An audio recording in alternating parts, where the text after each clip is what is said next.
This European Cricket Network event is proudly brought to you by HCL Software and Paramatch.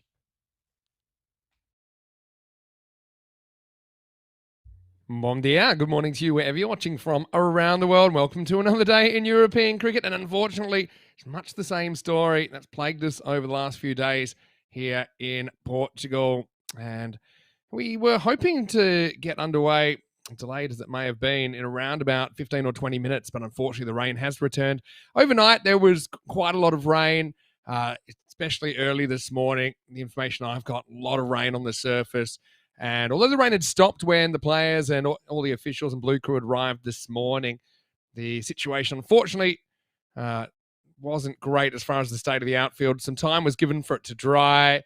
It was kind of going well, but then, yeah, like it has many, many times this week, the rain has returned. And so, unfortunately, as you can see there on your screen, match number 36 between Gorka 11 and Coimbra Knights has been abandoned due to rain, and those points will be shared. But we're certainly hopeful that we can get the 4 other games in.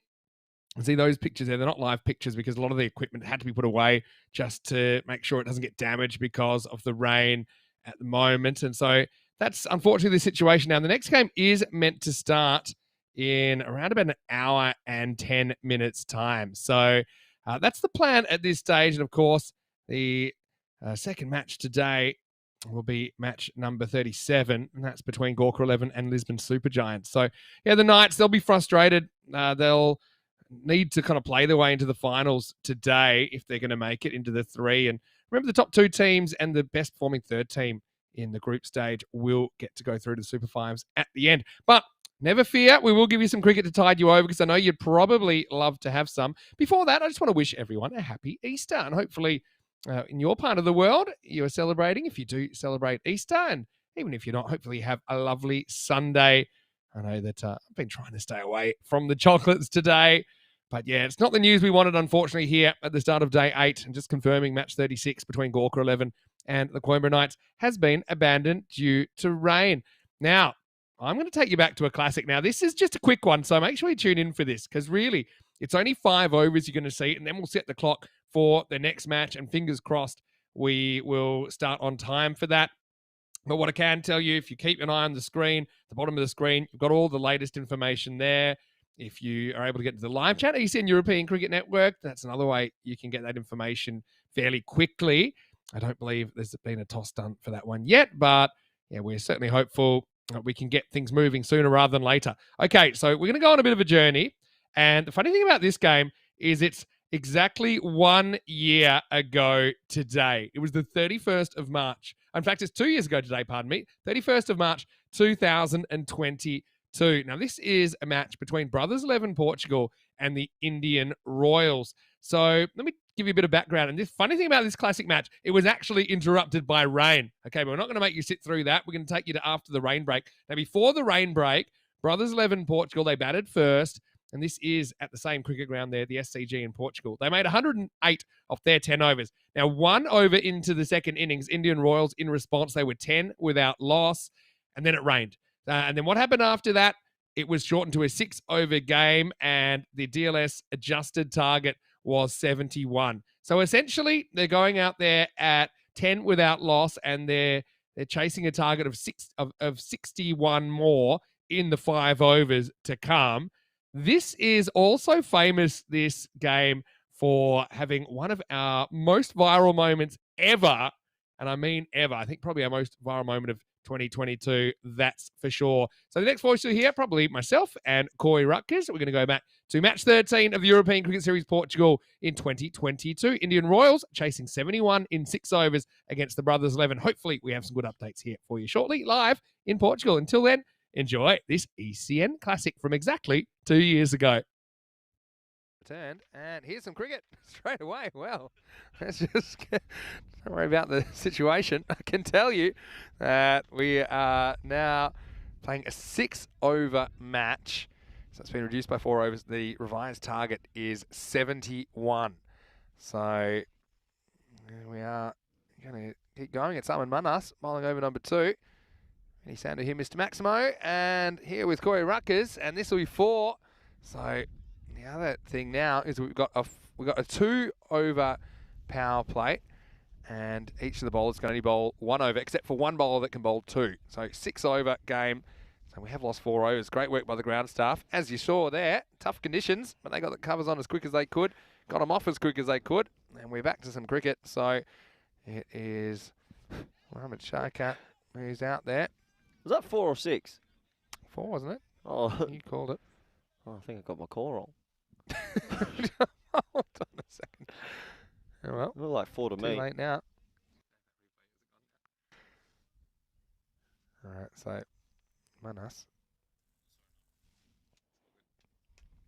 This one is high in the air from Shaikat. It's going to get over the infield though, and it might get over the outfield as well, and it has. Maximo, 6 runs, and so Royals coming pretty hard with a bang, and Shaikat not too worried about the interruption. He goes over the leg side for 6. Corey Ruckers rejoins me as we have a 6 over smash.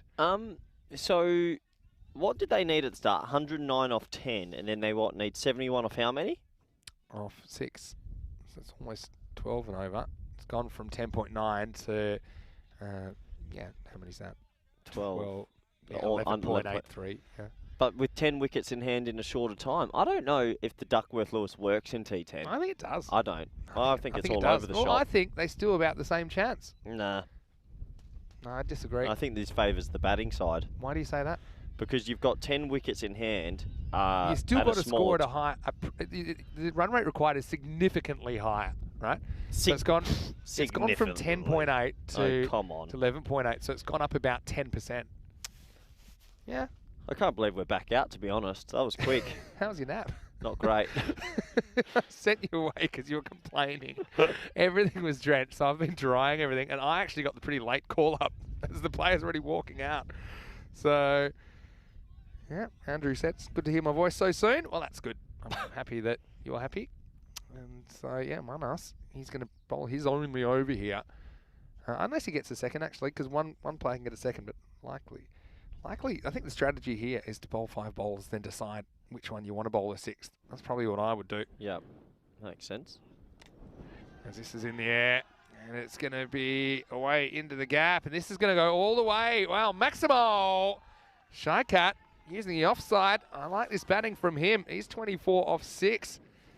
And so, yeah, it's a really nice shot on the walk. There's that kind of axe grip.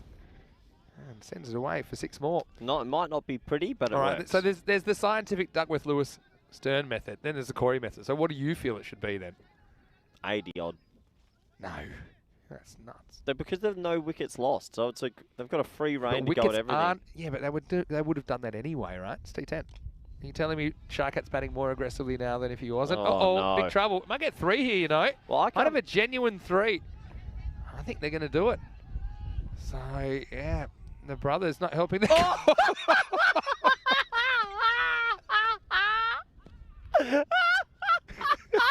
Yeah. Oh no. Oh no. It was another viral moment. Oh my word. Oh, he's taking it in the gonads. He tries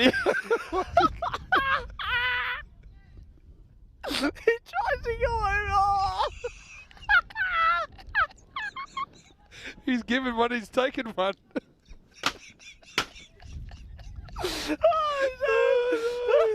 Oh, Shaikat. Is that a shocker, mate? He's running He's done the worst game of his life. Jesus. I'm done. No. Oh, that's the best thing I've ever seen in my life.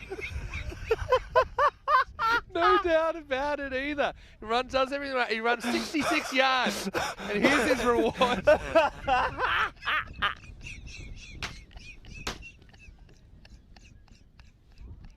Oh, man. Oh, my ribs. Oh, well, I'll be singing in the Croatian boys' choir when he goes home. Bring the rain back. Bring the rain back. Call it off. Oh, wow. Oh, I don't know what the score is. Pretty good. He's giving it he's giving it and taking it this game. Here's Munpreet for over number 3. And Sharkat next ball skies it. He'll be wanting to be out. Oh, he's going to have to be carried off now. Oh, and Sharkat, oh, well, balls were damaged. The next ball straight up in the air. And that's the first wicket. And so, yeah, Sharkat will have to go off and lick his wounds as he goes off the first ball of the third. This game on a knife's edge. It's what a time to be alive, Corey. Oh, just need to take a moment here. Yeah, it'll be he picks up his glove. What a game for him. What a game for him. If you didn't see earlier, just... Yeah, we won't talk about the earlier one, but I'm crying because I can't see the score. 34 for 1. I'm going to have to go off for a second here. 37 required. Still, what's that? I haven't set my computer up yet, so I'm going to have to wing it here. So 23 balls remaining, and they need 37. So this game's on. He's got Marlo coming in at number 3. He's into the side. Screen record right now. Oh, wow. I'll have to put that with the other one. All right. This is Munpreet, pretty good bowler. And he did bowl the first over, so they're deciding he's the bowler. They want to bowl twice. So making that decision pretty early. I don't mind it, I suppose, because he's a new ball bowler. It's always with you, Vinny. It's always with you. Yeah, game on here. Could be a golden ball sort of feel. You didn't even try to not crack up. I mean, that was one of those moments that we'll remember for a long time. And probably so will Sharkat and perhaps his doctor. That one is outside the off stump. Played a miss. Good keeping out there by Pradeep Nunglu. Would that count as a direct hit? Oh. We'll try and maybe put that with the first innings in one video, maybe. He goes offside. Was this going to carry? Not quite. Down to Manas. And there was moisture on the outside of my glasses. Now I've got actual tears on the inside. Yeah, brilliant. Have to sort out. Oh, what a morning. Oh, this is why the ECS is my favourite format. He just froze when it came in as well. He didn't go left or right. He was just deer in the headlights. I think the pre-story is what got me with all that. Anyway, back to the action. Pushed into the offside. They should scamper through for a single, and they do. Oh, wow. Oh. 6 over smash. You do see it all in this series. Now this I will give you as a T6 game. You know what? Because first team batted 10, second team bat 6. Yeah. Not an S6. Okay. Yeah, I can run it. Oh, play and miss. So that's going to bring an end to the third. It was only a 2 over power play, and the score 38 for 1. So evenly poised, 33 off 18. Oh, this has a bit of a. You know what? With everything we've seen, this should be a golden ball game. That would be apt. It's not a bruised ball game. You could call it anything with the ball. But here's the thing with Duckworth Lewis, as we look at the table, whoever wins this game will go 2 points clear, and they'll be level with Gawker 11 on 6 points. Look, the reason I think DLS works after seeing a lot of these is that I think about the chances of each team winning, and normally it doesn't really change. You know, you can argue, hindsight's 20/20. So if they bat well and they win at loss, you'll say it's too easy. If they don't get close, you'll say it's too hard. But actually, at the beginning, I'd say it's about the same chance. Yeah, fair enough. Chasing it down. Here's Balvinder getting a bowl. Gets cut away for 4. That's a nice shot first up from Kokar, who got back-to-back half centuries yesterday. And he scored a high proportion of the Royals' runs. And this is a really nice shot. Again, good shot selection and good execution as he whacks that away behind point for 4. Yeah, well, he's the key, isn't he? No one can dismiss him. And, yeah, he's a hell of a player. And if he keeps batting through, they're going to do a good job.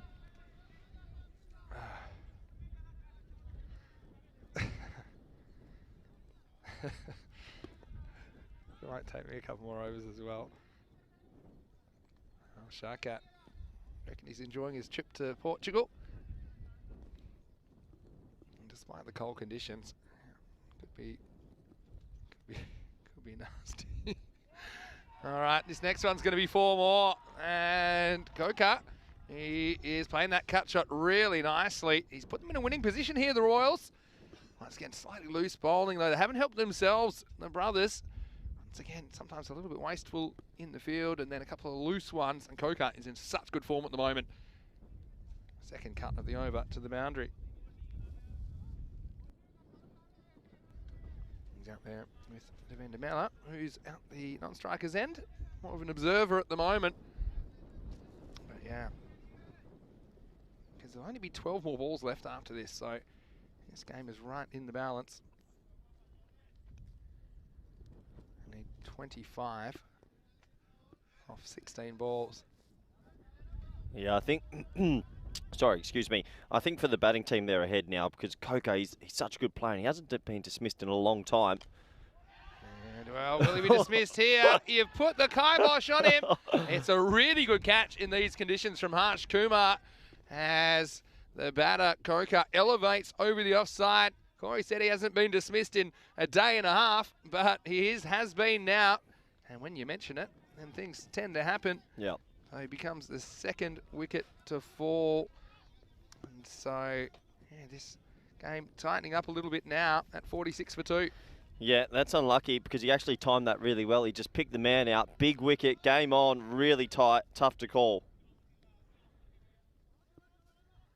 So this will bring Ahmadullah to the crease, and the Croatian connection, another attacking player. So a wicket for Balvinder Singh. We don't always see bowling, but normally he's pretty serviceable with the ball, with medium paces. Well, he's handy, you know, puts in the right area. They got a score here, and they do. Yeah, just push for a single. So still some giggles going around the ground. I think everyone, it's livened everything up. And I tell you what, there's going to be another flash flood any minute now. It's coming. No, just to sum it up. Big trouble. Are they ahead of the DLS at the moment? No one has a I clue. feel like they're ahead in the game. I mean, 24 is what they need of 14. And this one is the dot ball. What game of the round is 13? 13. Funny things happen in game 13. Of course it is. Yeah, Game spooky. 13. That was the Drew smashing Tunbridge Wells game. Am I odds, your evens? Because it's on. Your odds. It's on. Yeah, the game 13, we have this funny thing in the com box. We believe game 13, some odd things tend to happen. We've seen a few this game, to say the least. Another play and miss. Good bowling. Really good over. That brings an end to the fourth. 47 for 2.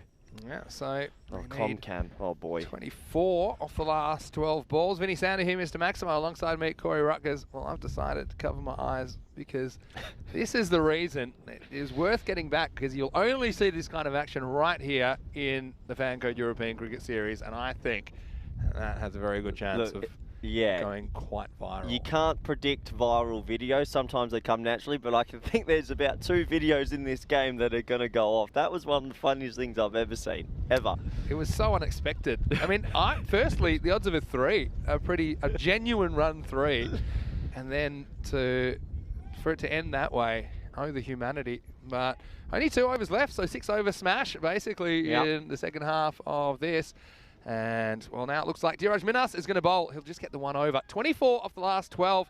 I think, for me, the brothers are slightly ahead. The rain's coming. Can't be too wasteful, though.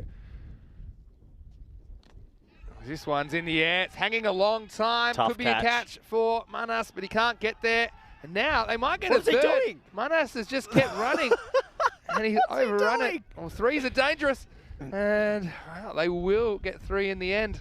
Well, why was he missed the catch and then he just kept running forward. He forgot to turn around. It was left to some other fielders to clean up the mess. You see, when it came down, there it was. And look, he just doesn't turn around. He keeps going, so the cover fieldsman has to get it. Unbelievable They scenes. get a 3, and that ball's only ever gone That's about 2 genuine 35 3s. metres from the bat. 50's up now. 4. Oh, yeah, game's changing quickly now. And Mela gets 4. Oh, he'll be happy with this as the equation tightens up. 17 required off the last 10. So, let's know what you've enjoyed about this game. I know he wasn't feeling particularly well, Manas. I know he wasn't quite 100% yesterday. Was struggling with illness, so maybe that just kind of caused him to just keep running and kind of not have the presence of mind to go back and get the ball. Maybe just thought someone else would do it, and he was right. Just took a bit longer. This is quite interesting. So they need 17 off 10. It's about to pour down on the right. No, that's coming this way. I called it last time. Yeah, okay. This game I trust you more this time. This game's on the edge. Oh, high, but how high? That's going to go all it's the going way. to go a long way. Where's it going to Oh. go? Has that gone for 6? It has. It's gone Maximo. miles. How about this one? And Mailer hits a pretty high full toss. I mean, I thought, oh, I mean. No, I think it's just okay. Benefit of the doubt. Yeah, benefit of the doubt, I think should go to the batter, but it's still gone for 6. Well, it doesn't matter anyway. It's gone. This over's really blown it apart. They should win this easily now, Vinny. Lucky to get away with that. You think so? Yeah, I reckon.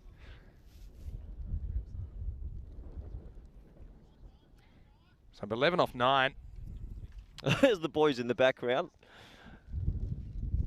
Oh, here comes the rain, Vinny. I called it. No. They're going to win on Duckworth Lewis. 11 off 9.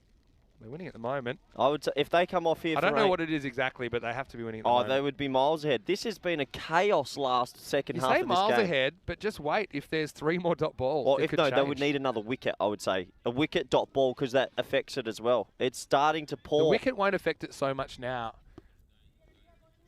Yeah, there is guys in the bushes over there. And sitting in the Yeah. background enjoying the cricket. They're trying to get under cover. Another dot ball. I tell you, if the next ball's a wicket, I don't think the wicket changes it too much. Yeah, it Because whether does. you have 8 wickets or 7 wickets left, so close to the end, it doesn't actually no, change it does. It that could much. change it by 1 run, which Yeah, could. but you know what? That rate's gone up again. It is pouring now. This is not pouring crazy. yet, but it's a pre-pour. No, this is pouring for me. It is wet. The laptops are being moved. There's chaos cricket here. 11 off 7 What a required. Game 13 is. What a hilarious game of cricket. Short, high, should only be 1. Gotta They run might hard here, double you'll for get 2. 2. Oh, the bowler's gone down. Throw it in. Surely it's Oh, now he's got down. it, and he's thrown it nowhere. Oh, the batsman's got. What is going on this game? What a game. What a game. Oh, there's pouring weather. Safety. How's the cube giving us so little protection? I told you to close up He- the cube. He's coming in sideways here. There's 1 slip. That's the end of the over. So what was 11 off 7? There's 2 slips. There's 3 I won't slips. see it on the screen. What is going on, Vinny? I'm done. All right, last overtime. Oh, They have to bowl a new bowler. So 9 off 6 this can you They put have that? to bowl a new That bowler. has to get some. as well. Oh, that's pretty funny. I've never seen 3 people That's stack it at once. That's boring compared to some of the other Oh, parts of this game. yeah. Please, if you ever want to enjoy your life and have a laugh, rewind this innings back and just watch. This is pretty entertaining. This 9 off is- 6. We're on here for a golden ball. Thanks.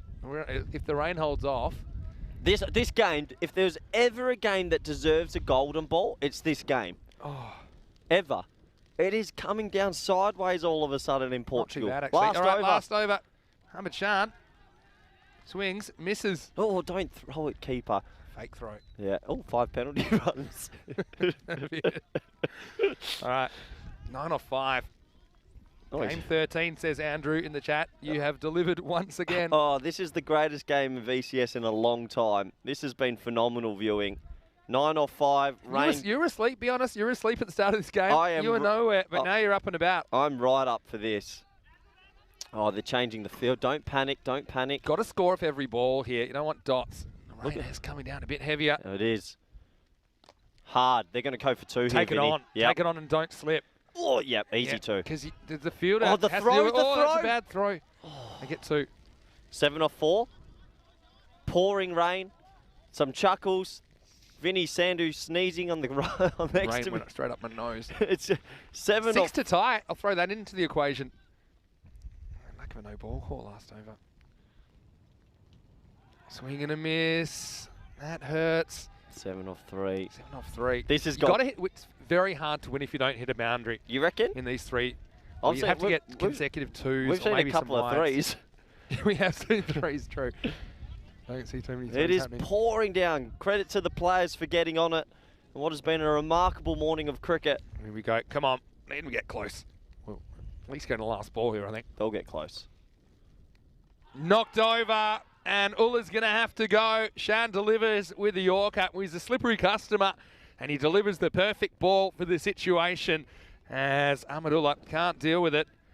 And so that makes it 64. And It's a good 3 ball. wickets down. Yeah, it was a good ball, needing a boundary, and just wasn't going to give him the chance to do it. He lifts his head. You see the length here. That's, I don't know, it takes it under the bat of Ulla, who just swings all around it. So 64 for 3. They need 7 off 2. 2 with New batter on So strike. Minimum, if you can get a 2 this ball, hit a 4 off the last, then it's going to be a golden ball. Cena's new to the crease. That It can't is be easy. pouring. Here we go.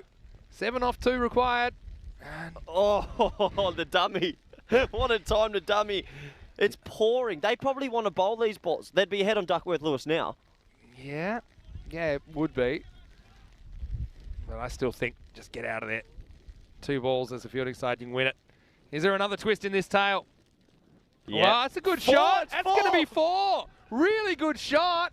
And Sinner steps across. He gets a bit of length from Shan, who delivered the perfect Yorker the ball before to Ulla.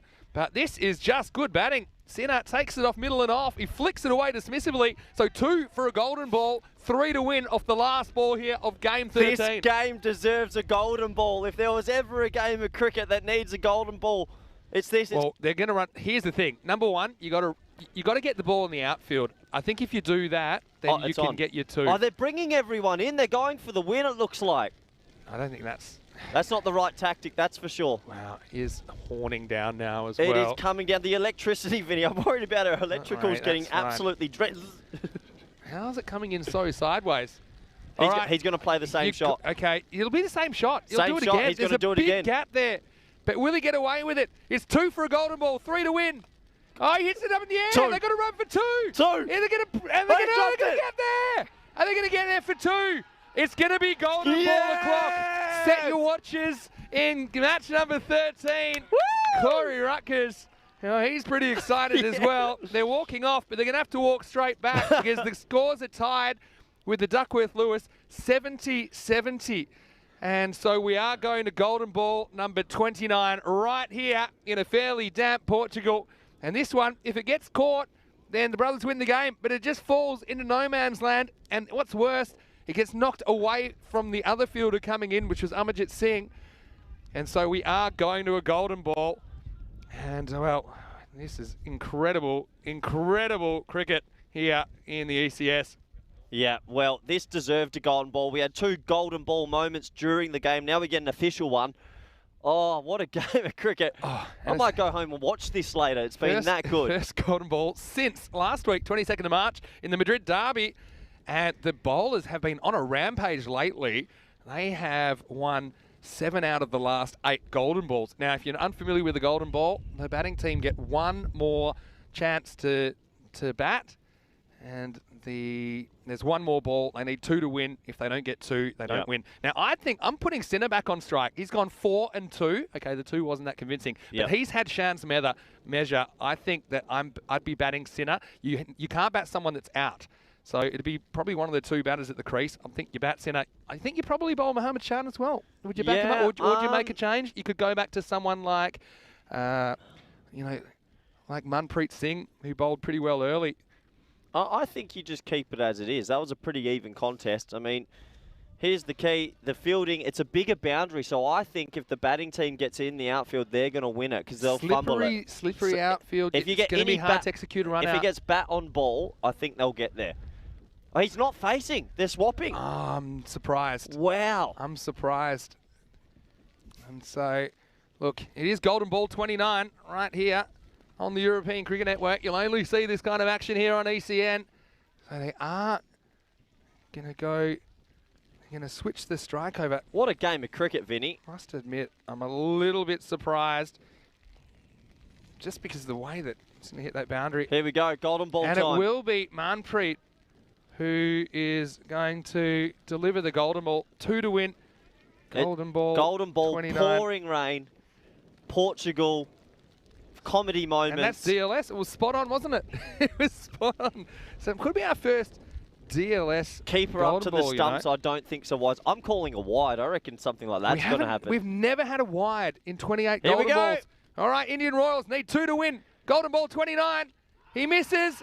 And, well, he'll be caught behind, and he's gone. So they did make the switch. Catch. And now he's got to go. The keeper was up to the stumps. We questioned that, but he was good enough to hold on.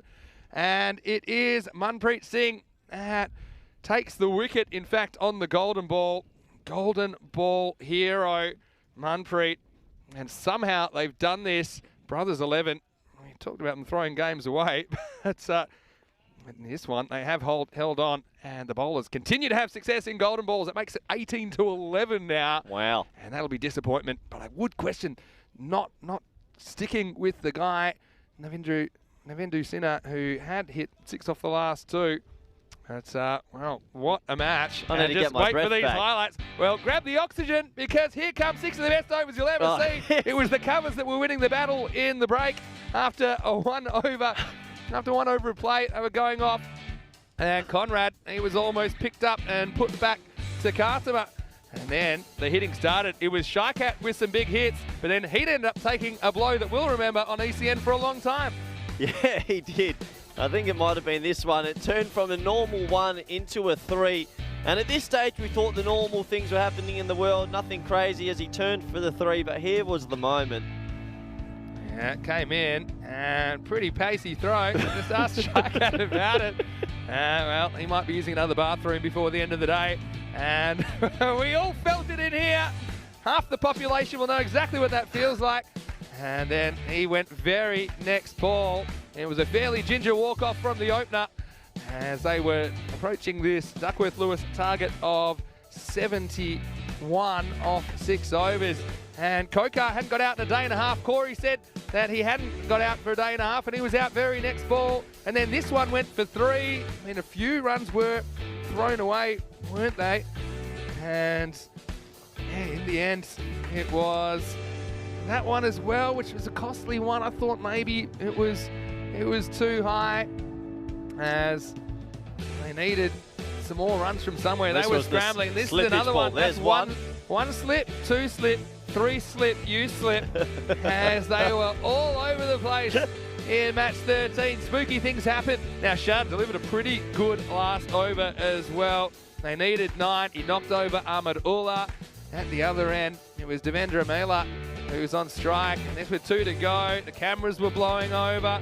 They hit a 4, and then this was when they needed 2 to tie off the last ball. It was knocked away from the other fielder. They got back for 2, but then they decided to bat Devendra Mela instead of batting Sinha on the golden ball. I think they rock, paper, scissors for it in the end, and it was an excellent catch behind the stumps from Nanglu. Whether he caught it, whether it was an edge or not, it was going to be a dot ball, and so it did mean that the brothers, they grabbed the 2 points.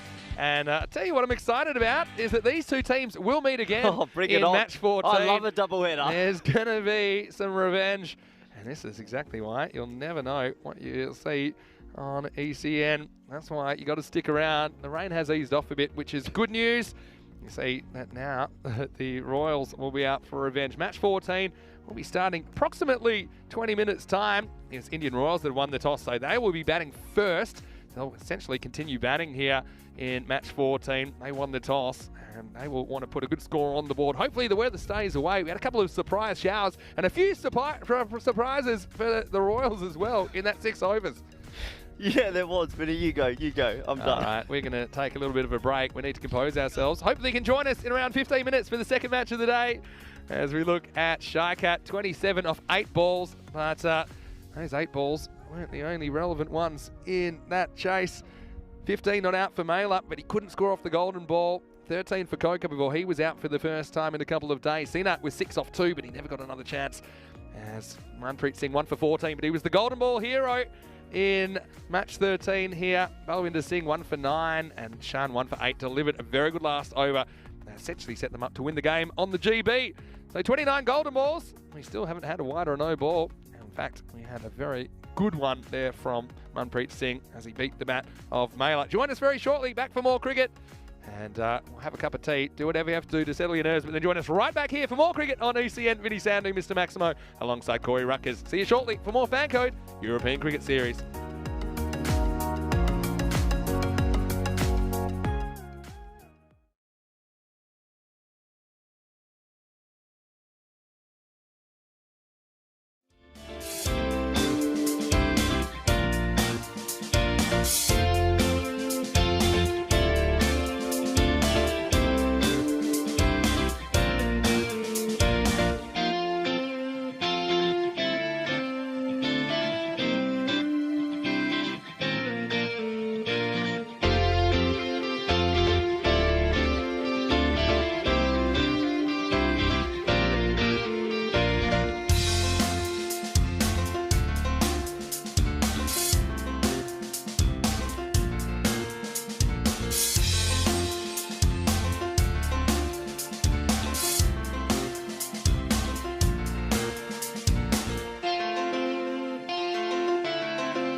This European Cricket Network event is proudly brought to you by HCL Software and Paramatch.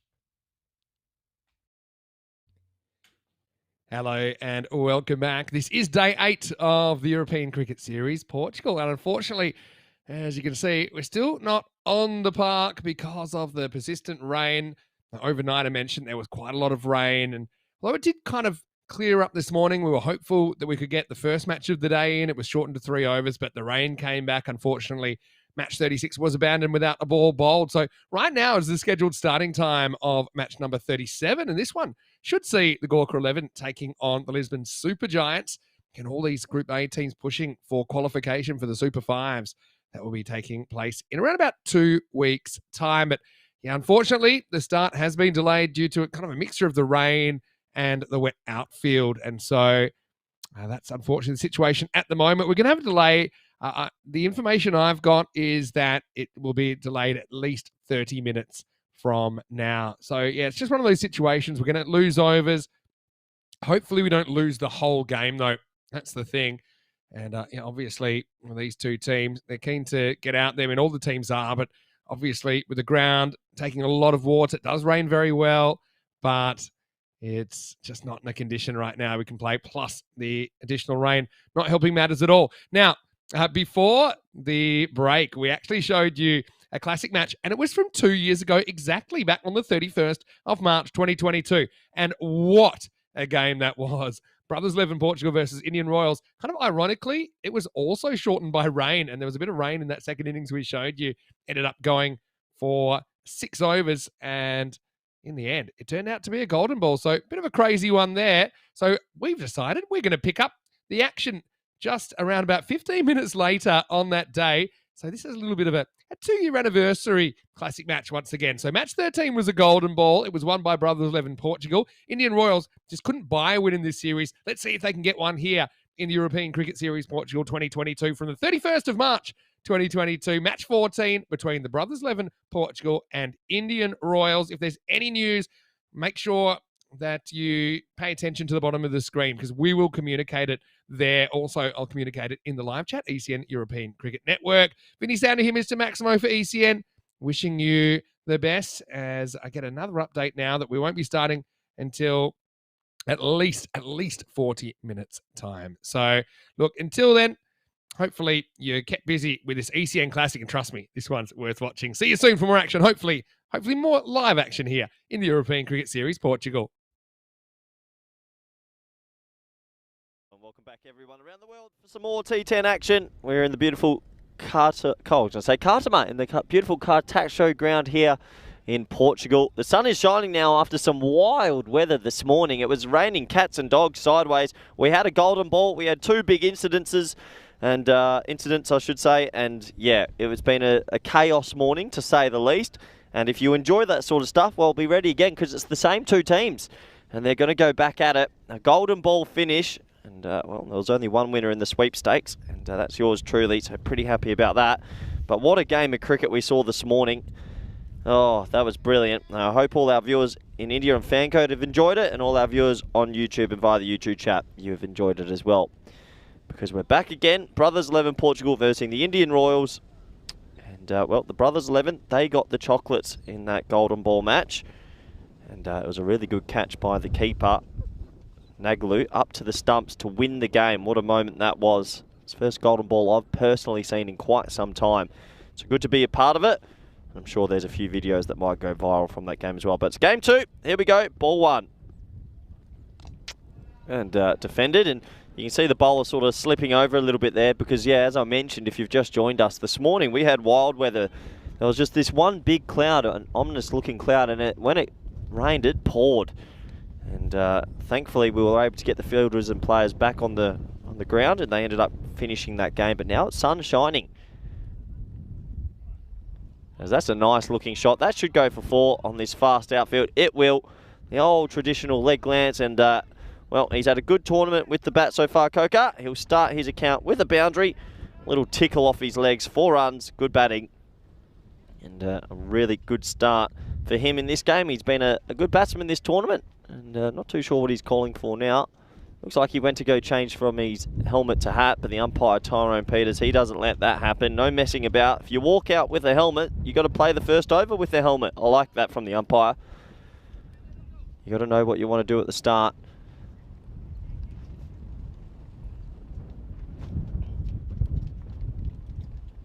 Oh, that's a play and miss. The old traditional outswinger, beating the bat. Good bowling. So, yeah, we saw this morning it was a Duckworth-Lewis effective game, but Brothers, they set them around 109 it was, so they batted really well. You sort of feel that the Indian Royals in this one want to get around that 100 mark at least. It's pushed into the offside, and that'll be a single, and that brings the man of the hour up. Shakat, well, he was involved in 2 of those moments this morning. One was questionable, to say the least, not the right celebration option, and then the other one was just a bit of misfortune. Glad to see he's okay, though. He's back out there, opening the batting.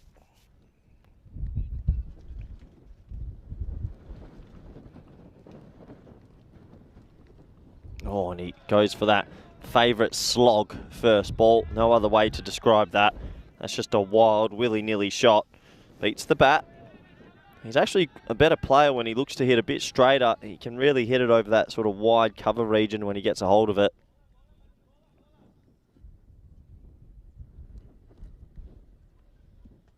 As you can see, a few little issues for the bowlers run up at the moment. It was a torrential downpour for 10 to 15 minutes, so the ground's going to take a bit of time to dry here. Well, high in the air. First opportunity of this game. Caught. Good catch considering the conditions. It's breezy. Shakat goes. Well, not too sure if he's having a good or a bad day. I'm not too sure he knows either. Straight in the air. It's that slog. Wild hitting. Head position nowhere.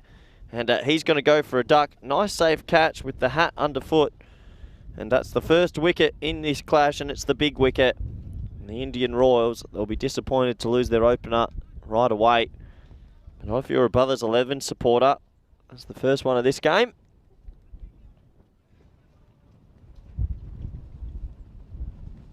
And it's going to bring Newman to the crease. So anyone in the YouTube chat that want to get your questions or queries in, feel free. It's been great interacting with you at the start of this tournament.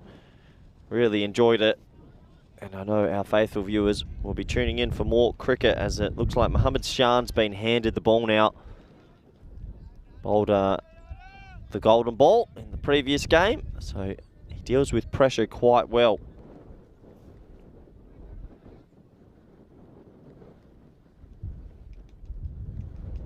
Oh, high in the air, the top edge, but the breeze is blowing that way. That'll kick on. I'd be surprised if he rakes it in. He rakes it in. Well, I got that one wrong, didn't I? 2 runs. And the old top edge flying over the keeper. Yeah, got a bit big on him, you can see there. Sort of tried to roll with it, but it was definitely a top edge. And I thought it was going to have enough top spin on it to take it away from the fielder, but he does well. Taps it in, and good to see 2 men running in support there. Good teamwork from the brothers. I said yesterday I was quite critical on their fielding, but at least in this game, they seem to be working together. Full straight Yorker, well bowled. And no run out opportunity there. Easy single. And thank you very much, Keanu, for the compliment. I hope you're enjoying all the cricket back in Australia, where you live. What a great start this is here from the Brothers 11. You know, as I mentioned yesterday, in the field they had a bit of a shocker. They were a bit all over the place. But they seem to have sorted out their fielding woes because they look a bit more of a unit. I can hear them through the effects mic. They're more up and about for this one. So that's pushed. Nice shot. Third man's in place though. 2 boundary riders in the power play. Third man deep cover. Seems to be a bit of a tradition from all the teams. Maybe that's to do with the breeze blowing quite heavily in that way, right to left on this ground. But yeah, not often you see every team running the third man and deep cover, but in this tournament you are. Oh, he's bowled him. Well, that's the big wicket of Coker as well. Shan, he doesn't sweat. This man doesn't feel any pressure. Mr. 99. And he picks up, Agent 99, he picks up another wicket. And what a great start this is for Brothers 11. Well, they won the Golden Ball match, and they've just taken all that momentum into this game. 2 early wickets, the 2 openers, the 2 big players, and they are well ahead in this. They'll be feeling pretty confident about themselves now. Someone in that Indian Royals middle order is going to have to stand up with the bat. Can it be this man? Ahmad Ullah. Probably more a bowling all-rounder, if anything, but when he gets in, he can hit it.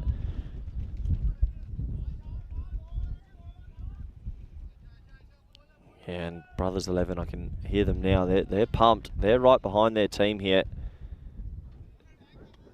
Definitely got the momentum. If they can get another win today and climb that table, better chance in the finals. You'll be drawn against maybe a weaker side. Ullah, his first ball. Well bowled. Well bowled, well played.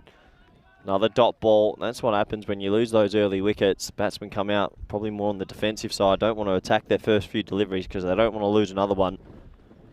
Gets you well ahead of the game.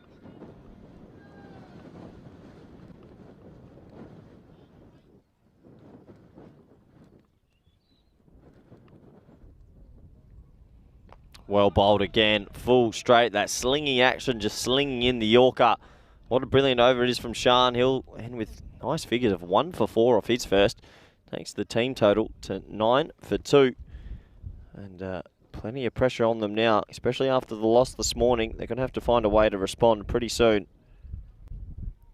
Have a look at the table. This is why it's important, because if Brothers 11 get another win, they'll sink themselves into second on the table. Gawker 11 still have games in hand.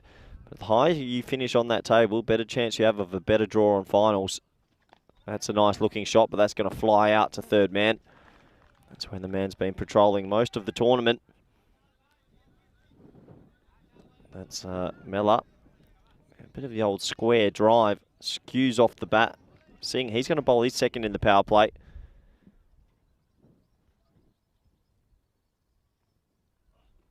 Oh, well bowled. Digs it in. Back of a length. Good bowling. Just getting this pitch today's had a bit in it this morning. Just doing enough. And you put the ball in the right areas, you'll get a bit out of it. Shot. 1 run. Third man again. So obviously the captain, Sanju, he's got his fielders in the right positions. And at the moment, they're strangling them well. Well, he's 0 off 3. He might be feeling a little bit of pressure now. Sorry, he's 1 off 4. Mella's 2 off 2. They might be feeling a little bit of pressure to try and get a boundary away if they can. There was the pressure, and it's released. Nice shot, picks it up. I'm not sure if it carried the whole way or not. No. 1 bounce 4, signalled by the umpire, Tyrone Peters. And, well, that is the pressure valve released. He got a little bit too straight there, and he backed his hand eye, just whipped it over square leg. Nice looking cricket shot. 4 runs. And, oh, there you go. There's Ullah making sure he rolls the ball in the dirt back to the bowler on the 1 bounce. Interesting option.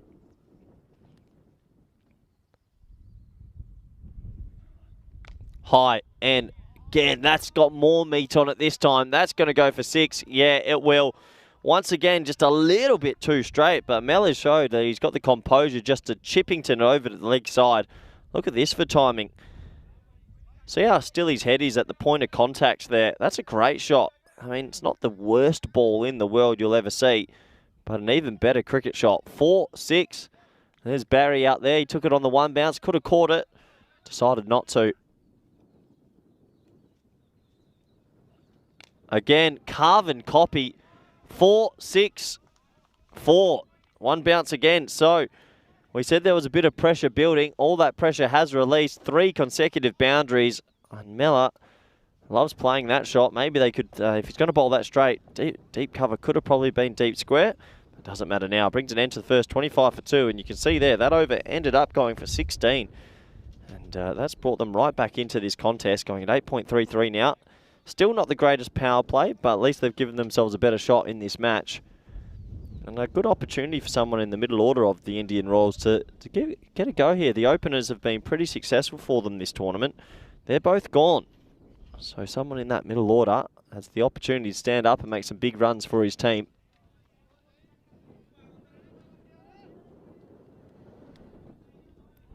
So new bowler, top of his mark, Arman Manas. And obviously, power play's finished now. So 4 in the ring is the law. 5 allowed outside on the boundary. The bowler and the keeper take it to 11. He bowls these steady medium paces, a little bit of movement through the air. He's got a good, decent off cutter as well. And deep mid wicket in place, deep mid on. 45, only 3 on the leg side, so still favouring this offside field. And he's bowled him. Well, it's an offside field. He gets it straight. Ulla, he's all at sea. I don't think he should be batting this high up the order. He's more a bowler for me. He goes to a pretty gentle, innocuous delivery. It was full, it was straight, wasn't doing too much. He's played all round it. He's gone. And another wicket falls. Brothers 11 Portugal, they wrestle back the momentum. And that's the 3rd wicket down. He probably would have been better just making sure he got his comrade back on strike. But can't do it, can't get his bat on it. Has to turn around and see Timber on the ground.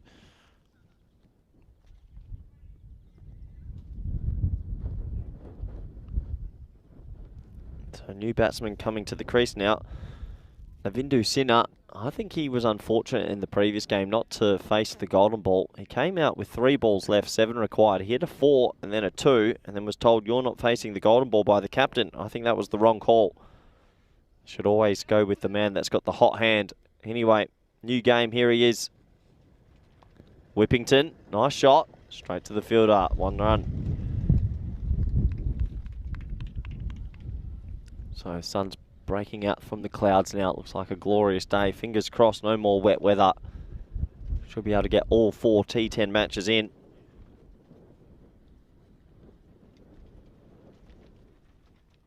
Shot in the air, but it's skewed. Could be a catching chance. It's flown all the way. Oh, he's dropped a sitter. He's dropped an absolute sitter.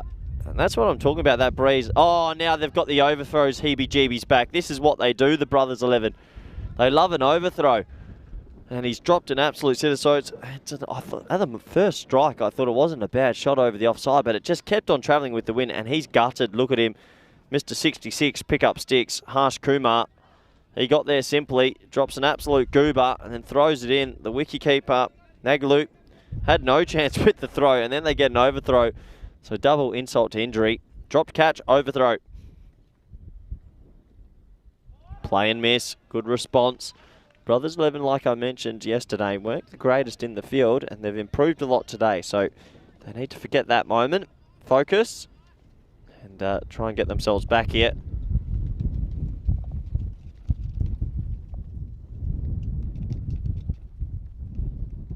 Oh, that's down the leg side. That will be signal to wide. I've been impressed by the keeper, though, Naglu. He's had pretty good mitts all tournament. Moves well for a big man.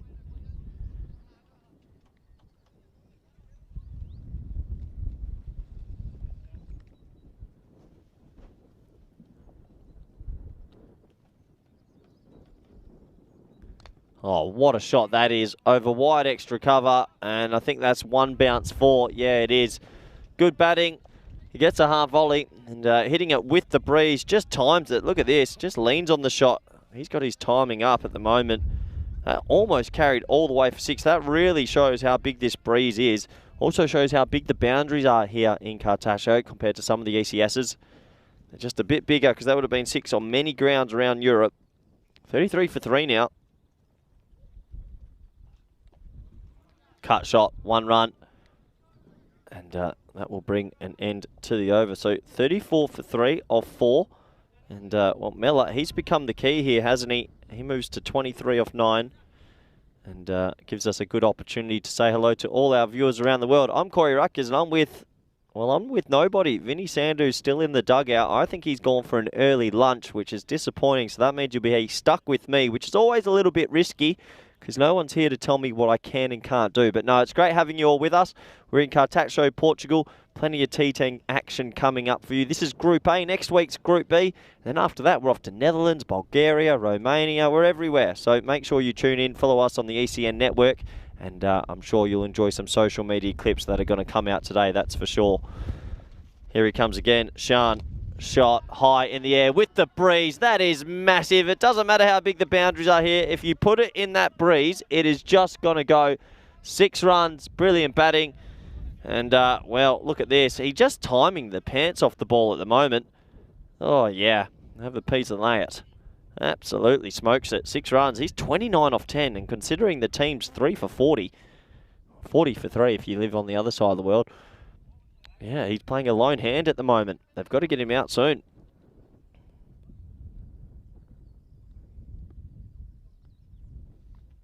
Yeah, well played. He looks like he's got plenty of time. Good players always look like they've got plenty of time at the crease. I'm slipping over my words because I got a little bit excited because to my right, he's back. The man, the myth, the legend, Vinny Sandhu. Vinny, how are you? Have you got your composure back? Yeah, plenty of composure. Swimming in it. It's, yeah, looking forward to the rematch. I've seen a big hitting already. Oh, inside edge, I think, on that one. Yeah. Yeah, it's been a good start to this. They lost some early wickets, but Miller's playing a bit of a lone hand. Yeah, look, and Mela, he's number one. I wants to get revenge after he was unable to do anything with the golden ball. A little edge behind. But, yeah, certainly is on the right track here. Very good start from him. Good in for the Royals. Oh, on the foot, huge appeal. See you later. Absolutely plumb. The slow windmill of death from Tyrone Peters. That was out, Vinny. Yeah, well, put the kibosh on him again. Poor Mela. He's into the side. Yeah, this is just full, straight. Don't think that's missing. I think that's crashing in the leg stump. And I think he had a bit of an inkling as well. So he's going to have to go. And so, yeah, the Royals, that's not one that they wanted to lose at that stage. Yeah, when you know, you know. And unfortunately, that was absolutely plumb. So 42 for 4 as we approach the halfway point. Well, I'm looking to my right again. I've come back and brought the rain home. I just said that it's actually clearing up. That cloud to our right looks like it's coming. Get the towels ready. What a chaos morning it's been. It's feeling a few sprinkles. Yeah, here it comes. I think the ground staff are getting into position. Bad news bears about this. Here it comes. What is going on today? Oh, there you go. Just when I thought it was safe to come back. Hello to everyone in the YouTube chat as well. Don't have it up at the moment. Don't have all the electronics functional. That's, yeah, they need a bit of a ban, the YouTube chat, after this morning. They had too much excitement in that first game. It's like when you got to hide the sugar. Everyone just calm down. You left me on my own for 4 overs there. That was risky. Yeah, I know. Oh, wow. Slippery past the leg stump. Simi Singh goes for the big slog first ball. Yeah, he does. But Shan seems to have Mila's measure, doesn't he? That was the previous one. Now this first ball for Sukvinder almost hits the timber. Yeah, it almost does. He's got that whippy, slingy sort of action. Just keeps sliding it in at those stumps, looking to disturb the pegs. Beats the bat, outside off stump this time. Good line that time.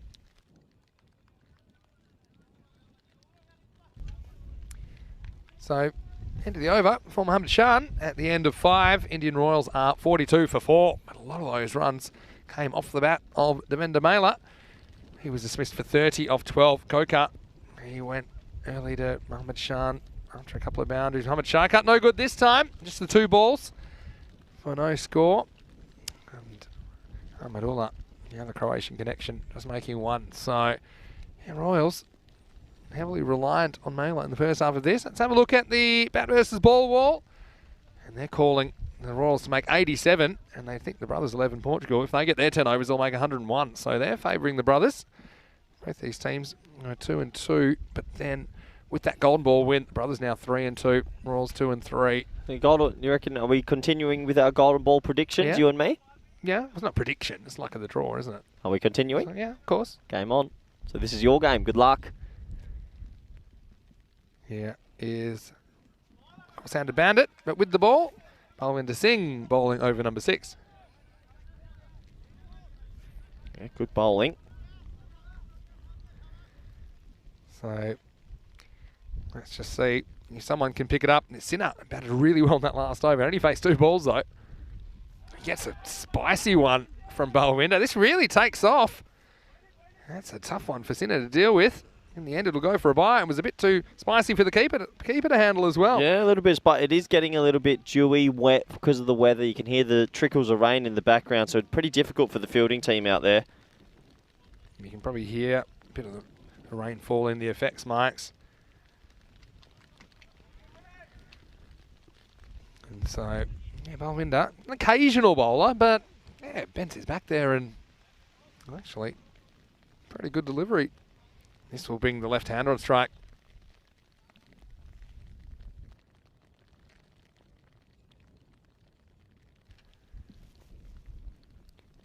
Around the wicket is Balwinder, as this is hit straight, not particularly hard, as they think about a second, but they won't get there, as Manas is cleaning up, just a single. So Sukhvinder is off the mark. Once again, warm hello to our viewers that are watching on Fancode in India, and of course on our YouTube channel, ECN, European Cricket Network. Always great to have your company. Been treated to a feast of entertainment, cricketing and otherwise this morning. Oh, this one really takes off. This will be the one for the over. Wow. Balwinder getting something out of this pitch. That was one that you could smell. Yeah, good bowling. Gets it in short. Why not? You can do it. You get one and over.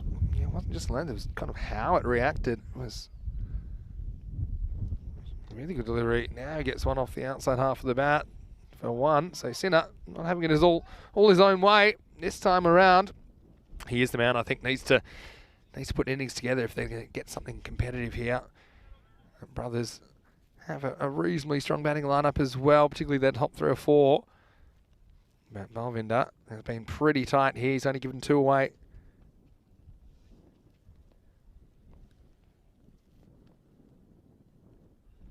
Oh, he's gone short again, and that's called a no ball. That's one over the shoulder for the over, and Tyrone Peters at square leg was all over it. I like that. Yeah, well, the first one definitely was. Let's have a look at this one. He's not that tall, is he, Sukhvinder? Yeah, fair enough. I mean, not easy to call height from side on. I think it's 50-50 call. Yeah, you can understand why that gets called. So, no ball and free hit coming up.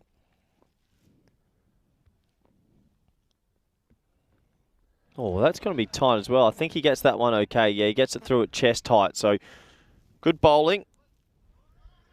Yeah, man, this one was fractionally lower, I think. This one probably goes past the numbers as it goes past him. Yeah, about chest height, I suppose you'd say. So that does take us to the end of the over. And yeah, that'll be 6 overs in the books. As they're just trying to mount a bit of a counter-attack here. Indian Royals, after that wicket, quieten them down somewhat. See, it's 46 for 4 after 6 overs. 2 for 12 for Shan. Pretty good spell from him. Manpreet, who was Golden Ball hero in the last game. 1 for 21 of his 2. Haven't used a 5th bowler yet. And it looks like they're going back to Manas here in the 7th. Yeah, just struggling here. 46 for 4 after 6. Yeah, I mean, you take out that innings of Mela, not too many have contributed. This one's pulled away to the leg side boundary. They'll get the single. Well, they're thinking of 2. It's run out chance of inning. Yeah, he's going to be gone. Easy decision for the umpire. Oh, you've cut me off there. They were thinking of 2. They got the 2 in the end. They did. You've thrown me there. You've pressed my button. Why'd you press my button? I didn't mean to. Sorry. You pressed my button. Ruined the moment. Well, I was a bit shocked. They did come back for 2 in the end. Yeah, interesting decision, and probably not a right decision. Sinha just keeps on running. Yeah, absolutely. I'm not too sure the 2 was ever on. You called it. That should have been just a 1. And yeah, unfortunately, he'll have to pack his bags. He's out. He's gone. Gives another man an opportunity, but they're losing wickets at the wrong time here. They really need to turn it on and see if they can get up to that 80-90 mark if they can. Yeah, it's not a good result at all for the Royals. They lose a 5th, 47 for 5. All sorts of chaos today. That's all part of the fun. This one's a bit short as well. This one will be the one for the over. Signal from square leg. There's Manas. Has a go at the new batter that's out there. Adjusting for the Royals. Yeah, it's a good call. Umpiring has been excellent in amongst all the chaos.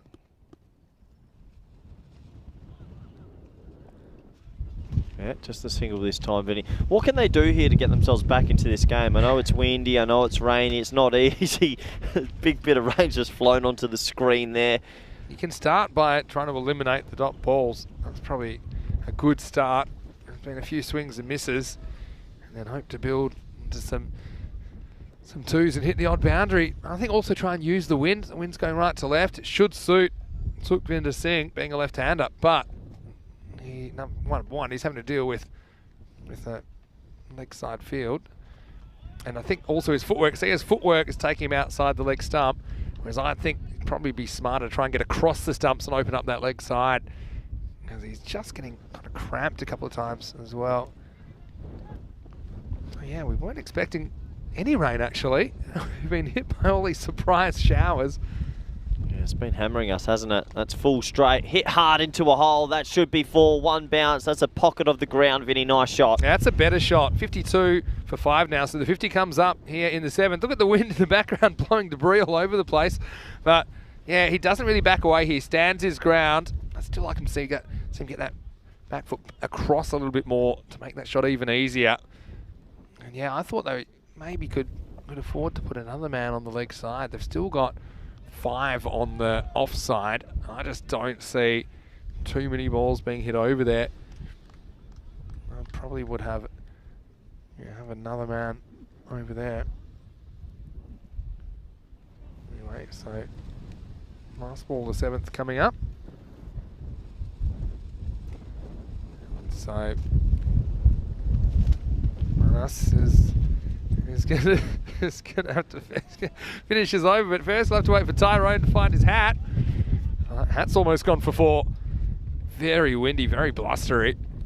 But who knew these are the perfect conditions for cricket? It's exciting as it can get. It's pretty tough for them, and he's hit that even harder. Same pocket, same area, 1 bounce, 4. Deja vu, Vinny. Yeah, nice shot. Again, hitting with the wind. He's doing what I was saying actually. Try to hit with the wind.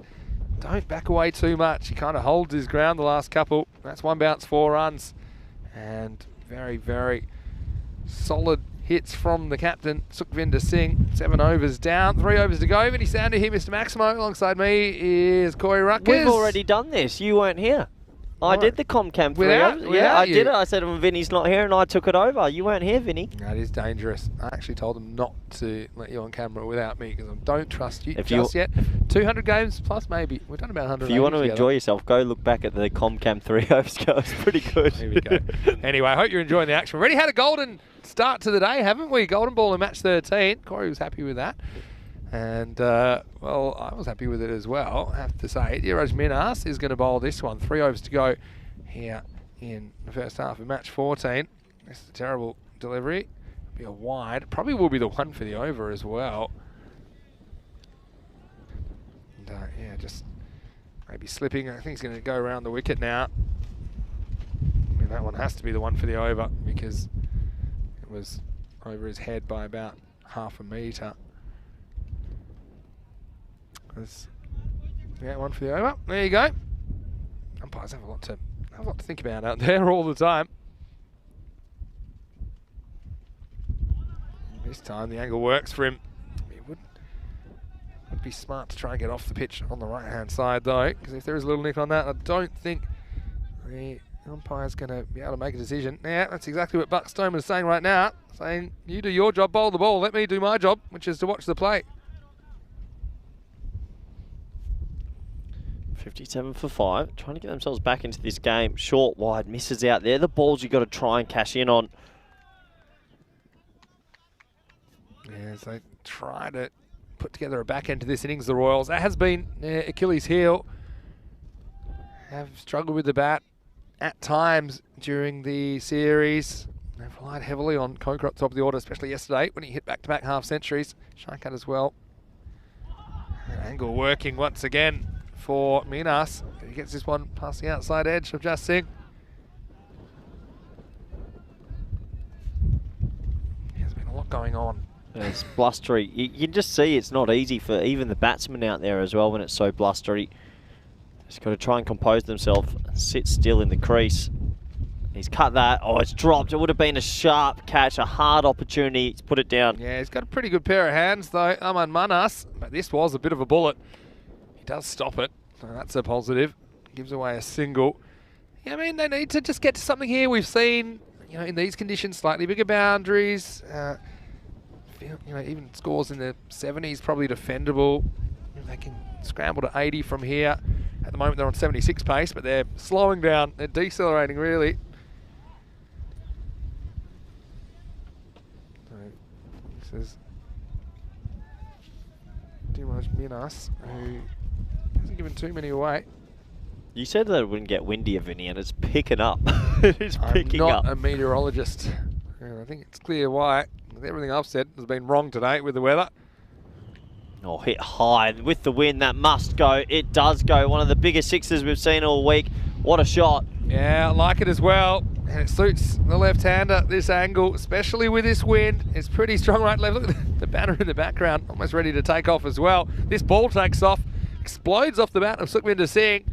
As that Maximo takes them up and into the 60s. 64 now. You can see all the cameras getting a bit of attention from the wind as well. Yeah, it's about 30k they reckon today. 30 kilometres an hour. And then some. Full straight, skewed away. Should be one bounce to the fielder. Watch the spin. Watches the spin. They won't get back for two. Good fielding. Tornado Thursday.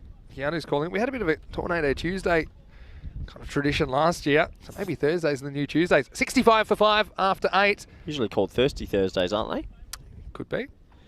Yeah, 2 overs to go. They're fought back well after losing the 2 openers early. You see that Worm's going only one way. This is a good test for the cube as well, because it's getting a real blasting at the moment. I can't believe you've not let me close it off. If this was closed off, then you'd be having to go fetch the cube from over the fence. No, it would be warmer. It's blowing right in our face. If we were to put a wall on that side where the wind's coming from, you know what's going to happen? It's going to grab the cube and we'll be homeless. I wouldn't mind that. You look a bit homeless actually. Your beanie and second-hand. Here we go, the ninth. It all happens in the ninth, as Rico says. Dot ball. Nothing happens in the ninth. Rico, you're wrong. Dot ball to start. Just going back past the chat, and we still don't have everything set up. So it's been an interesting morning that way. This is in the air. And it's going to be a second. They're going to take on long throw to the keeper. That's a little bit wide, so they do get back for a couple. Yeah, good running. They keep ticking it over. I think they're thinking 85 here, Vinny. Can they defend that? I just saw Sam Houghton after the golden ball saying not everyone can handle the pressure. He, of course, is a golden ball hero with the bat. That was at the start of the year. That was golden ball 25 all the way back then. Yeah, amazing to have a golden. That's not my first golden ball since, I think. Probably since Spain. No, I wasn't there last week. And no, Spain last year. No, I mean on commentary. Yeah. That should be wide. Good decision from the umpire over the batsman's head. Yep.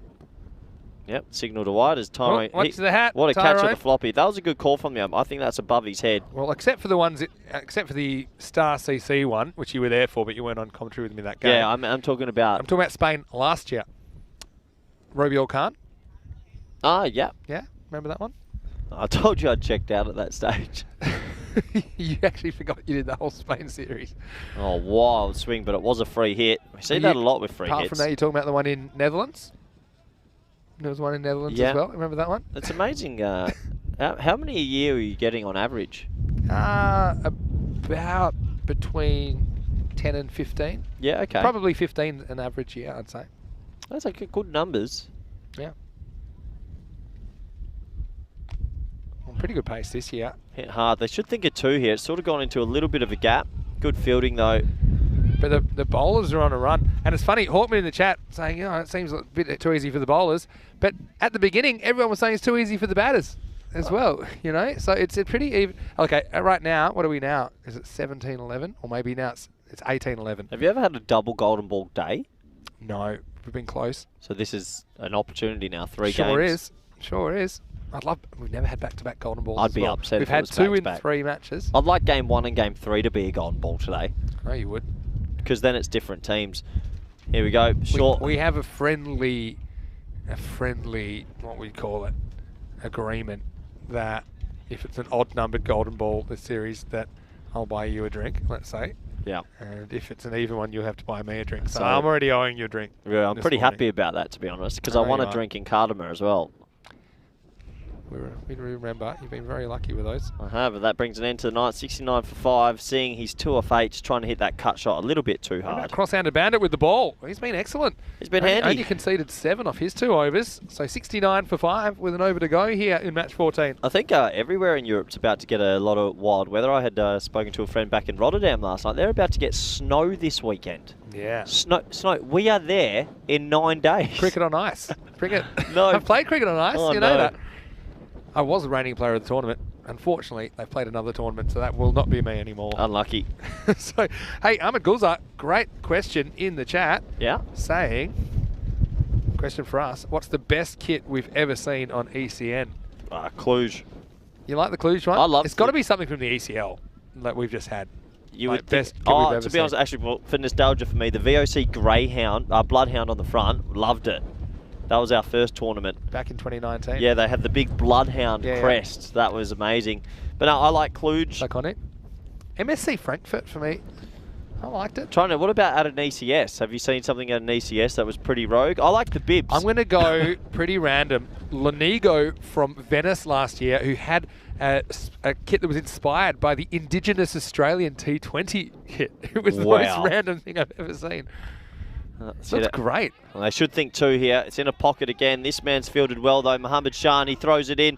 Doesn't throw it straight enough. They get a simple 2. Let us know your favourite kits, if you can, on the YouTube chat. Let us know some of your favourites. I mean, I have about 20 favourites Yeah, I can imagine. from the ECL. that Have you we've just started? had. Have you started collecting shirts? I get them occasionally. It's not easy for me to carry them around, but yeah, I've got a few. Got a couple from 2019, Catalunya CC and VSC. I've actually got Peter Saylor's shirt he gave me at 5 o'clock in the morning after the final. Why were you up so early? Just getting ahead of the next day. Oh, nice. I know Pete I loves an swapped early in one morning. of, I actually swapped in one of my shirts, one of my work shirts. So that's it hard, straight to the field. They shouldn't get 2. They might go on the fumble. He does fumble it, so they're thinking about it. It's going to be a run-out chaos. They spent way too long thinking about that. Is this out? They're going to check. Yeah, Tyrone's I going think up to the limited review system. LRS. I think he's gone here. They spent way too long thinking about this and not enough time running. It's the 10th over. Yeah, so I don't see him yet. That's not a good Get sign. your bat down. Oh, it's a bit close, I reckon. I still think he's out. Gone. Yeah. Yep, Just out. out. Out. Oh, he's out pretty comfortably there. But yeah, good. See, that's good use of the limited review system. Yeah, that's what it's for. Do we have to do the signal? Instead of doing the square, you do the... You do an L. You do an L. Can we... No, but what it is, it's an aid to get more correct decisions, especially line decisions. So yeah, he's going to get the message now. He's going to have to go. So that'll be a wicket. And yeah, I think they've gone straight away there. At least you need a perfect kind of throw and take if you're going to get the run out. As it is, it will be a wicket for the Royals. Hello to Neil Cash, who's in the chat. Great to have you with us, and Keanu, of course, and everybody else. Thanks for your contributions. I'm not super confident about getting all the electronic equipment back out yet, so taking a bit of time for me to try and catch up on the chat.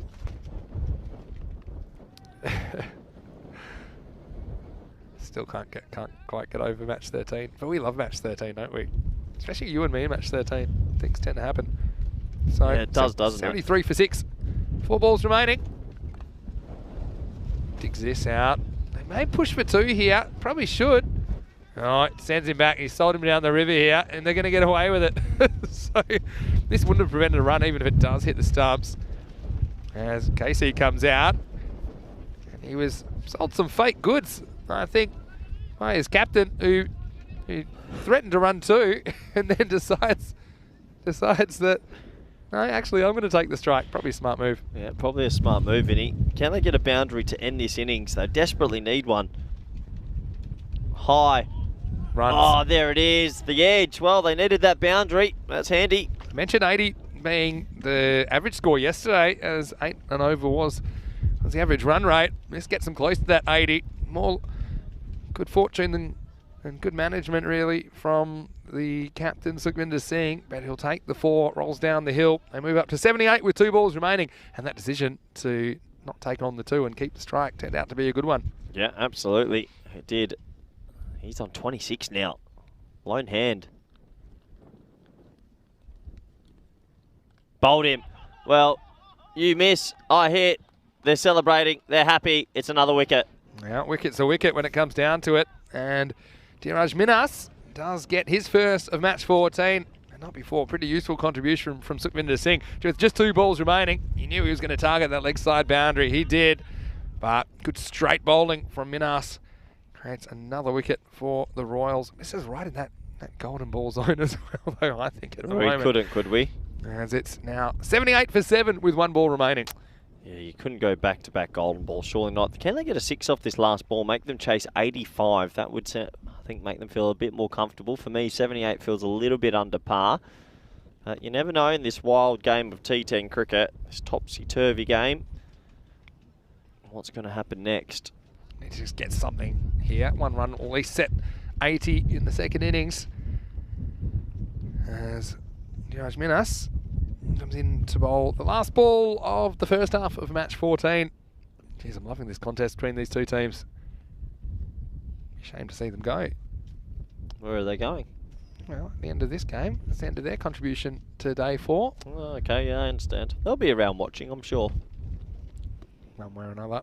The officials hard at work, of course, especially towards the end of the innings. There's a lot going on. Looks cold there. Got some of the most innovative scoring systems in cricket just to keep up with the game. Yep. In ECN cricket. Anyway, here we go. It's Parkash who gets 1 delivery. Good running. They're just going to take 1. Here we go. Now they're going to think about it, and then they're out of ideas, so it'll be a bye.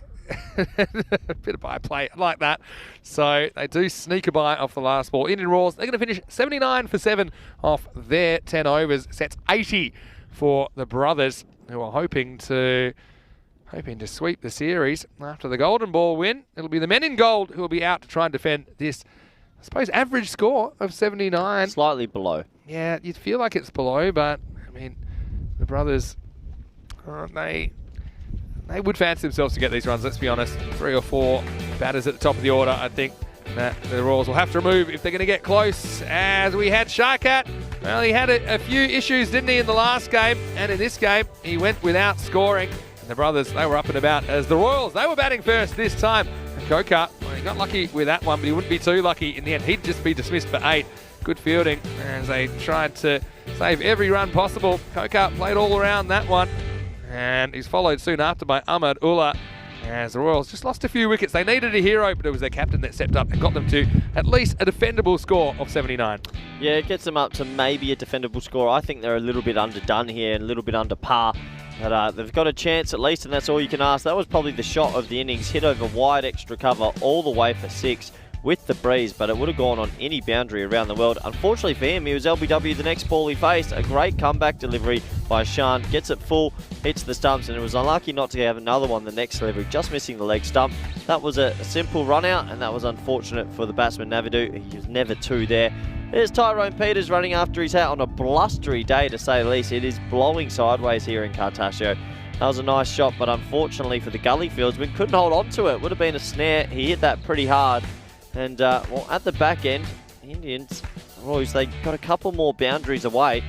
And that's going to help, that helped them, get up above that 70 mark. Because at one stage there with the early wickets, it didn't look like they'd get close. This was run out after we looked at the limited review system, the LRS. And we're going to get the umpires start signalling a big L when they do that. It was very, very close, but the right decision was made at the end of the day. And this was Minas, who was coming in to bowl right at the end, the last over. A little bit unfortunate luck for him with the edge that flew over and went for 4, and then he was bowled the next ball. So a bit more luck right at the end. A bit of by-play for the last delivery. 1 run by brings us to the end of the innings, and 79 runs made. So that means they will require 80. And, well, we reckon 85-90 is par for us, so they're a little bit underdone, and you can see why those early wickets held them back. But 30 off 12 for Mellor. If he had kept going, he was on for something remarkable. And then Sukhvinder Singh, he hit 26 off 18. So good job from him. 2 men really standing up. No one else really to speak of or mention. Had a good substantial innings.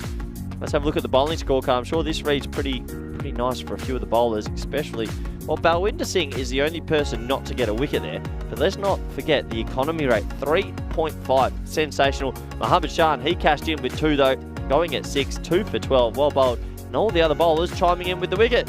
So it takes us to the halfway stage. Join us back in 10 minutes. They require 80 to the Brothers 11, and it should be an exciting run chase. Thank you.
Hello, welcome back. We are back with some more action here from Portugal as we head into the second half of match number 14.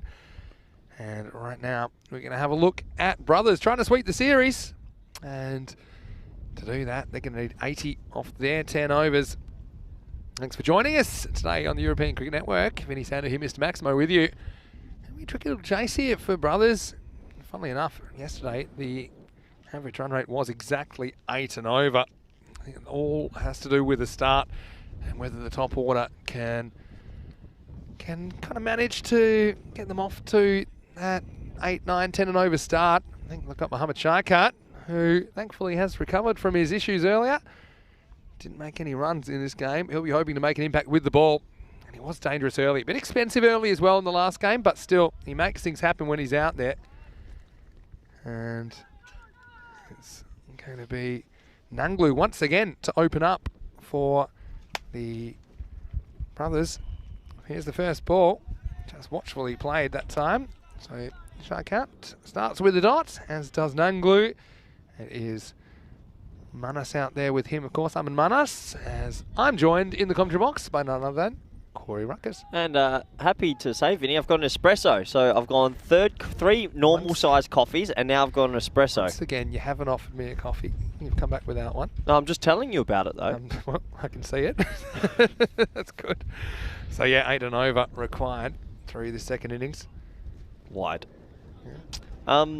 You reckon they got a chance here, Vinny? I think they do. Early wickets? Yeah, that's the key. You got to get through the top 4. If you do that, you know, this is very defendable, especially in these conditions. We're having to hustle, having to run a lot. Nanglu, you know, he's a reasonable runner between the wickets. I mean, he's probably not the quickest across the ground. Not unfair to say that. Well, you imagine Sharkat's got some pent-up energy because he digs that one in short and just a single off the bat. A reaction here from Nanglu. I don't know what he's talking about. Well, he got a similar ball this morning that he gloved through to the keeper, and I think a bit of frustration that it's happening again almost. Yeah, but it's not above his shoulder, right? So you can't really complain about it. It's short of a length, it's chest high, but you can roll 6 chest high if you want. He's a big man. I wouldn't want to get on his wrong side. I think Tyrone's saying to him there. Oh, it's cold. Sorry. He might have been saying that. Right to left, you can see the wind. Right to left, as far as the bowler's concerned. I was just talking to Paulo Bukamatsa. Yeah. And he said he's never seen it so windy here before, actually. So we're fighting the elements. Can't believe him. Sharkat gets the ball to Manas for the first time. Plum, it's rolled. It's a grubber. He's walked off. Well, it's not very often you just know you're out LBW. It hit the pitch and rolled. I haven't seen the old traditional grubber in a long time. Especially because Sharkat has bowled some that have really taken off. This one hasn't. And yeah, you look at these guys walked well before the umpire has started putting his finger up. So how's your luck? Sharkat, it was certainly no signs of discomfort there in that appeal, as he is able to remove a dangerous hitter. Manas goes for a golden, and it's 2 for 1. I haven't seen the old traditional grubber in quite some time, but that was a grubber. That really just hit the pitch and died. Yeah, it was fuller. You would say that. You see the Greg Blewett one? What's that? Against the Windies? It literally rolls, or it was a mark ball. Yeah. It's a phenomenal ball. Yeah, I mean, this one actually, it's because it's full. It never gets a chance to bounce. It was on the way up when it hit the pad, but it was really low down. And so Sharkat making things happen. Getting a bit of variable bounce out this What's wicket. going on in the chat? This Who Is Corey stuff. This is brilliant. Lead commentator at the ECN, mate. Here we go. Well, that one doesn't grubber through, and that one takes off a bit. You're certainly the most unpredictable commentator. I think. I don't think it always works in your favour when we're booking, but I do appreciate the fact we get to spend some quality time together. I think I just offer a different level of flavour. I'm like the... You're a yo-yo. You know those sugary drinks? What's that you got at the cinemas? A frozen Coke. It's really good at the start, but then it's too much at the end. Don't mind an endorsement, considering that no one's giving us any money for you to say that. Wide ball. I mean, there's one of the top 4 gone, though. You've got to get the top 4. And you got the cross-handed bandit coming in here at number 3. Yep. That makes me guess that they'll Oh, Bat Amninder Singh at 4. Yep. Good call. That's who you got to get through here. It's good knowledge from you. They've shuffled their top 4 around a little bit. Yeah, you see that unorthodox technique. The hands back the wrong way, but the little edge. And that fine third man has worked a treat this tournament. It's the most odd position I've ever seen, but it seems to work. It's a second man, really. It is. It's a backstop. It's not quite a third man. I can see how many coffees you've had, because are they currently blowing away?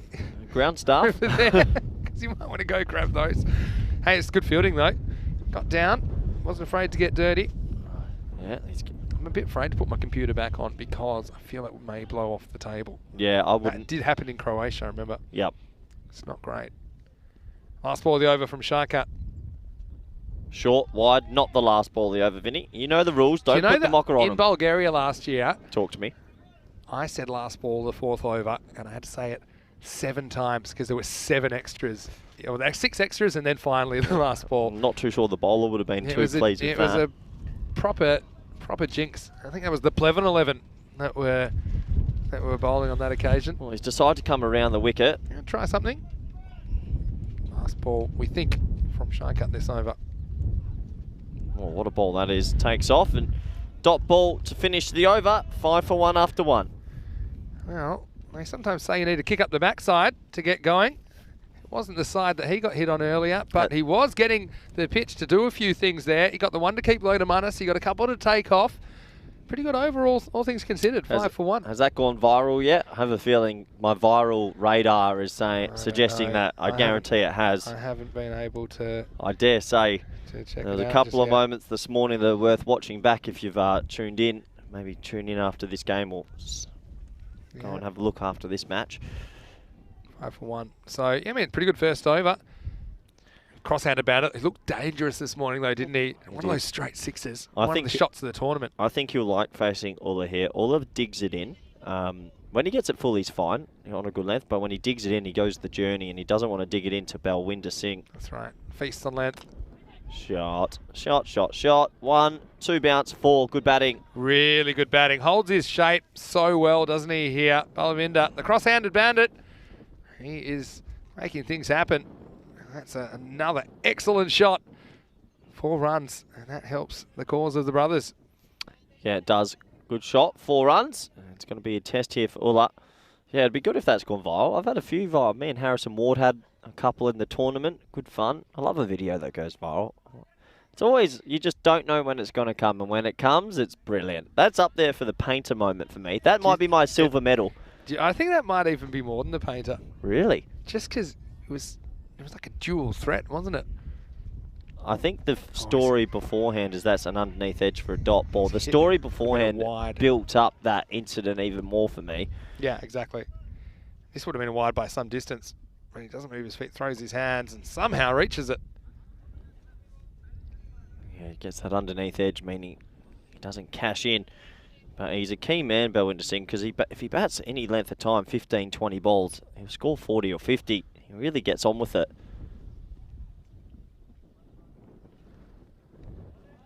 Wide ball. And this is the other thing. When you're defending only 80, can't afford too many extras, Vinny. That's exactly right. And what do you think about, is it smart that Balwinder's trying to hit these balls? Do you think you're always trying to hit it, or do you think you need to kind of back your judgment that's a wide and I think his mindset is just so aggressive right now that it's hard to pull away. Once you're thinking, I'm going to hit the ball, you're just trying to hit it.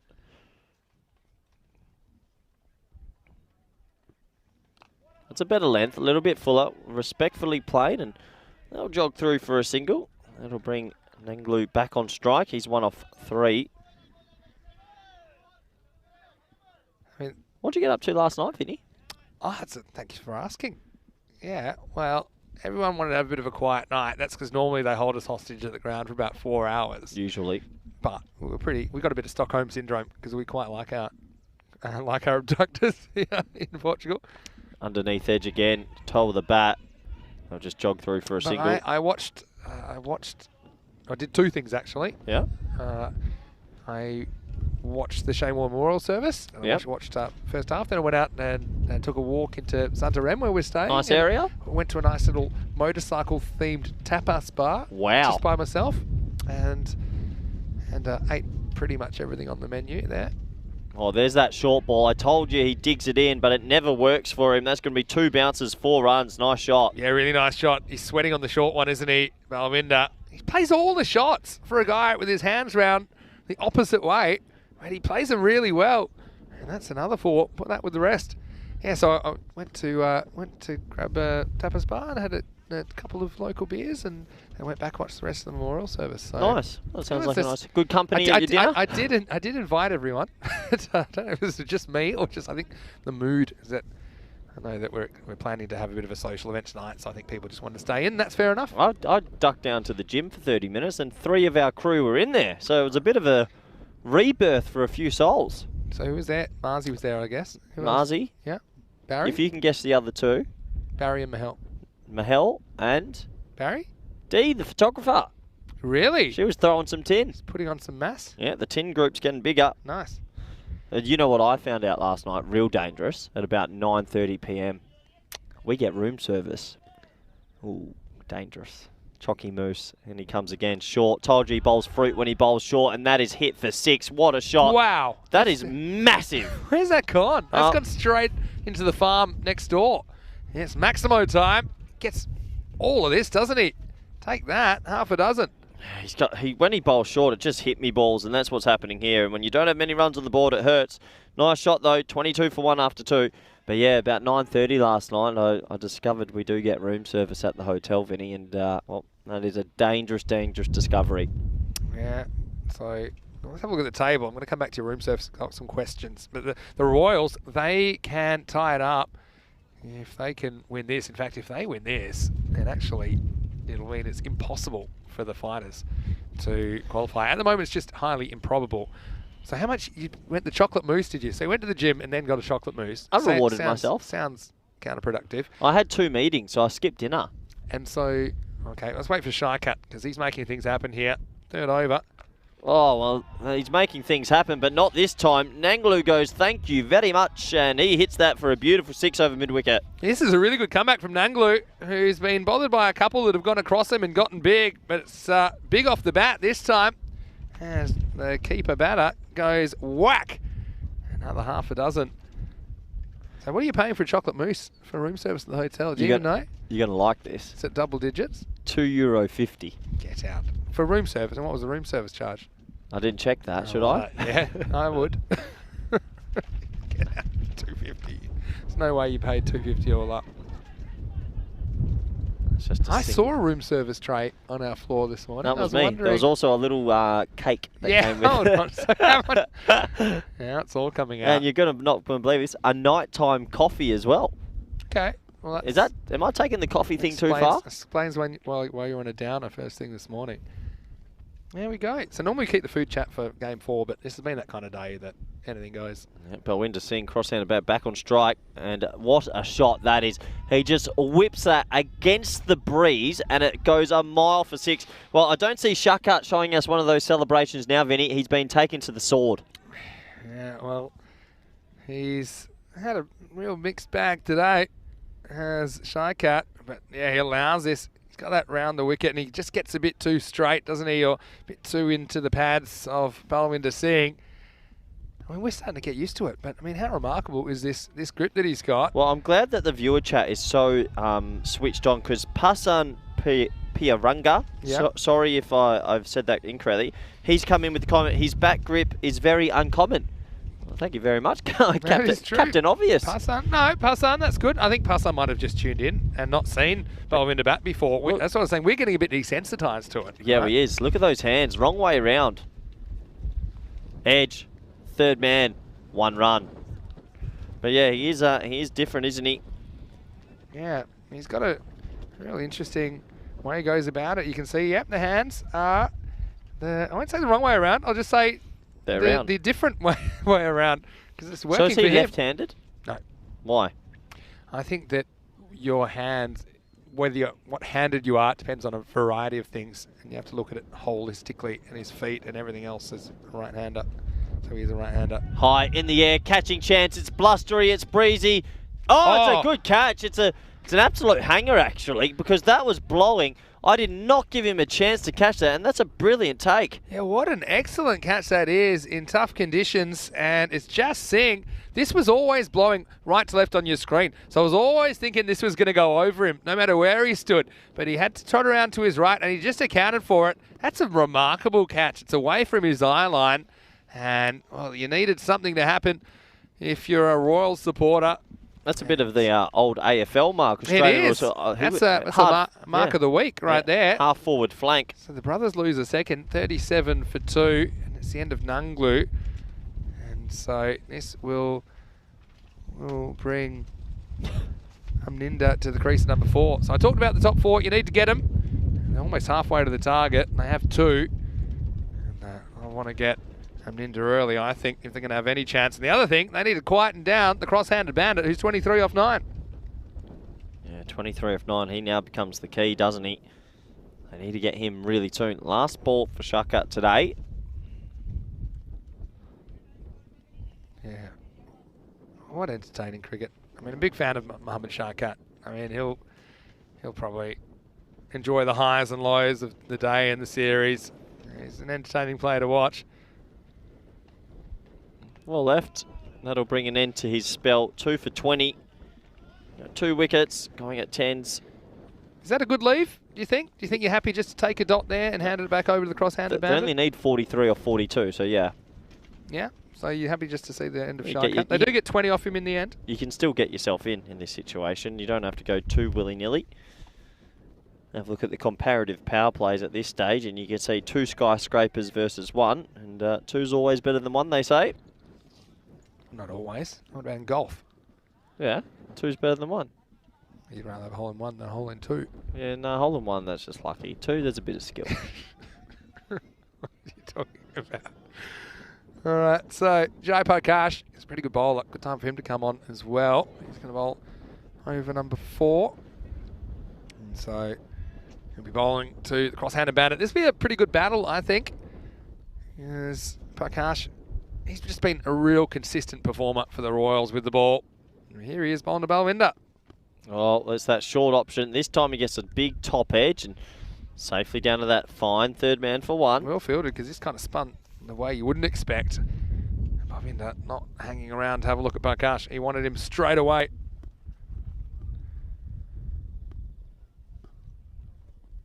Brothers 11 winning in a golden ball earlier today.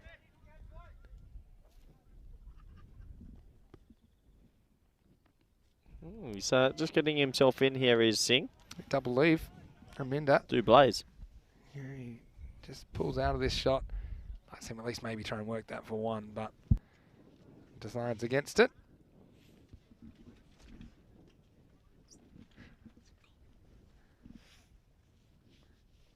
Prakash. Oh, that's nicely played to that fine third man again. Yeah, more of an edge than anything, but just soft hands, made sure it went down. Do you ever do an ECS where it's warm?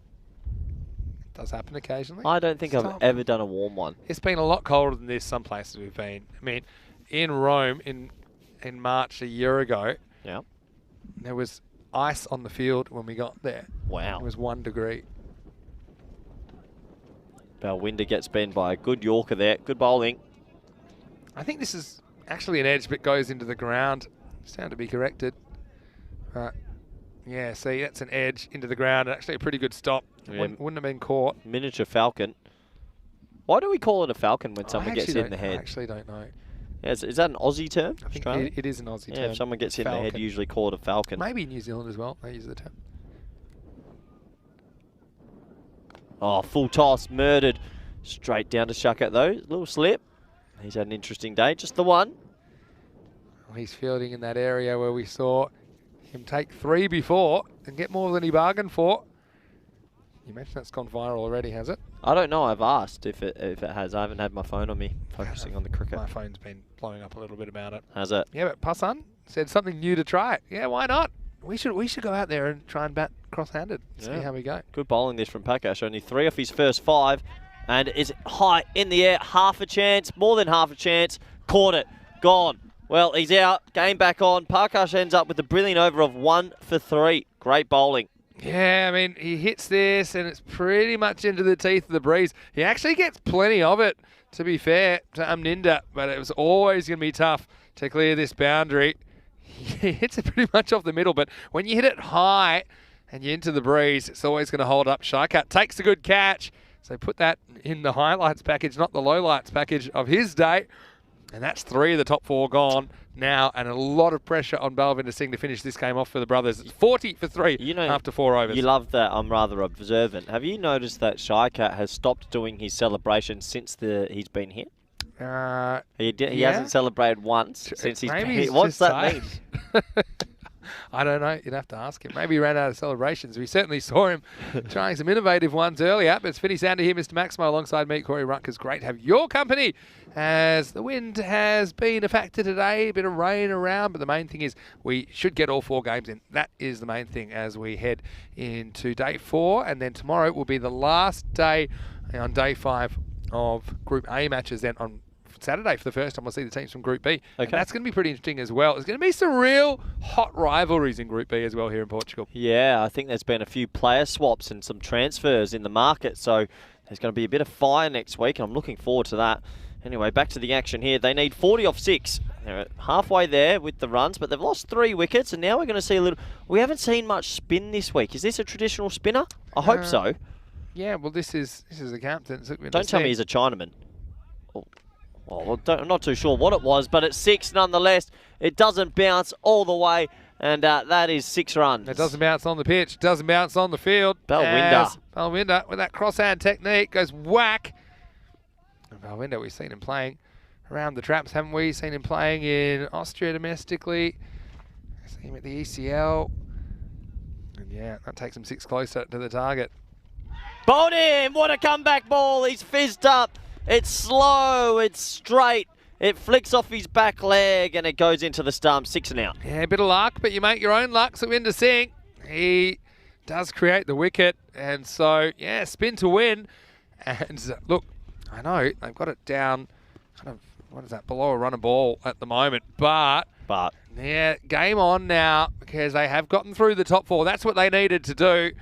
Lots of fortune. Sukhvinder castles Balvinder, who's got to go, but still, the cross-handed bandit has put his team in a very good position to win this match and sweep the series against the Royals. Yeah, he has put him in a good position, but he's gotten out at a pretty odd time for him, odd time for his team because he hasn't closed the game yet. Is that poor shot selection at this stage of the game, or do you think that's fair? Just keep going for it. That's the way he plays, isn't it? Yeah, I mean, it's a length ball outside, leg stump. I mean, trying to hit into the wind. He's done it a few times. I think the first one to go after a full toss was fine. Is he a traditional spinner? Yeah. What's he bowling here? Left arm orthodox. So is this we haven't seen barely any spin all week. Yeah, true. Like a lack of spinners in this group. It's all been medium fast. Yeah, that's true. We'll see probably a few more spinners in Group B. Mohamed Siraj Nippo would be the one which I would watch out for. Good bowler. This one sneaks in according to the umpire. Well, maybe a little bit of luck there. It's tight. I mean, when it passes the crease. What do you think about his elbow there? 1 run, tight. What's the rule? 15 degrees? Yeah, that's the thing. You can do 15 degrees, so it's not. It's just about the level of it. Certainly seems to be a partial straightening, but yeah, we'll have a look at it. Oh, it's cold, Vinny. Do you want my jacket again? Yep. Maybe the end of the game. Shot through the offside, beats the inner ring, and when it beats the inner ring, it usually goes for 4, which it does. Nice batting. 4 runs. Yeah, this is nice stuff from Kumar, who's been out there. And yeah, this is just a good square drive. Gets the foot out there, more or less to the pitch, and gets 4 through the offside. Harsh Kumar impressed me with the catch he took earlier on the offside boundary. And that's just a steadying boundary. As the middle and perhaps lower order will be tested. Not even at the halfway point yet, but 50 has come up, 51 for 4 brothers. Yeah, he might have done a small digit there as well. Hopefully he's okay. And yeah, he'll be probably substituted off the field. Did he get a finger on that, yeah, or was it the ground? Oh, I don't know. He's done something to his finger, as you can tell. Yeah, that's no good for Nevendu Sinha. Hopefully he doesn't spend too long off the field. 12th man will be called into action. Majid Mohammed. He's going to have to take his jacket off. Didn't look particularly impressed about it either. No, when you're the 12th man, you got the jacket on. You do not want to be out there, do you? You're not warm at all. You got to keep moving. That's the key. See Majid running on to the field. He's going to go like for like. He's going to replace Nevendu Sinha in that position. So yeah, what a good over this has been. What a good comeback it's been from Sukhvinder. After getting hit for 6, he moves quickly to remove the cross-hander bandit. And he does get hit for a 4. So plenty going on at the moment. Last ball of his over. Yeah, respectfully played for 1. They might think of 2, but I don't think so. Smart batting. I mean, sensible batting gets you there from here. But let's just say that people don't always act sensibly as we get to the end of the 5th over. It's 52 for 4. 52 off the first half of the innings. They'll need 28 off the second half if they're going to win match 14. Yep. They will. You'd think smart cricket should take them home here, but we've seen some chaos cricket before. Looking at the scorecard, both batsmen are very new at the crease, and if the Indian Royals, you've got to remind yourself that. You always say add 2 wickets on the scoreboard. 6 for 52 is what they're probably hoping for. Yeah, but they've got Mohammed Shan, who with his leg kick coming in next. Ooh. That'll be an interesting one. If he gets out there, he really likes to have a go. I don't think he's in about too conservatively. A few dark clouds coming as well, Vinny. Maybe DRS. Oh, not DRS, DLS. Yeah. Well, I mean, at the moment, I think they'd certainly be ahead, despite the 4 wickets. Defended, The wickets do matter for DLS, but they're less of a factor in T10 than other forms of the game. Because it's rare that you get bowled out, but probably difference between being 52 for no loss and 52 for 4 here is probably worth 5 or 6 runs, maybe 8 runs. Full straight hit, caught, dropped, caught again. Yeah, he's held on to it in the end. Caught, dropped, caught, dropped, caught. Yeah, well, he was a simple catch. It went through his hands, hit his chest, rolled down to the groin area, and then he tucked it in there. Did he really? Yeah. That's not what I saw first time, but you be the judge. Yeah, he grabs it. Yeah? Yeah. Yeah, I'd say the midriff, but he certainly plucked something out of there, and I hope it's the right ball. Well, let's just say in the end, it is going to be a 5th wicket, regardless of how he did it. LKC comes up with the wicket, and now Brothers are 52 for 5. Yeah, it's a big wicket. I didn't realise LKC still had 2 overs to go. He's a good bowler. He picks one up early, and 5 down now. I mean, the lower order haven't been expected to do much in this tournament just yet. Could we get back-to-back golden balls? It's not impossible at all. We don't count it out. So, yeah, 52 for 5. Things happening, and look, in the end, Jai Prakash found a way to catch it, didn't he? I thought it was going to slip out. He didn't really panic. He panicked a bit, but the main thing was he smothered it. So wicket for KC. Oh, a bit of confusion now. Another dot ball. So KC's bowled 3 dot balls, got a wicket as well. Oh, you just sort of feel the game's turning a little bit here. Brothers 11, bit of pressure. A back-to-back golden ball would be phenomenal. The Dublé Goldens. Do you know what the odds of back-to-back golden balls are? 1 in 200,000. Full straight hit down the ground, 1 bounce. Not really attacked by the fielder. They get a single. Oh, hits the stumps. They'll get an extra run. That's poor cricket awareness. 2 free runs. Well, 1 free run. 1 for the single, 1 for the overthrow. Yeah, I mean, that's disappointing. Again, every run could be crucial. We saw that last time. Yeah, the run out wasn't on, and the bowler doesn't stop it. He decides to let it hit the stumps, so they get the extra run. Well home, wasn't it? Yeah, absolutely. Have a genuine guess. What do you think the odds are? If I said to you at the beginning of the day, or what are the odds of the first 2 games being golden balls? 1 Yep. in 7,777. It's about 1 in 5,500. So you're not that. Oh, that's close actually a away. pretty good guess. Well, you've originally guessed it were 200 and 200,000. That's pushed into the offside. They might think of 2 here. It's in a bit of a hole, but they'll settle for 1. So, Takes them up to 55. Yeah, I mean, yeah. It's close. Run a ball looks easy on paper, doesn't it? No, but if you think it's easy, grab a bat and head out to the middle of the can't touch a cricket ground right now. Yeah, grab a bat and do it if you're in the lower order. Yeah, more exactly. Importantly. Well bowled. What a great over from Lucky KC. 1 for 3. Yeah, excellent over, and you called it. He did have 2 to go. Now he still has 1 to go, and that's the end of this 6th over. The score is 55 for 5. I hope it's not a golden ball, actually, because then I owe you your drink back. Yeah, we'll be square, so that's fine. You can see wickets to Parkas, Sukhwinder Singh and KC. But again, they've got some good bowlers to come. So you've got 4 overs to go. You assume you're going to get Parkas 1, Lakshman KC for 1. Ahmadullah and Sukhwinder, they were a bit expensive. So do you stick with them, give them a second, or do you try another option? Tough. Yeah. These are the fine margins in a game of cricket. You need to think about on the spot if you're a captain. Looks like they're going to go back to the slow left arm unorthodox, to say the least, Sukhwinder Singh. He's unorthodox, orthodox. I'll give you that one. Yep. He hiffs that one in. Yeah, so he's just trying to put a bit of right to left spin on these. And yeah, dot balls. That's the way you get back into the game. Getting ominous with these clouds again, Vin. Oh, wide ball. And that's what they can't afford. The extras creeping up also. Still a tight game here. Everything on the line. It's exciting stuff.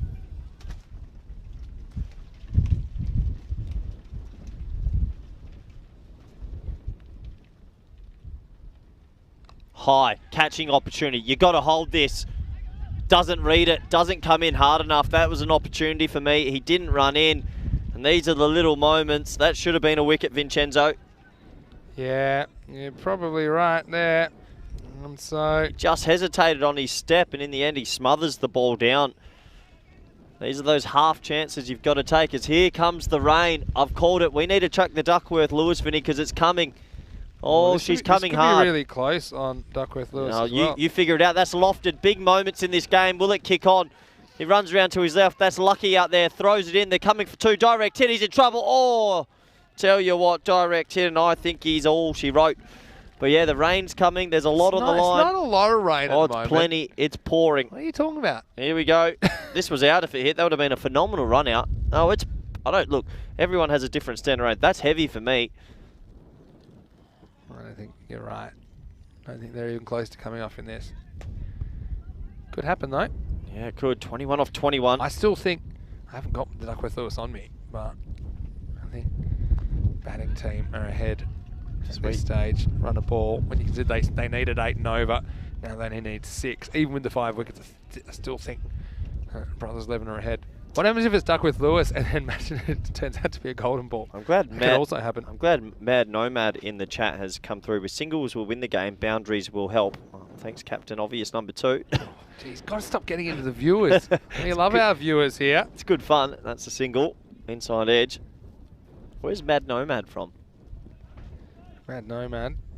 He's from the UK, I think. From East Anglia. Tell me if I'm right, Mad Nomad. Last ball of the 7th. Singles will help. Boundaries will help more. Oh, not the last ball. We've done the mocker a few times. And, yep, that's a wide. That definitely doesn't help. 18 off 19. I'll say it again. Last ball of the 7th. Defended. Maybe could have pushed that for a 1 if you ask me. End of the 7th though. 62 for 5. They run a ball they need off the last 3 overs as we look ahead to the afternoon session. Gorka 11, they're back in town, taking on the Fighters. This is the last 2 matches the Fighters will play. They're winless. And Gorka 11, well, they're hoping to grab a couple of wins here. If they do that, they'll be even with Marlo on points. Could potentially even finish the day at the top of the ladder. Make sure you join us for that. And we'll start about half an hour's time. Gavi Dillon in for the Fighters. Oh, big player. For the first time. Gavi Dillon, good name. Yeah, Gavi Dillon, he's listed at number 3. Seen him before. And yeah, it'll all be starting right here in half an hour's time. News from the toss. Fighters winning the toss, electing to bat. That's a good, confident move from them. I like that. See if they can put a score on the board. High in the air, should be caught. Caught. Big wicket, game back on, Singh goes, and it's caught by Singh, and Singh, wicket, wicket, wicket. How good has it been this morning? Close contest between these two teams. A bit of chaos too. And it's your man, Lakshman KC, who comes up with another wicket. He's got 2 for 3 now. He's flying. Good catch as well. I just thought Singh was in a bit of trouble there. Didn't really set his feet. He was blowing around. And he is able to pick up the catch that removes Manpreet from the equation. And now, brothers 11 Portugal, they are 62 for 6. 18 required off the last 17. But here's a man that could probably finish it in 3 balls if he leg kicks hard enough. It's Mohammad Shan. Yeah, and he's got to deal with the elements here because that rain is getting heavier, Vinny. He wants to go straight away here, I reckon. Oh, he does, but it's a catching opportunity. He should be gone first ball. He's not. It's misread. They're going to double back for 2. That's a big error.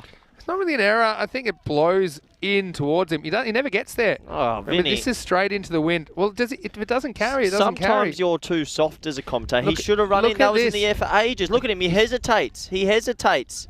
He needs to get there. Oh, it was a sitter, according to Corey. Not a sitter, but he hesitated. He did the goose step to himself.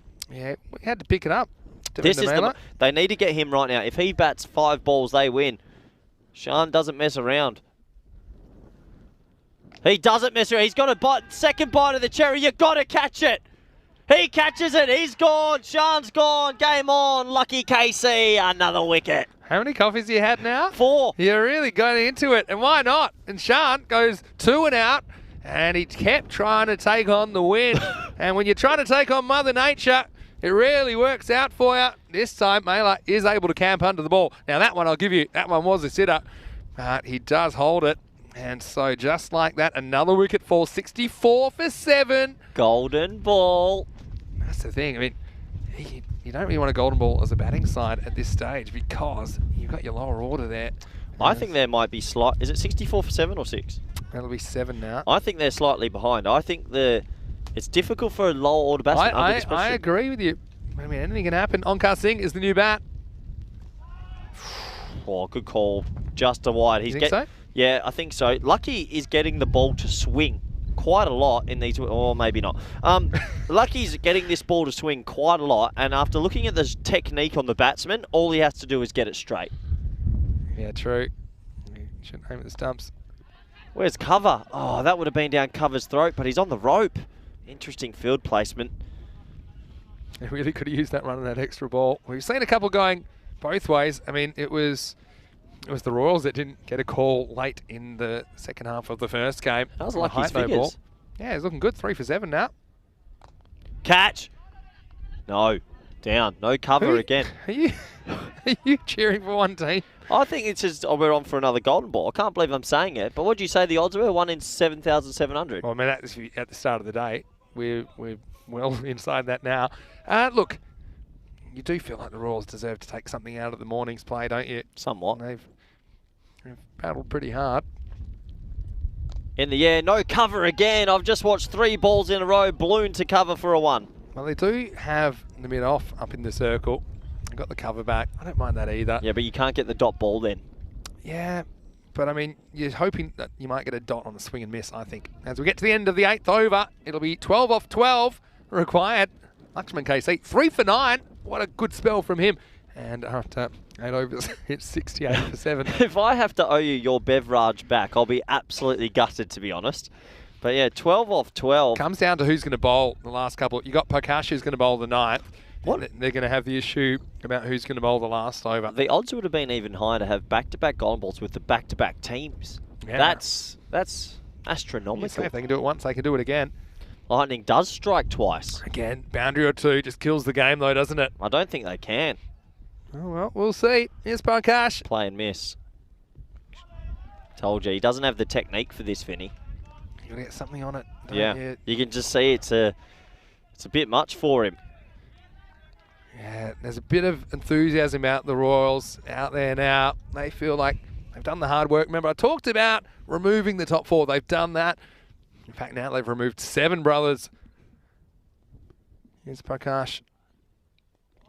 He's missing that by a mile, Vinny. They're in strife. Prakash is the bowler you want on at this stage as well. I think if you choose one bowler for Royals, it'd be Prakash because he can replicate this. His accuracy is pretty good.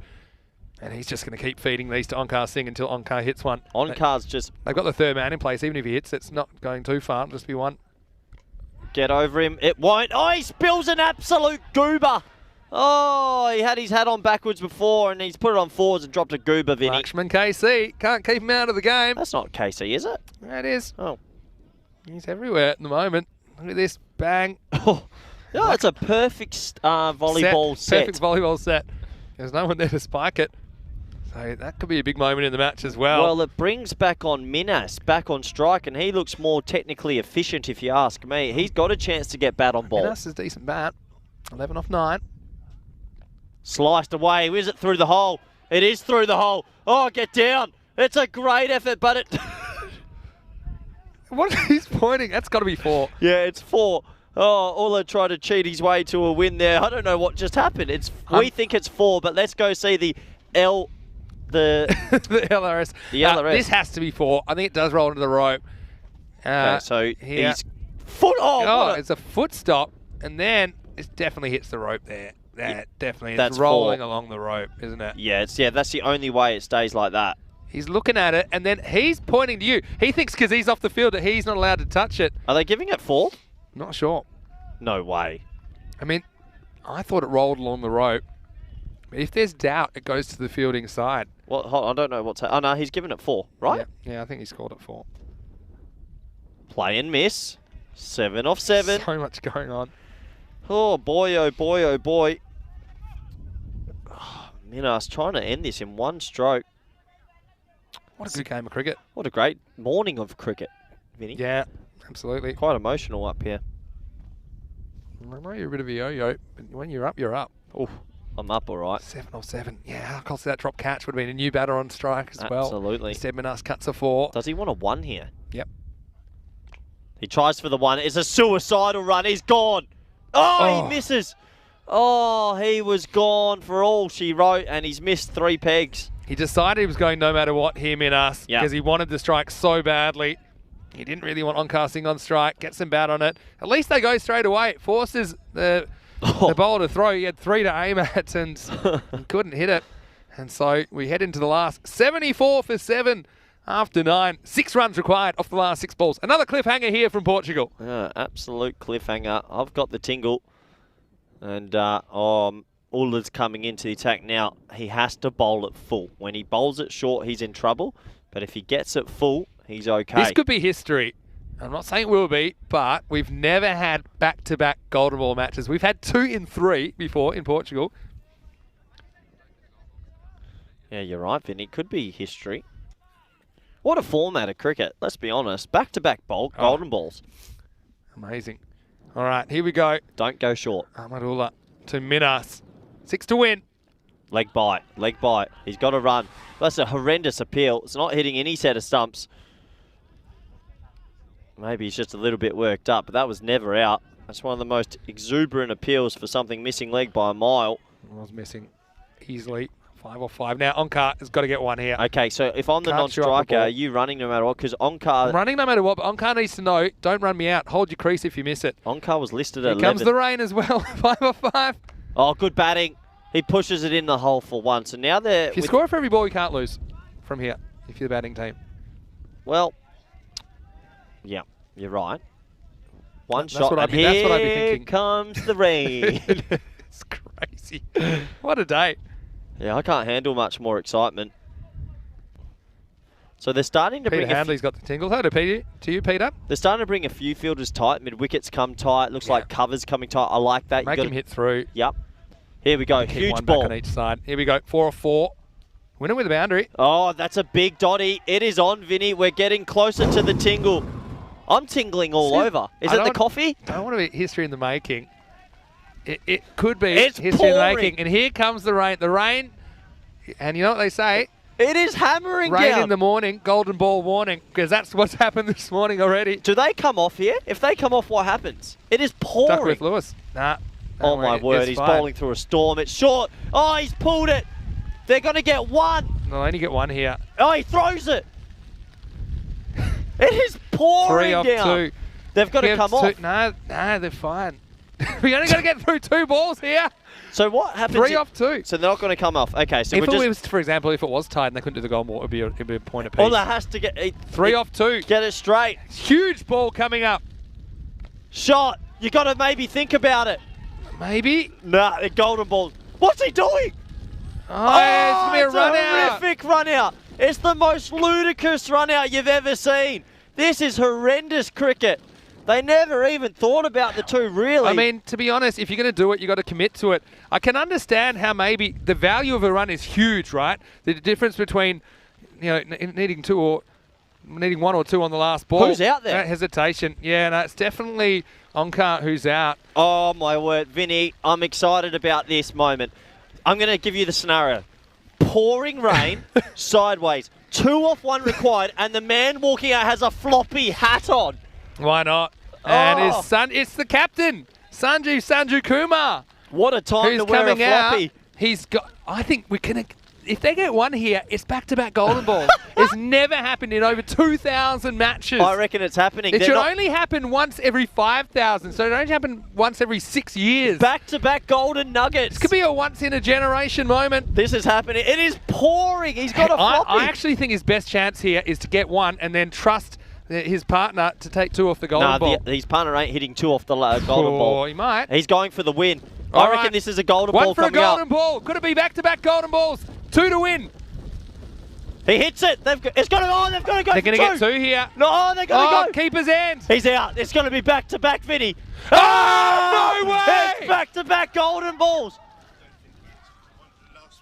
Oh, no. It was the 1 short last delivery. I thought I spotted it. So guess what? It's not, in fact, a golden ball.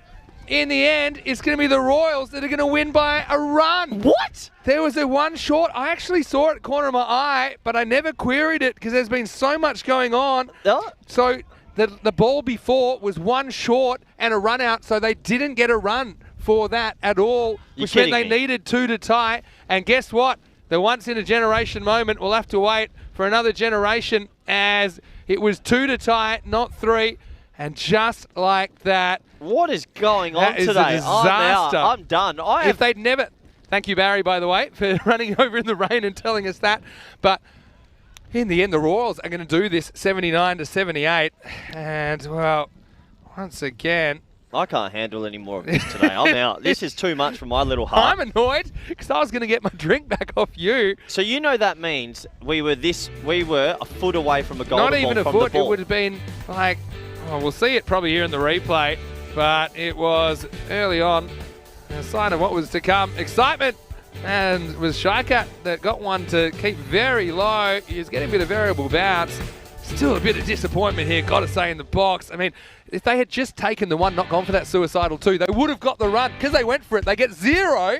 Did you say in the box? What's that? In the cube, thanks, Vinny. Yeah, well, that's true. Anyway, talk me through the highlights here. I'm a bit deflated. We almost had... Well, I thought we had back-to-back golden balls, so I'm on a bit of a downswing. Corey will take you through this. This was a good mark. That was Australian football style, that one. Yeah, well... So Vinder came on, he got banged for a 6 and then took a wicket next ball. Yeah, well, what a day of cricket. It's hard to surmise, to be honest with you. There was wickets, there was 6s, there was run-outs, there was potential golden balls, there was short runs, there was rain. Oh, it's just all happening today. This is pure ECS, and this is why we love it. Yeah, Ramesh has told us about the short run. Yeah, he spotted the short run as well, as this one was held on the 5th attempt. And well, things came down. There was an extra run they probably shouldn't have got. And it all came down to a game of inches. It was a nice effort out there. But yeah, I can't wait to see the second last ball. We might be able to spot the 1 short, and it was just total chaos at the end. It comes down to decision making, and these 2 teams, 2 games decided by a combined total of 1 run, and this one got knocked up. You're right, it was a perfect volleyball set from Lakshman KC. At Parkash, he delivered a pretty good 9th over, but this is one that ended up going for 4. You see, it just got kicked into the rope, and then he said, okay, you touch it, because I'm on lava. And then they decided to take this on. Last ball of the night. They survived. This might be the one where He doesn't touch he his does bat. call it. And he calls it straight away. Yeah, Buxter's all over that. So we missed that signal here in the commentary cube. And it meant that they needed 2. We thought they needed 1.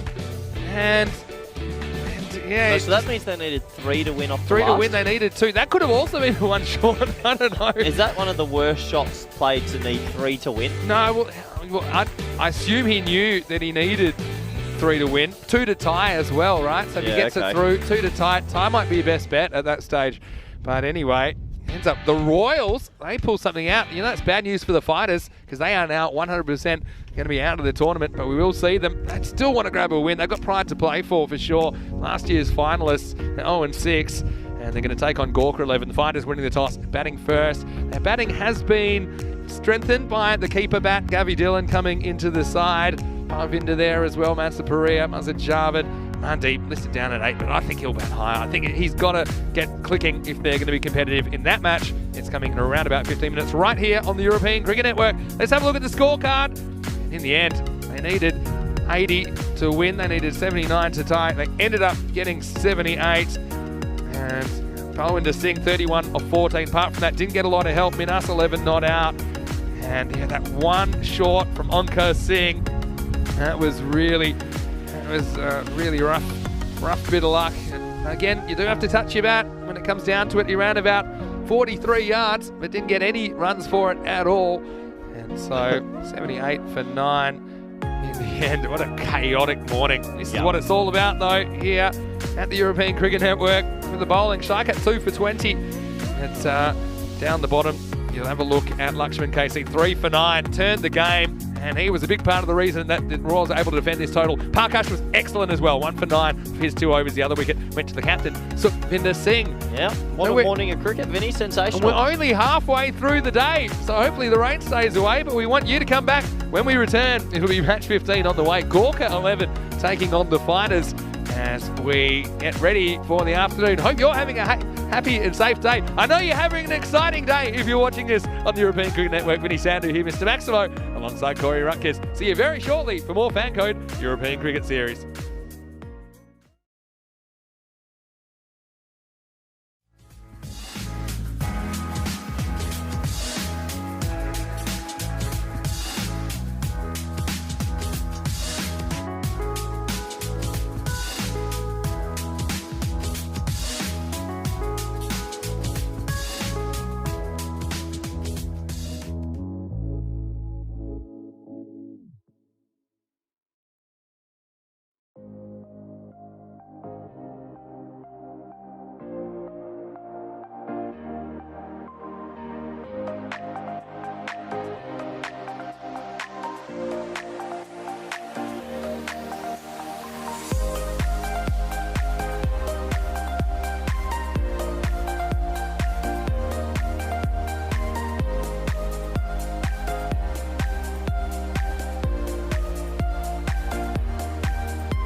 This European Cricket Network event is proudly brought to you by HCL Software and Paramatch.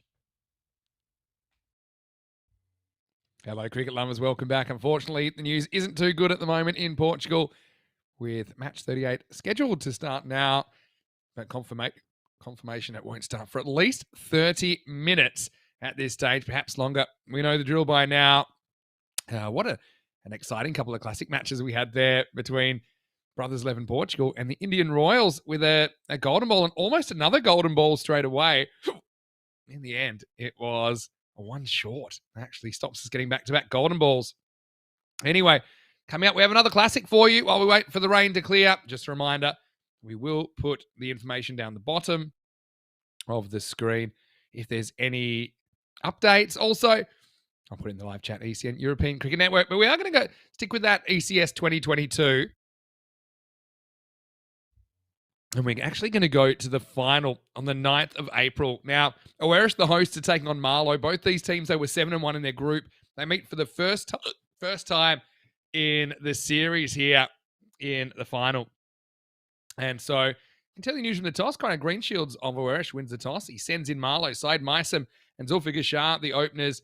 It's going to be Junaid Khan to open the bowling for Oweris. Can Oweris break the Marlo stranglehold on the European Cricket Series here at the Santarém Cricket Ground in 2022? Find out as we watch this ECN Classic.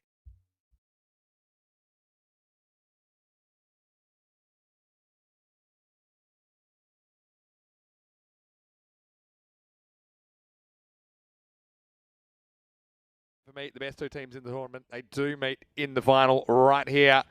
And it's going to be a good one. Oweris, you saw there at the toss a little earlier today, they have elected to chase in this one. So it's slightly risky, but they certainly chased well earlier today. Both these teams, in fact, did chase the identical target of 92.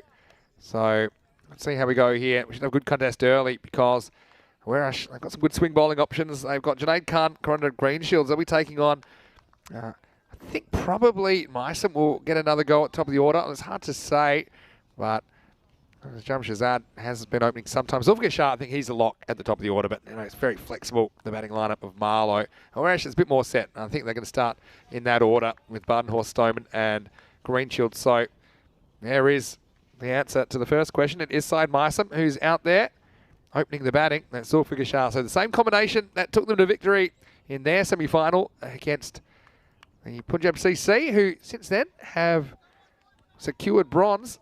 And that was the news. And so now we will get to see Junaid Khan opening the bowling. And here is the first ball of the final. And it's a touch and go one. I think it's just okay. So Junaid flirting with the line.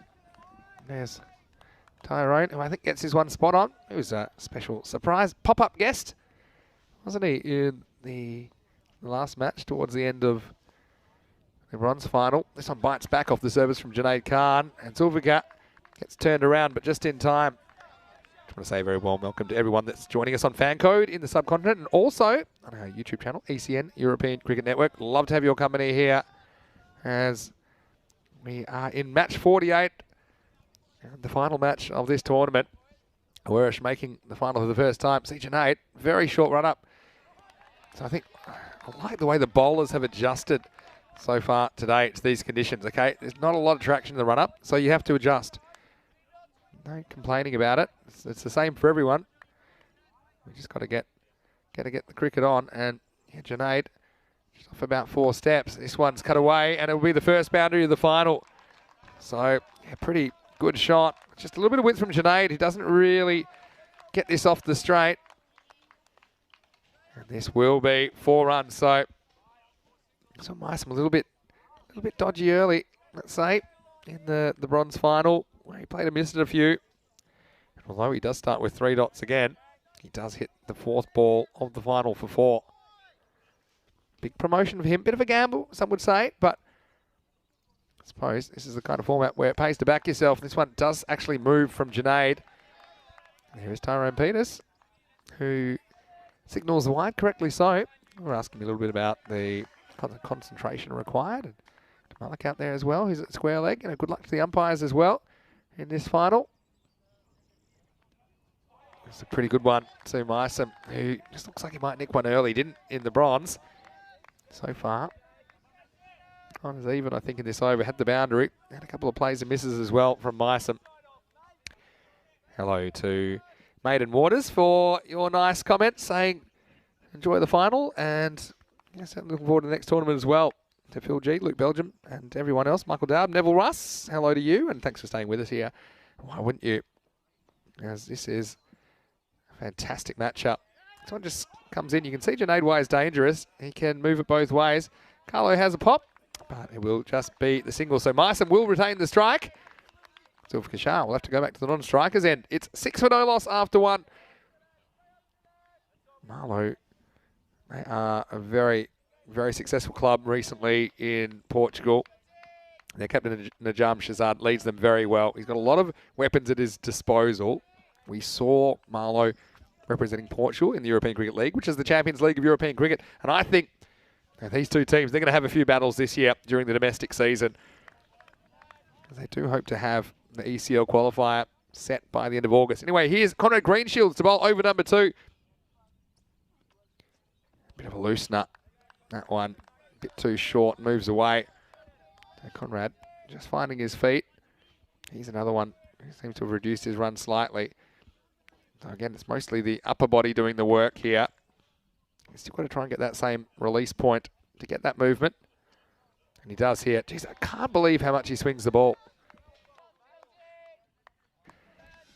Some people can just have this ability to do that. Watch the curve right to left on this after it bounces, and then Judge actually does pretty well to handle it. Swings a lot after the line. This one's called. Again, they will judge the wides based on where it passes the popping crease. I mean, that's one, even then, not 100% certain that wasn't okay, but I mean, the umpire only gets one look at it. This one's a little bit short, dragged down. And, slight fumble from the puppy, Alex Macy, who took a very good catch earlier today.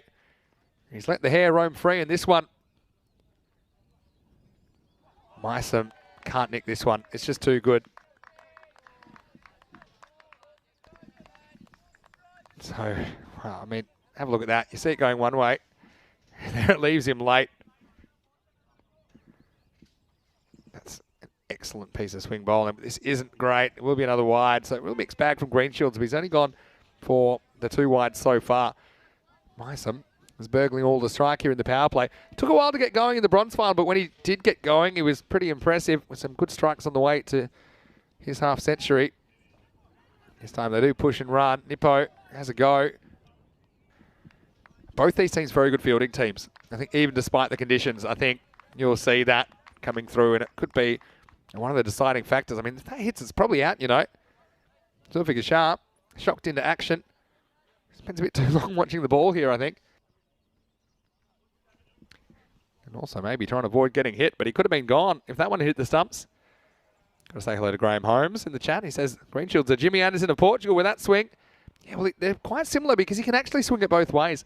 Especially here today where there's no real breeze. It's not very strong either way. I think he's more natural swinging it right to left. Now he bowls the left-hander.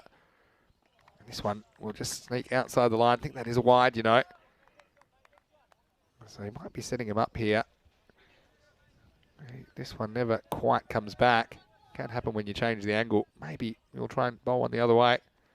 He doesn't. It comes back a long way, but cannons into the pants of Zulfikar Shah. So we saw both these teams chasing 92 earlier in the day. Even if you have that kind of a target in the final against these bowling attacks, I'm not sure that it'll be so easy. And once again, the movement into Zulfi gets him in a bit of a knot. So Greenshields doesn't take a wicket, but he doesn't go for too many more. And maybe another instance of the fielding side just helping out the batter with a bit of a rub there, but it is the end of the over. And at the moment, it is 11 for no loss. Let's have a look at finals day and the state of play. Well, congratulations to Punjab CC. They win bronze in the end. And they were able to get over Gorka in that last match. 8 over reduced affair here in the final. Werash, the hosts, versus Marlo. Champs versus challengers. Marlo yet to lose a tournament. An ECN tournament, that is. in Portugal. So I do think it's a very even match. Superstars on both sides. Junaid Khan coming back to bowl his second. He typically does. And has been a bit expensive in the third a couple of times. This one gets away from Janjat, but won't go for an extra run. This is one that does swing from Junaid. So, yeah, inconsistent swing is how I'd put it so far. Some have gone, some haven't. Again, it's not super comfortable for the batter that has to face. This one comes in as well, but it's well directed from Junaid. Just the one. So, I haven't really seen what I would call a kind of proactive risk taken by the batters yet. You see that Mysom's had the lion's share of the strike. And if you take out the wides, then actually, you see that these guys have got 7 off 13. That's if you take out all the extras. So, not really fluent yet. I think Junaid's a good matchup to Zulfiqar Shah because he will swing the ball away from the left-hander. That's the first time we've seen a real risk taken, but he just pops it up. In fact, he gets so little of it. That Conrad, I don't know if that was a deliberate bit of foxing, but he definitely kind of knocks it away and maybe tries to induce him into taking it too. Have a look at this. And then he just he's quick all over it. And I think they were smart to turn that one down. And Marlo, yeah, I think the 100 is probably a pretty good target for them to aim towards. And this one is somehow edged, but not back onto the stump. Oh, Junaid gets his one to go late, gets a little inside edge. I thought for a second that that one had crashed into the stumps. In fact, it hits his the back shoe or his back heel. It almost goes all the way to the keeper, but it doesn't. Now, the next one from Junaid Khan is pitched up, and there's Alex Macy. Well, his fielding's getting better and better. And look, some of the think he was in the team only for his long hair and moustache. But he's proved very valuable, and his enthusiasm is infectious. The Irish guy, they just love him. Originally from New Zealand. Now, Zulfiqar Shah. Saw him not afraid to take a risk. And this time, he flicks it away onto the leg side. It'll be a long chase for the fielders, and they're not going to get there. So, it will be 4 to finish the over. As Zulfiqar Shah gets his first boundary. He'll move to 5. So, yeah, that one just coming in and smart by Zulfiqar Shah. I think he decides to go with the movement. So, again, that helps for Marlo. A little bit behind the 8 ball at the moment. We know they've got a long batting lineup. I think that's why they don't want to be too conservative here. Sure, you don't want to get in wicket trouble early, but you have to be brave in a final like this. Junaid with his last ball. And doesn't really get it where he wants it. But good fielding down there. There's KP Krut Patel, who fires in a throw. It'll allow a single. So this time it's Zulfi's time to pinch the strike. And the score at the end of 3 is 20 for no loss. Pretty good power play for Owarash, restricting Marlo to just the 2 boundaries. A couple of issues with wides, but you will expect it in these conditions. You can see the cloud cover and a bit of mist around. Probably more misty than rainy at the moment. We have seen a couple of stronger showers. In fact, they pulled us off the field in that bronze final. And so you can probably hear that bit of light rain falling. Probably light to medium now. And remember, 3 overs constitutes a match, and we've already had 3 overs in this first innings. Greenshields will bowl out here. And this is an interesting one. I think it's maybe just because the ball is swinging, he thinks this is probably the best time to use himself. He's got a lot more back-end options now, because I think that Carlo Butcher-Martza bowled well. I think that Miguel Stoneman bowled well as well at the end of the innings. So maybe he's just a bit more confident bowling first. And also the fact that, they are bowling first in the match. So it's not like they're defending any particular target here. So they'd rather get Conrad back on as soon as possible. And the other thing is, if for some reason the match is shortened, I think they want to get 2 overs out of Greenshields. So this kind of guarantees that he'll bowl the 2 overs. Hopefully it's not shortened though. And to be honest, there's nothing short about this from Mysom, who's carrying on his good form from the semi-final, I should say. And he scored 53 off 29 in that one. Hasn't been defeated today. This time he drives on the up. That's a really good cricket shot. They've trusted him with the opening spot. Conrad, wasn't a terrible delivery, but sometimes you just got to tip your hat to the batter and say, well played, and it was. I wonder if Conrad's setting him up for the in-swinger here. No, this is another outie, and it's going to go down the ground. It's going to be 4 more. Meissen on a rampage. Does take a little while to get going today, but once he does, he's not afraid to attack, and he takes 2 or 3 steps down the pitch. And Greenshields gets hit back over his head for 4. You just feel like this battle could be important over the next 3 balls. You've got Greenshields versus Meissen now. It changes the line of attack. Well, only get 1 ball of the battle in that time. Zulfikar Shah will be back on strike. So yeah, Greenshields just changing something, changing the angle.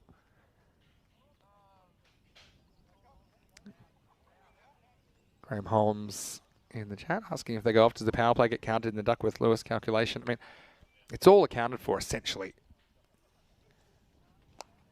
As this is in the air, and it'll be a 1 hopper down to Mabeen. Just 1. So, I mean, here's the thing. The power play is, statistically, it's not necessarily higher scoring than any other overs, based on what we've seen so far, over a lot of data. The reason is, okay, it favours the batters because of the field, but it also favours the bowlers because they got the brand new ball to play with. They're generally bowling their best bowlers, so all kind of comes out in the wash. Short, and this one will be called a wide. And, not sure if this is for height or for width. Maybe it was for width. We couldn't really see where it passes the crease there. Also maybe for height. Yeah, it was called on height, I think. But you had 2 reasons to call that one, I think. This one across and edged. But Stoneman, Miguel Stoneman that is, will clean up, and it's the end of the over. The score at the end of 4 is 33 without loss. Very warm welcome to you. Vinny Sandu here, Mr. Maximo, for the European Cricket Network, and it's great to have your company here. Of course, we're missing you, Corey. Corey Rutgers is not feeling too well today. It's nothing too sinister, he assures us, and hopefully he can rejoin us on Monday. But hope you're enjoying your rest, Corey. And I think you'd agree with me. If you were here, you'd say that this is the final that you wanted to see. Awarish, the hosts, and a team which has a bit of a new look, but they are here, and they have made the final for the first time in the Fancode European Cricket Series. We're taking on Marlo. Marlo have 3 trophies, 3 ECN trophies already to their name. And I know that they want to make it a 4th right here, but you can say this actually might be their toughest test yet, because both these teams have been really good. They've only lost the 1 game so far in the series. Here's Nippo in the 5th. And spin did kind of change the momentum of that first semi-final today, because it looked like Gorka were getting away. Did score pretty freely in the power play before spin came and shut the gate a little bit. I really enjoyed watching Nippo go about his business. He's certainly full of enthusiasm. I just hope we get an appeal, because that's always entertaining. Yeah, 38 came off the first 3, but then only 30 off the next 5 overs. And this one, this is edged back down onto the foot and up and over the stumps and over Jaunjat as well. So, left-arm spinner versus left-hander. You'd say maybe Zulfikar will enjoy that matchup and try and go over the leg side. Nippo, he's just a tall, kind of rangy left-arm spinner. The wind's slightly right to left on your screen, so keep an eye out for that. Meissen goes back and can't deal with the bounce here. And Nippo, you'd expect he will get some bounce. Just getting away from Meissen. Not sure if there's a little edge on that or not. Hard to tell. Next one's the arm ball. So clever bowling from Nippo. He's the master of variation. Also, the character perhaps the facepalm emoji was based on, because I tell you what, he spent a lot of time grabbing his face today, Mohamed Siraj Nippo. This one doesn't spin, you see. It just comes in, maybe a bit of natural variation, or maybe hitting the seam and coming back. He was hoping to crash into the stumps. It didn't, but still, very good over so far. Just 2 runs off it and 2 balls to go. Pushes this straighter. Maybe a bit lucky to get away with that, but you can see already the difference that Nippo makes when he comes into the attack. This is a big ball now for me. Meissen had a bit of a crossroads. He's 19 off 21. He's used up a lot of deliveries, had a lot of the strike. He's got 1 more ball this over from Nippo. wants to go after it. And I think this just sneaks in. So that's a really good over from Nippo. We'll have a look at the last one, but only 2 off it. That's the end of the 5th over. And the score is 35, no loss. This one, again, doesn't spin. Look, looks like it will, but it doesn't. If anything, it just comes back. It's more in than out. And Tyrone Peters says, yeah, I'm happy with that. So maybe a line ball call goes the way of the Swans. Halfway through this first innings, and no wickets, but still, the run rate not really motoring for Marlo. As they are going at 7s at the moment, 70 pace, and you just know that they're going to have to start taking some risks. They've got 10 wickets in hand. They've got a long batting lineup. Got Najam Shazad, the national team captain, coming in next. You've got players like Zaib as well, who's had a lot of success at a high level. Then players like Azim Sawa. Saim Ali's listed at 6, Amdeep 7. Amar Ikram, he can whack it around. He's listed at 8 for me. As Mobeen Tariq is coming on. And first one has worked away. So we've seen quite a lot of these finger spinners not actually spinning the ball a lot, but I think Mobeen Tariq, some he'll try and turn left to right, some he'll just kind of let go with the arm. Let's have a look at some of the top formers. And you see, Francois Stoneman actually has more runs than Greenshields now. He's not quite averaging as high or scoring as quickly, but Badenhorst makes up the top 3 batters for Werash, for Marlo, Shazad, Shah and Mysam. So again, the top 3 for both teams featuring in the leading run scorers. They go after Tariq, and this one won't quite carry down to one of the players I just mentioned, Francois Stoneman, or Faf as he's known. He's been his kind of patch down there, hasn't it, during this series at deep mid-wicket. So thank you to everyone who's saying they're enjoying the outfit today. It's a bit of a Portuguese theme. As this one will be the first wicket, and this is one that goes with the arm from Mobeen Tariq. And I think Zulfi just said, enough's enough. It's time to start going for some shots. He never quite gets to this one. I think that Tariq takes a little bit off it, and he might see Zulfikar coming. So he bowls a little bit shorter. You see, he lifts his head. He's really not in a good position to execute that stroke. As Janjat ends up catching the stumps as they come hurtling towards him. That's the first wicket of the final. In fact, it's the first wicket that Marlo have lost today. It's 37 for 1. Zulfikar Shah ends up making 10 and a runner ball in the final. Just the one boundary. Didn't have a lot of the strike, to be fair, as Mysam has been doing most of it. Probably not a bad wicket to lose. I think that's smart from Zulfikar. Doesn't look like a very good shot, but it was time, I think, to get the captain of the crease, and that's what we're going to see halfway through the 6th over. Najam Shazad, a player I've got a lot of time for. Plays the game the right way as well. There's quite a lot of rivalry within Portuguese cricket for sure, but I think at the end of the day, it's a community which is thriving, and it's a community that's growing. And certainly think that these two teams, at the end of the day, there's a lot of love between them.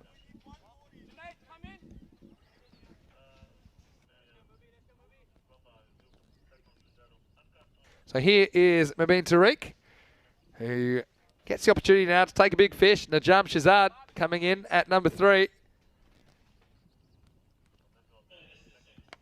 This one a little bit short and whacked away. That's Stoneman territory down there, but this time it's KP. That'll cut it off. So they've kind of reinforced that zone, haven't they? And that's probably all about the potential turn that Tariq will get. Occasionally, if he gets a bit short, he gets whacked away over that leg side. Mysam goes back and tries to hit it straight, and he gets this one pretty good. Maximo! You see there, Tariq, once again, just giving a bit of length, and Mysam's had enough. He flat bats this and has plenty on it. So 6 runs, and the counter-attack coming from Mysam, who after a bit of a pedestrian start last time, he's certainly motored to his half-century. He'll be hoping to repeat that here in the final. And last ball this over, Tariq, despite that 6, it's only gone for 9. Now, he hasn't got this one. It's the arm ball, and it won't go anywhere. Now, they're going to go for 2. Good throw might have him in trouble here. I think this might be gone. I think Mysam's run out here. And so they take on the second. Well, he got lucky in the first place because I thought this might have gone to hand, but he mishit it and landed in the infield. Doesn't go more than 25 yards from the bat. And here, you see, he gets it down just in time. Well, you can see how much there is in it. It's not a lot at all. Probably 5 centimetres. But he is gone here, Mysam. And so the LRS is called for. TP, he chops the air. He chops the rain. And it's Jounda that chops the stumps, and he's going to chop down the innings offside Mysom, who's going to be run out for 27. And there's the signal. So Mysom goes just as he was starting to get going. He's used up a lot of balls. Did hit 3 4s and a 6, but he goes at a crucial time in this innings. It's also the end of the 6th over. It's 45 for 2. Oh, it's an excellent piece of fielding as well. And a good bit of keeping from Jounda. Had to be super quick there. Sometimes as a keeper, you do have to rush and maybe cheat a bit on your technique to get the ball down quickly. And you see, he didn't have a lot of margin for error at all. Graham Holmes saying, very good fielding it was. And guess who? It was Faf Stoneman that fired into the throw to Jounda. Into the over. So it will be Shazad on strike to Nippo. Again, 2 Portuguese nationals go at each other. And it's Nippo that gets it. And his fingers are all over the place. Well, I think it was pretty obvious it was out. But if Tyrone Peters didn't know originally, he certainly saw once Nippo. He had the eye of the tiger in his eyes as he goes absolutely nuts. He's knocked over Shazad at a big moment in the final. Marlo, captain, has to go for just one, and he goes second ball. This one angled in, took a little something on the way through. And Nippo, wow, not the first time we've seen that kind of reaction, but he's fired up. This one just flicks the back hip, I think, on the way through. And Najam Shazad, well, he's frustrated. And Nippo, well, he's animated, and why not? Doesn't get too much bigger than this. Werash in their first ECS final, and they have the big wicket of Shazad, 45 for 3. Werash, players coming from everywhere to get on Nippo. Well, it was a slippery Nippo delivery, and it just got through the jump a little bit quicker than he thought. This will bring another left-hander to the crease. We did see Zulfikar Shah earlier, but now it will be Azim Sawa, who's a pretty good batter in his own right. And I know they've got plenty of wickets to play with, but it just feels like a big moment whenever you see Shazad going, because he just can be so destructive, and he can do it against good bowling. So now we'll have left-hander to left-hander as Nippo comes into Sawa for the first time. It's a pretty good delivery. He misses that. He's stone-cold LBW, but does get some bat on it and gets it away for a single. Les Bickley saying very hearty appeal. Well, it was. I mean, it was more of a celebration, I think, as he saw the stumps already castled. So Nippo now gets to bowl to Amir Zaib, who's facing his first ball. He came in after the run out. He got off the mark immediately. So, yeah, these wickets, super important, I think. People say in T10 the wickets aren't important, but I think it's the calibre of the batter that you can send back. Certainly 3 very good ones back in the shed already for Marlo. Nippo, he's just been so economical today. He's got 1 for 4 halfway through his second over. You can see now the batters are a bit gun-shy to him, and you can imagine why, because they have lost 3 wickets, and they don't really want to lose a 4th here, even with the overs running out. But, I mean, Nippo's just been so good here. Let's see if they go back to Mubin Tariq, or whether they try somebody else as well in the 8th. I'll be tempted to maybe try someone else. I'll tell you why in a second. This one comes back again off the pitch. And well, they think about a second, but let's just say that Zai wasn't exactly motoring through the first. Look, the reason I might try someone else in the 8th is that it keeps your options open. You can always bring Mubin Tariq back in the 9th if you want. They've got Carlo Butchamatsa that hasn't bowled yet. Nice throw. Waste of a direct hit, though. They've also got Miguel Stoneman up their sleeve. And if you do bowl Mubin Tariq now, then you're forced to bowl 2 different bowlers in 9th and 10th, which they've done before. They're not too bothered about it, but I suppose if you bowl 1 in the 8th that bowls really well, you can always come back in the 10th. As this one, not really hit well at all. It'll be a simple catch for Greenshields. So Nippo finishes the tournament with another wicket, and he's off. Will somebody find him? Because he's run halfway to the boundary, and it's Greenshields who was up in the circle. And I think they were challenging Azim Sarwat to go over mid-off. It was Conrad, clever captaincy, as he keeps himself up in the infield. You can see that he's there waiting for it, and he was hoping for a miss hit. He got it, and there was no way he was dropping that, and there's no way Nippo was ever coming back as well. So Mohammad Siraj Nippo, great pickup for Werash. He's going to finish with figures of 2 for 6, and yeah, the 2 wickets are handy, but what about the fact that he's only gone for 6? So once again, spin changing the game, and quality spin, as Nippo, only 2 came off his first over, and only 4 come off his second. He only went for 6 singles in his spell as well. Let's have a look at what's coming up on Monday. And we are making the journey north to the Netherlands and a little bit east as well, as we will be in Rotterdam, and Sparta will be the host club. They're up first against Voorburg, of ECC, as they're known in the Netherlands. And then Sulland, first time we've seen them in an ECS. They're taking on Kampong, the reigning champions. Kampong last time, they came from nowhere, so they are defending champions in that series. And Sparta, I do expect a pretty good side from them. Plenty of international stars playing in that one as well. Could be another wicket, and it is.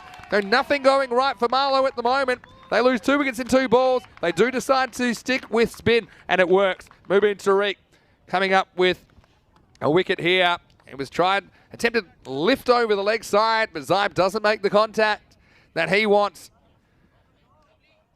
And a very safe pair of hands. Faf Stoneman decides to take it, fingers pointing up. And Warish right now, they are looking the goods. They decided that they wanted to field first, and they wanted to get into Marlo. At the moment, it's a bit of a merry-go-round there. Batters coming, batters going. You see a bit of nervous body language from Marlo, the defending champions. They're 49 for 5 and just can't get anything going here in the final. They're only on 68 pace at the moment as well, and that is with 2 new batters essentially at the crease. Neither has faced a ball. Very good player, though, coming in for a number 7, Amardeep Singh. He's out there with Amarikram. Both these guys can hit a big ball. I think they'd have to not worry about the wickets lost. I think they still need to be aggressive and counter-attack here. And he does. He goes down the ground, and he goes really good. I mean, that's 6 on any ground. Well, the scorers, if they didn't see the signal, they know that's 6 because that one almost took him out. Well, there's Marzi. Always happy when he gets a bit of camera time. But this is a really confidence-boosting shot from Amardeep Singh first up. A very good player. He's better than your average number 7. So, hit that one almost to Mars. So you know it's a big hit.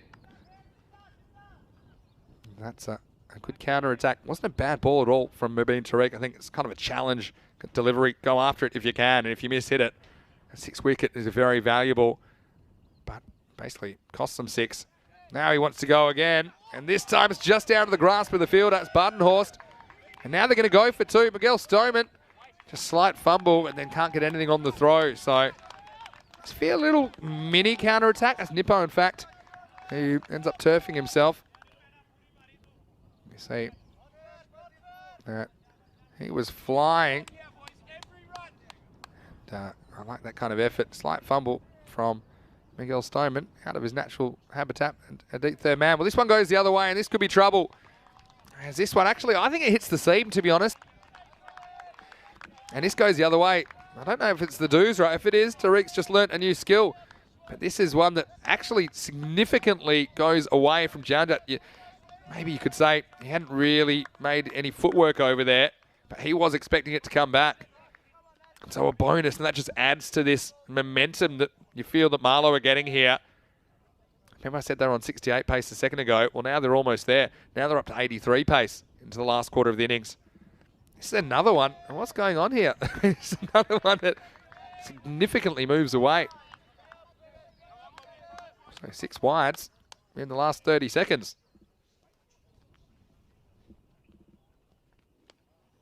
And this one does hold its line as well. It's Alex Macy, the puppy, that will do the fielding. So yeah, I mean, this is the highest scoring over in the innings now. It's worth 15. Still 2 to come. And this is the approach. I mean, you can't be too conservative, even seeing those 5 wickets down. You're running out of time to put a score on the board.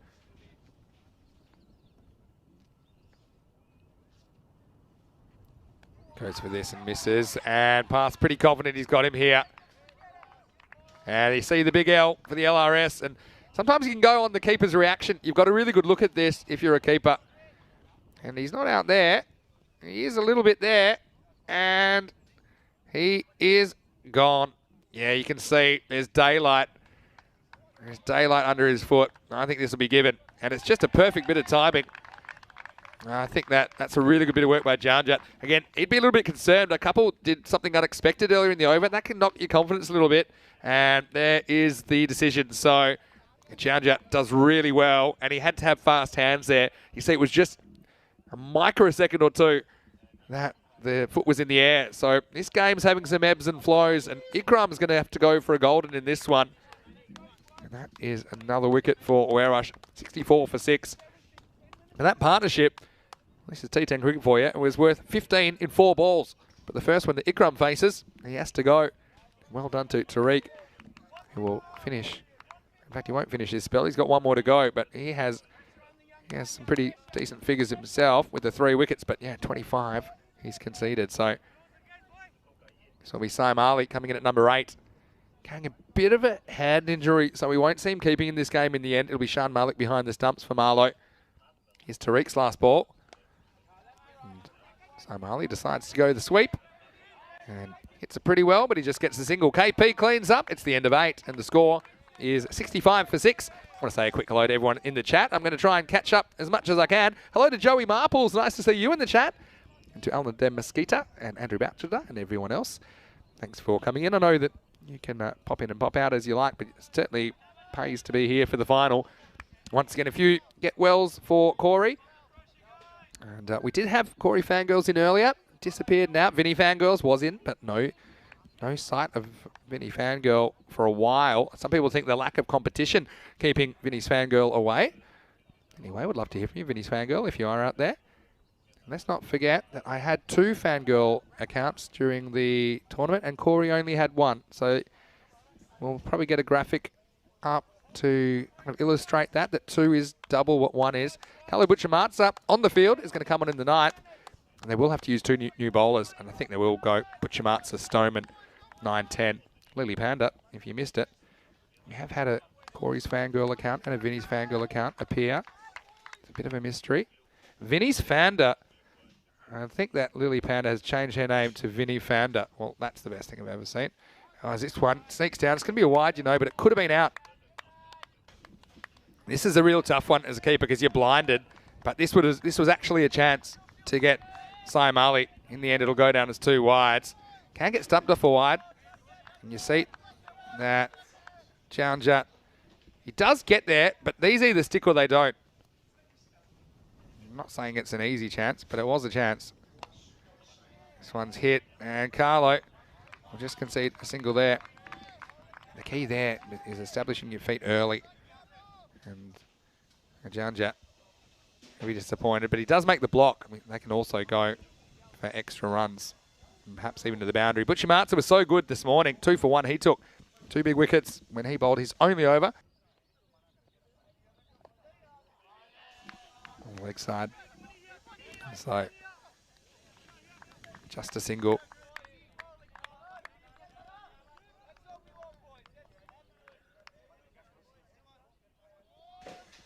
So, Marlo, can they find another kick? And it was Amandeep that was kind of providing it, wasn't it, when he went after Mabim last over. But yeah, that stumping late in the over, just changing momentum back.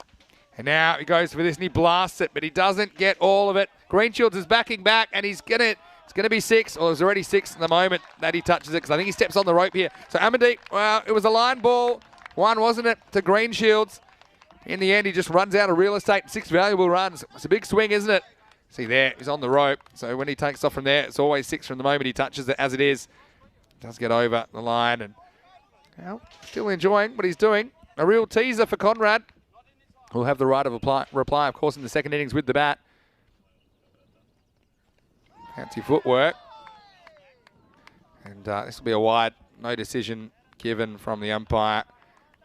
The Carlo going the other way. Probably could have just still tried to sneak it in. It would have been hard to reach. Just sneaks back, and good decision from Malik as well. So, Carlo Butchamatsa going for a few off the first half of the over. 11, in fact. Let's see if he can pull it back. He's going to have 3 more balls to bowl here in the final. This is hit on the leg side. Bit of work for Miguel Stoneman. They got the Stoneman wall now on the leg side boundary square. Butchamatsa, the older brother of Paolo Butchamatsa, who was the kind of instigator of this ground. A beautiful cricket ground it is as well, and looks better every time I see it. 3rd time we've had an ECS here. And this one's a slower ball from Butchie. And will they try for 2 here? I'm not sure they will on Green Shields. He had to make a short throw. You don't want to necessarily gift a run out at this stage, I don't think. That's one that Conrad probably could have gone either end. Maybe ended the threat of Amandeep Singh, who's just changed the game slightly. 91 and 91 were the 2 first inning scores so far today on finals day.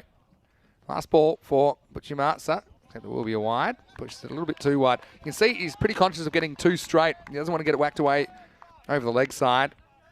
Doesn't really want to get banged straight either. So he's just trying to sneak it in. See if he can get out of this over. Remember, 11 came off the first. It's actually the first half of it. Does get straight up. This could be out, and it will be. In fact, yeah, it's about as plumb as it gets. I know he's advancing, but hits him on the foot. And it hits him in front of middle and off.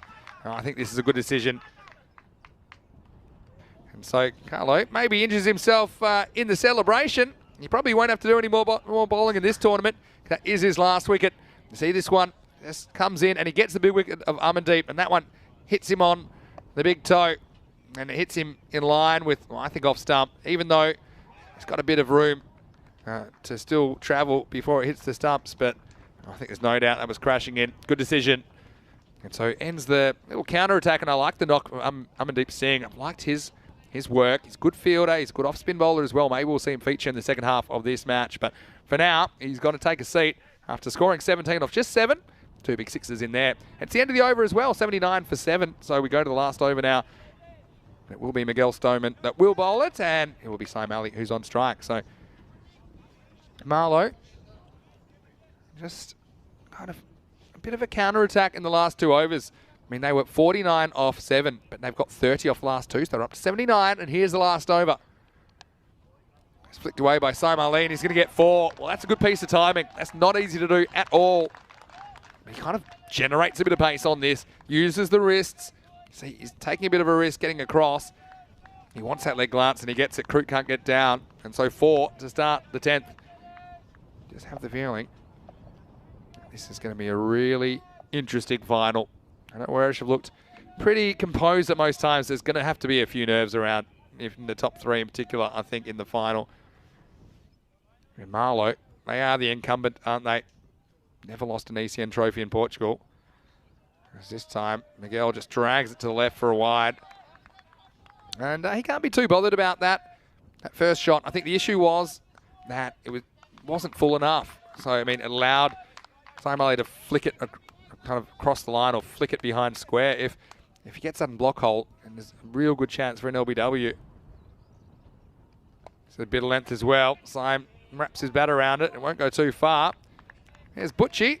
He's looking a little bit ginger, a bit like his beard. I know that they do have the services of the 12th man, Diogo Martins, if he wasn't able to continue. Martins himself took a pretty good catch earlier in the week. It's one of the cult heroes of this tournament. So 85. I just got a feeling we can get 91 again. That's what they had in the first game, and that's what the first team batting got in the first game, and what the first team batting in the second game all got 91. So will we have 3 of a kind here on finals day? Third game, we didn't quite see a 10 over innings, so that one can't be counted. Gondal has come in, and he's batting 9. Can't get this away. Just feel this kind of a total is going to make for a really good contest in the second half. This one will be a wide. Just gets away. Miguel doesn't like it, but it was a wide. You see here, as it goes past the crease, just the bit of movement taking it, and it grabs a fair piece of that tram line. And that's how they umpire. It's consistent. And yeah, I was hoping he could get away with that one, but he doesn't. So still 3 to come. He goes short. It's not a good delivery. It's a Gundy ball from Stoneman. Maximo. Gondal cashes in as he hooks this one over backward square for 6. Stoneman, it's just been a little bit too short in general in this over, and I think this one he drags down. Gondal, well, he might be batting 9, but he'll certainly take that. He's still a good cricketer. So forget the 91. We're past that. 92 on the board now. It's been a good comeback from Marlo. 35 in the first half. And in the second half so far, they're up to 57. So they certainly have raised things, despite losing a few wickets along the way. But they had those 10 wickets in hand at the halfway point. Well, now he gets it wrong. It'll be a no ball. Good take by Janjat as well. So yeah, Stoneman just struggling here. This one, I think, slips out. It's kind of chest high. Tyrone's quick to call it. So maybe they've got visions of the 100 still, because that one will have to be re-bowled. So it takes up to 93. There's a free hit coming up as well. So just a few little leaked runs at the end of this innings. We'll look back at the last three, I think, at the end and say they were pretty expensive. As Stoneman decides to pull out, and I think maybe it's just a bit of a hint. He does go through with Zaction, which you couldn't even go back and take them at this stage. Maybe he just pulled out of it. Give him the benefit of the doubt there. Better ball. These little things mattering. And so he gets out of jail after bowling a bit of a moon ball. He does escape further punishment on the free hit. Good young cricketer. And the Stoneman brothers moving from Coimbra Knights to Werrish this season, making an impact. Last ball coming up. 93 on the board. See Stoneman just having a few problems with his footing, I think. Okay, so last ball coming up. 93 plus this. As he goes straight, and he goes pretty good. This is going to be out of the ground. Straight as the day is long. Maximo. Gondal comes up with a dozen, and, well, that one went all the way to Mars. Here's Mars and Mahel, who are in the scorer's cube. And so once again, Stoneman doesn't hit the block hole. He's probably a metre short, and he knew straight away. He walked away. And the final score will be 99 for Marlo. 100 even for Werrish to raise the trophy for the first time in a Fancode European Cricket Series. And Gondal, well, he came to the party with a dozen, didn't he, in the end? And that last over ended up going magical. 20 come off the last, and 50 come off the last three. So you saw that Marlo were 49 after 7, and they do even better than doubling that score in the last three. So they'll take a bit of momentum into the second half, that's for sure, and they do have some good bowling options. But I still think this game is very evenly poised here. Is match 48 the final? Two teams, I think, deserve their spot in the decider. Early on, Mysom always looked the risk to nick off, and he had the lion's share of the strike early. Got lucky a couple of times. That one was probably heading for the stumps, but he nicked it onto his back heel. And then the boundary started. And we're 4 of them in the first half of this innings. Some nice shots played. They got after Conrad a little bit in his second over. Then Dippo came on in the 5th, and he shut the gate.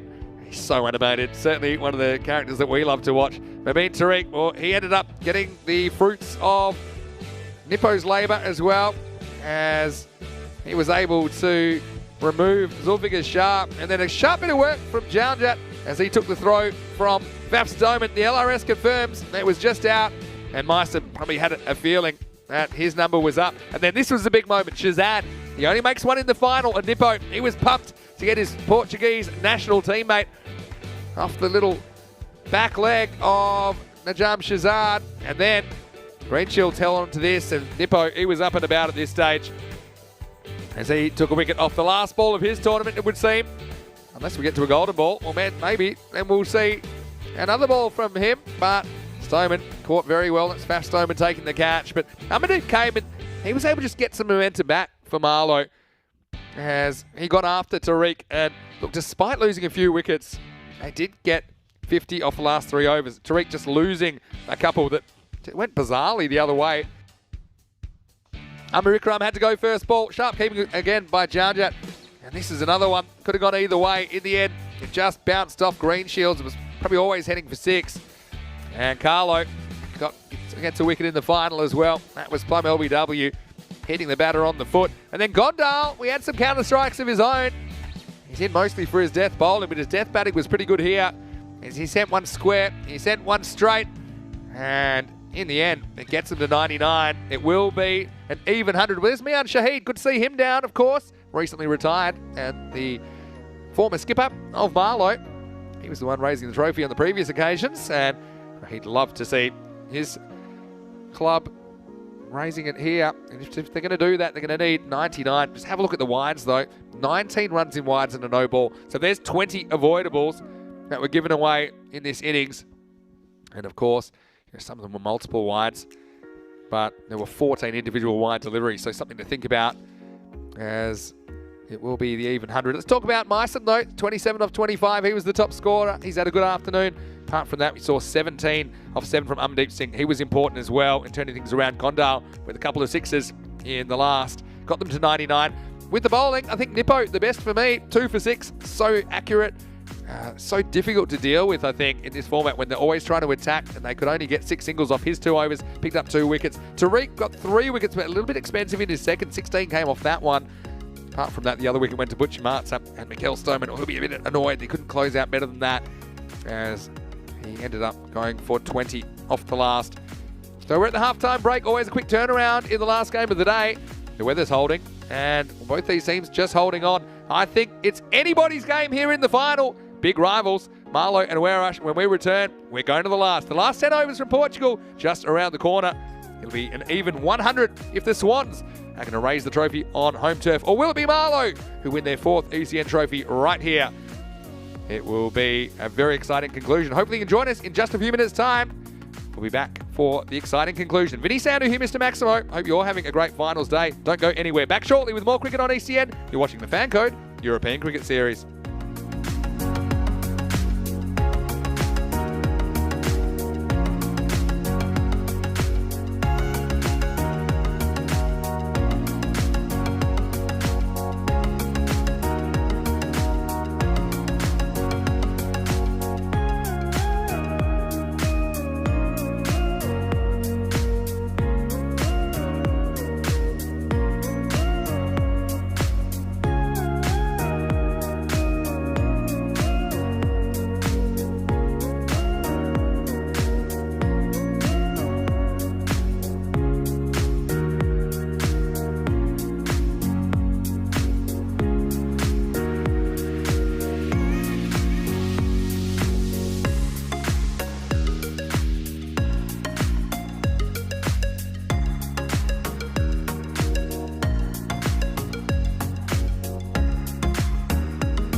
Hello and welcome back to Portugal for the final time in this very exciting 2-week series. We've seen it all, haven't we? Oh, I've seen sun and I've seen rain. I've seen sunny days that I thought would never end. And this day has been a bit of a mixed bag.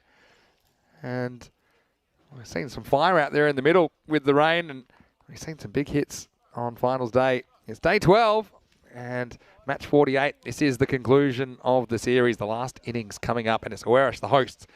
Well, they need enough if they're good enough here. They need 100 runs even off their 10 overs if they're going to take the trophy away from Marlo, a team that have won 3 ECN trophies here, 2-day series, 1-night series. And they're also the Portuguese national representatives. We saw them recently in the ECL, of course. The winner of the domestic season this year, which they should know by probably the end of August. They will be the ECL representatives for Portugal in 2023. Seems a long way away, but it'll come around quicker than you think. Now, Werris, I mean, their top 3 in particular are super important here in this chase, and they have to deal with some pretty good bowlers, including that man there, Najam Shazad. Couldn't really do much with the bat as he fell second ball, but you just know that he'll probably feature. And it looks to me like they're going to open with spin. So this is a pretty good tactic, I think, because we haven't really seen Werris having to deal with spin first up in this series. So it will be Badenhorst, recently moved to Portugal from South Africa. He's had a pretty good series. Seems to be getting better and better. But this is the one that counts. This is the final, and this is the first ball. Faf, who's a really good runner between the wickets, will grab an extra here. So it'll be 2 to start us off, and that won't be a legal delivery. So I know that just chatting around the ground here, it's pretty much an even split, I think, as to who's ahead in this game. I think 100 today. We've seen slightly lower scores, I think, across the board. 100's pretty much par to win. Can you do it under pressure? Stoneman has been excellent. In fact, he's actually now the leading run scorer in the tournament.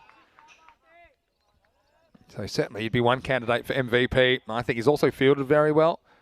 Haven't seen him bowling too much, but yeah, he scored now 318 runs in the tournament, averaging over 50. This one's not a great delivery from Sawa. Something I've noticed about him, he often bowls the loose first one. I'll be tempted to get him to bowl one as a practice to one of the other fielders and then get on with it, because he just seems to always start with a loosener. You can't afford to do that in this form of the game on a consistent basis. You can already see there's kind of a different kind of feel to the start of this innings compared to some of the other Werris innings. And I think it is partly because of the change of place. Najam Shazad, very clever captain. In fact, 2 pretty good tacticians going head-to-head here in the final. Yeah, Stoneman will come down and meet this one. Pretty nice looking shot, but it does find Amandeep down there. Amandeep was key in the first innings, and he came in at number 7. It looked like the innings was just stalling, but he started a bit of a counter-attack that then Gondal continued, as well as a few bonus runs as well. They took 50 off the last 3. This time, Stoneman will drive, but not beat the field, so a pretty good start this for Marlo. A bit like the start of Marlo in their batting innings, in fact. Just a handful off the first so far.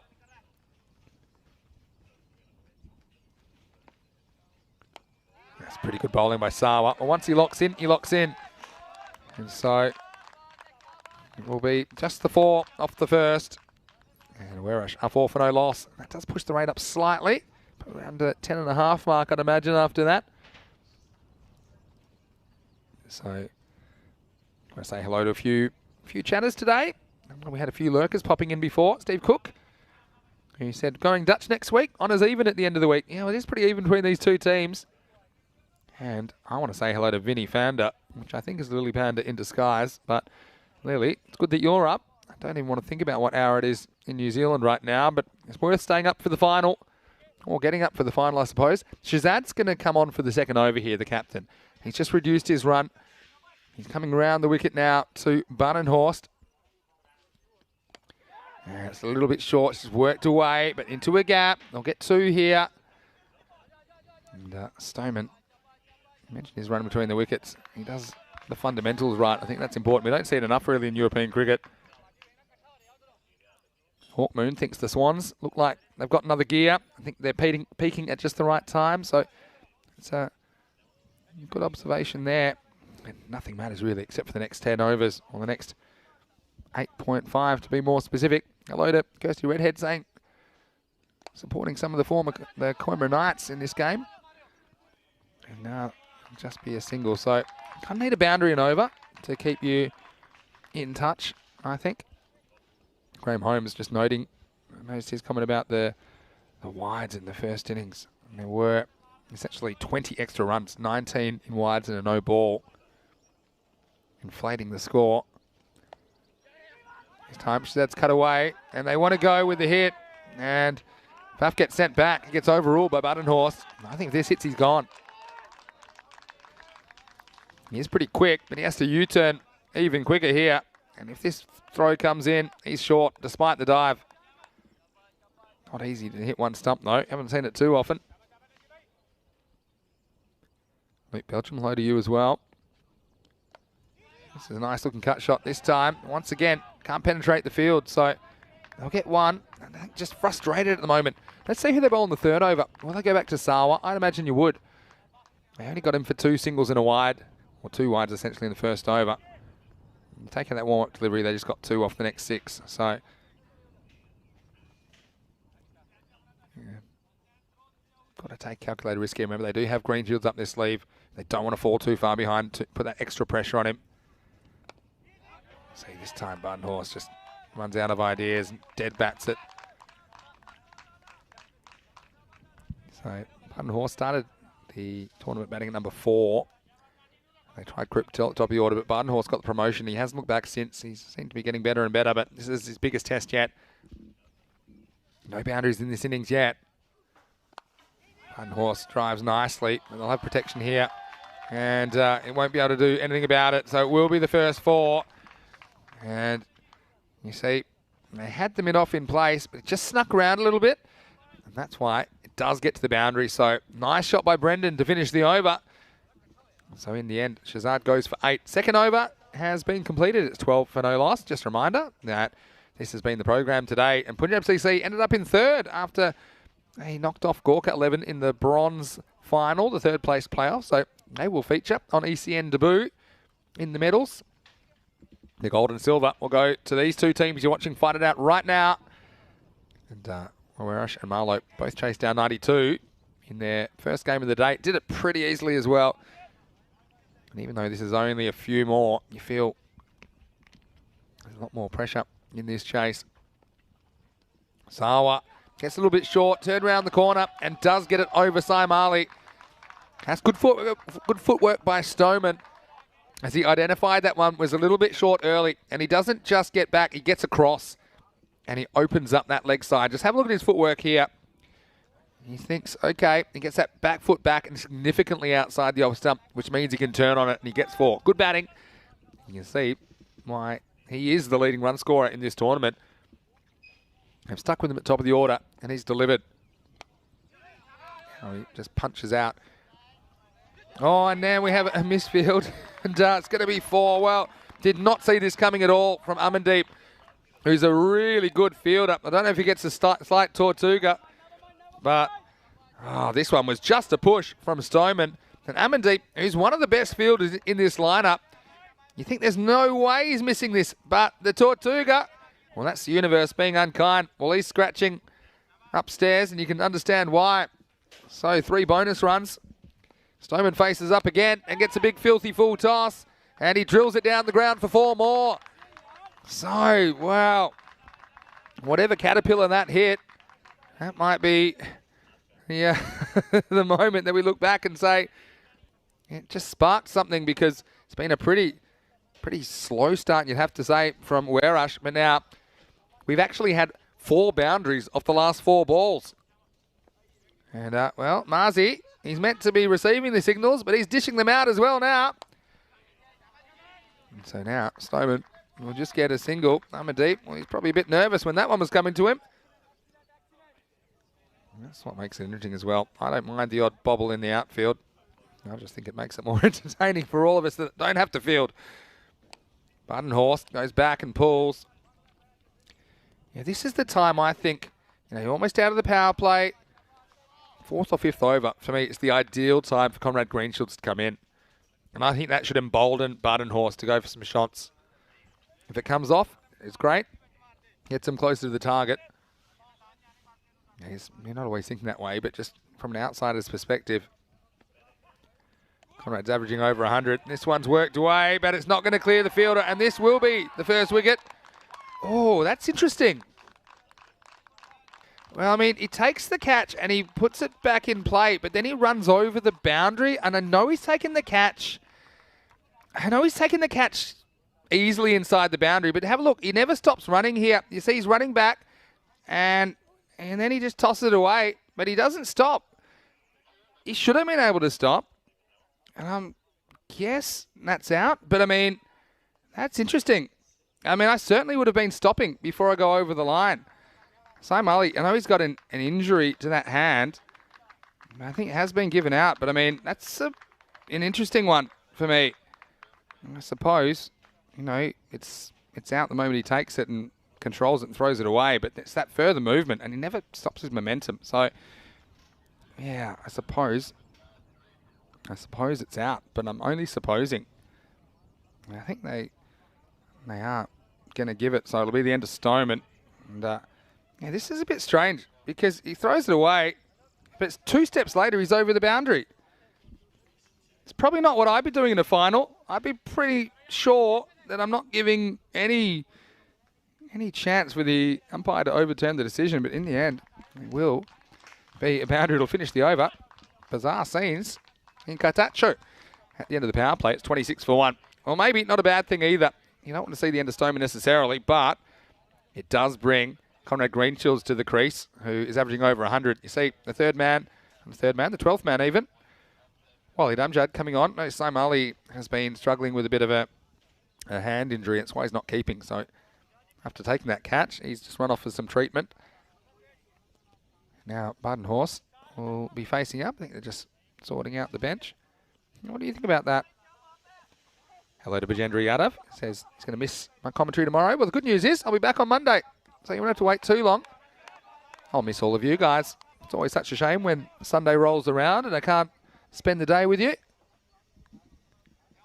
It's I'm sure you'll find something else to do. Even the man upstairs rests on a Sunday.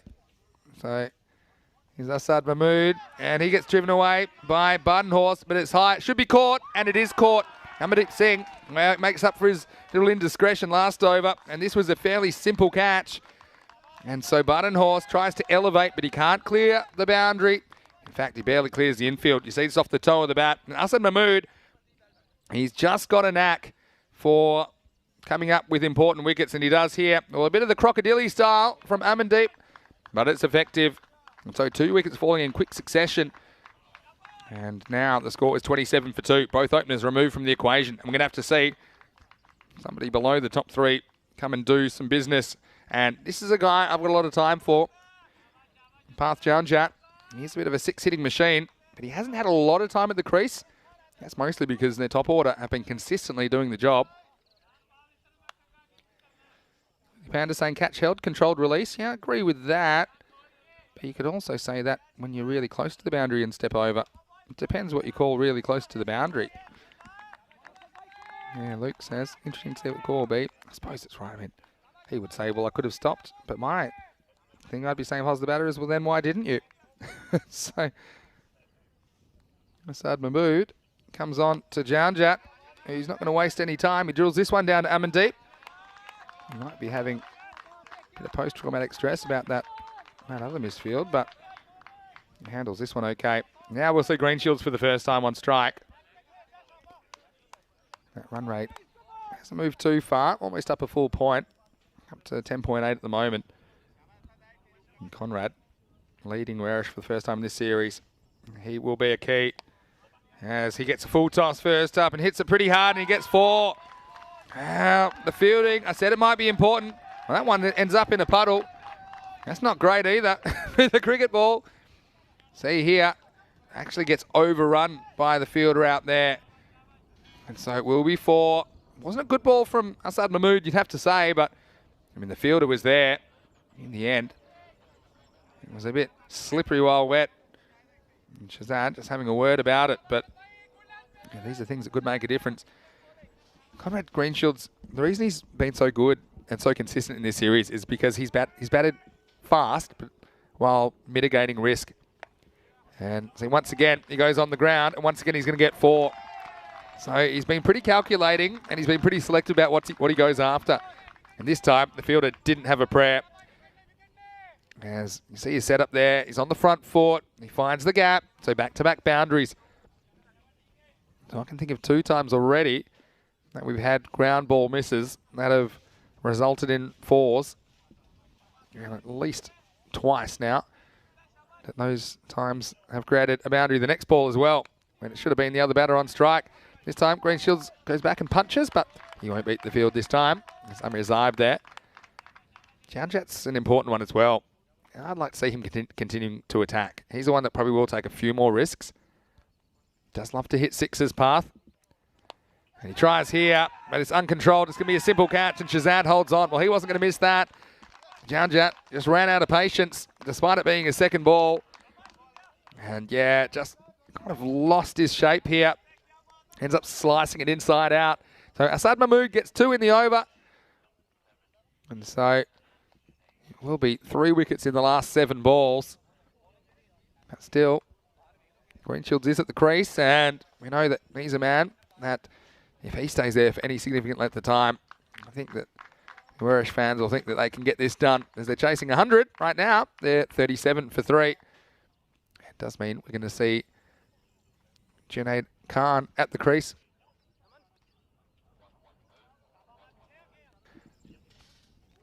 So, because of the change of over, we'll see Conrad Greenshields on strike. And, yeah, you can just tell there's a bit of tension there. They probably don't even need those chairs. They're wound up. And now here's Slade Mysom who's going to come on. And that's the thing, against Marlo, not an easy team to go double digits against because they've got some really good bowling options, pace and spin. We haven't seen Mysom yet, but he's coming on now. They've got bowlers like Gondal as well. I don't think we necessarily saw the best out of Mysom and Gondal in the semi-final this morning. There's the first one, just played fairly comfortably by Greenshields. Make him hustle. Oh no, that's Conrad's zone. That's the place yesterday where he kind of ran into the edge of the pitch and almost injured his knee. Just that last step, you see, little slip.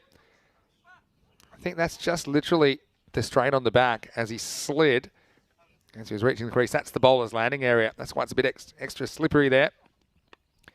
Now Junaid Khan gets chance with the bat. And really, have not seen a lot of Junaid in this series with the bat. He's been in for his bowling. And really, we haven't seen Warish under wickets pressure that often at all. So yeah, this game very much in the balance. It's all about staying on the pace. Okay, so they want to be around 50 after this over. Yeah, it's a clever little deflection shot. It was the sort of ball that the batter in less form may just kind of block back and take a dot, but Greenshield's able to manoeuvre it away, deflecting it past the keeper. Shan Malik, who's back behind the stumps, a bit like he was in the first game of the series for Marlo. They do get a single there, so eliminating dots is key as well. Can they build a partnership here? Well, Junaid's had enough, and he goes after his second ball, a bit like Janjat did, but he's going to get away with it. Well, luck's of fortune. I mean, Junaid just wasn't quite there. I think it's a bit of a rush of blood.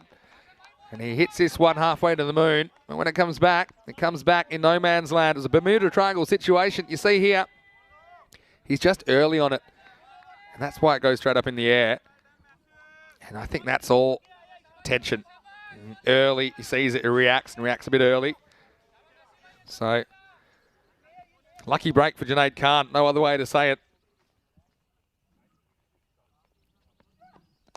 Greenshields whips his way off his pads. Just get one here. That rate's just climbed up above 11 at the moment. Junaid Khan, I'm sure he had his heart in his mouth when that ball got skied, because I found it hard to believe it fell in a pocket that was unattended, considering how high it went. But last ball of the over coming up. Been a good over from Isom, just the 5 singles. And this, and then a good slower ball, but called a wide. And Isom, no real complaints for him.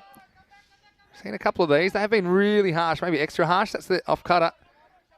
Called wide, but to be honest, when it went past the crease, let's just say that Isom's a bit unlucky there. But game of fine margins. Last ball of the over, another off-cutter. So they get 6 off the over in the end. And so, well, fasten your seatbelts, guys. I think this is going to be a big finish. 5 overs to go. It is 43 for 3. So 57 will be required off the last 5 overs of this game. Comparative scores, we know that Marlo, they were 35 with that loss at this stage, and they were really able to put something together. But they did have 10 wickets in hand at this stage, whereas Werash only have 7. Still some batting to come, of course. I think that's the man on strike. He will be the real indicator. If they lose him at this stage, it's a long way back. Hassan Mahmood, left arm slow mediums coming on. And he was pretty good as far as removing people in the 4th. Conrad did him for 2 4s as well. And he decides to go up and over, cover. He's probably lucky he doesn't quite get this. Ends up being a 1-hopper to the man on the boundary. And now they got a second. Well, that's not a good result for Marlo, as Conrad will get back for 2. So, yes, it's the extra run, but also I think that if Werash going to chase this down, they want Conrad Greenshields to face most of the deliveries to come, at least half. So you've got the opportunity there. If you can keep it to a single, you can dot up Junaid a couple of times and just ramp up the pressure on Greenshields. I don't want to get too Greenshields focused, but he's been that good for Werash. Now he hits this, but again, a bit fortunate. There's nobody patrolling the infield in that area. It'll just be a single. And despite the tension, a lighter moment there between Greenshields and Hassan Mahmood. This series has been played in very, very good spirit. Junaid unable to catch up with this one. He's a bit short of batting at the moment. And you wouldn't be human if you didn't have a few nerves at this stage in the final. Little things mattering.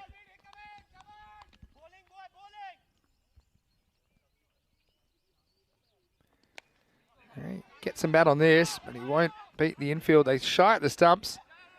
And now they're not going to get an extra. This time the fielder backing up comes in pretty quickly. Well, Hindi song in the chat saying, "Dear Marlo, please don't misfield and don't give extra run." Well, I'll pass that on.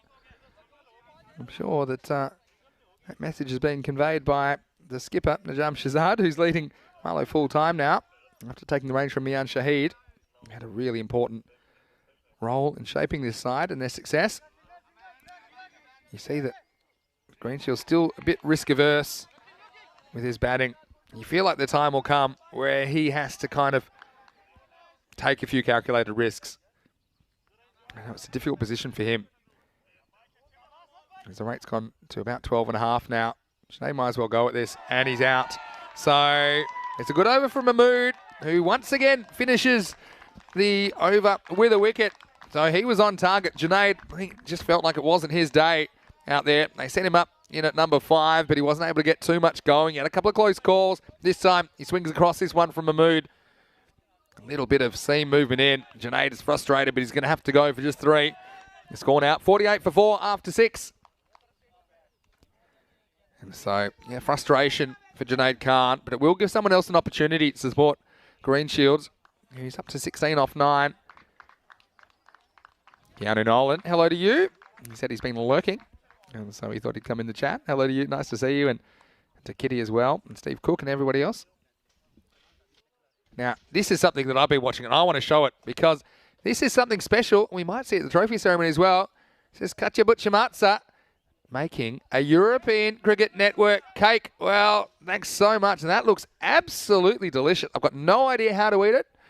I don't know if it's one of those ones you eat like a giant apple. I'm sure it'll be shared around, but I can't wait to get stuck into that after play. And thanks so much to the whole Butcher-Martza family for their hospitality. And to catch out, well done on the cake. I think it came out amazingly well.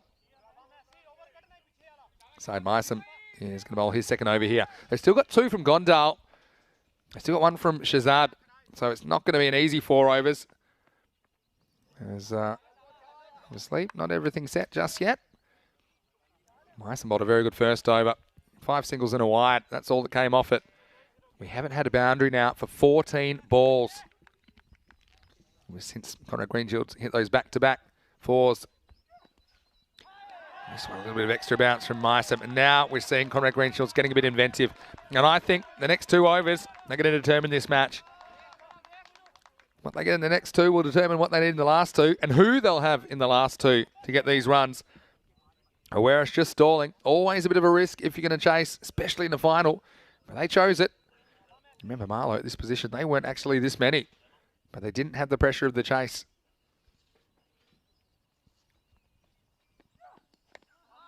This one just cramps. Greenshields for room. And now we're going to see Krut Patel. Well, he's a man that started the tournament as the opener, but had a couple of issues with illness and yeah, a couple of cheap ones. Saw him down in the middle order. What a good time for him to come good for Awerash. But he's just really short of batting. That's the thing. And like I say, these last 4 overs, they're going to be bowled by very, very good bowlers.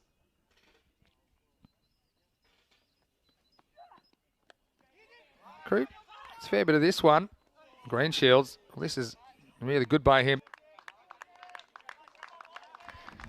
Fundamentals from Greenshield. This is what I see in his game. You see, he's got the bat in his correct hand. He goes straight away, he goes hard. And even though that's pretty much hit straight to the fielder, he does get down there for a run. He's pretty much at the stumps by the time this ball whistles in. No. I think it's go time now. It's up above 14. Greenshields, he's averaging over 100. He traded all for a win here. And he kind of fakes out Myson with some fancy footwork. Hello to Rico, who's joined us. Hello, Rico. I hope you're well. I know that you're tuning in for the final. I know you're very busy in there, trying to get things organised at home before you rejoin me in about a week's time. Here's Myson, a man we know very well. Slower ball, picked and hit well. Gets past the infielder, and that's 4. So, well, we saw a couple of turning points, didn't we, in the first innings? And once again, it's a misfield that does it. This isn't an easy one. I think it takes a tough bounce. But the result, 4 carreras. Nothing too wrong with the ball from Myson. He's so good at hitting that block hole. But it just bounces the way that Asad Mahmood didn't go. So it's almost like a goalkeeper sent the wrong way.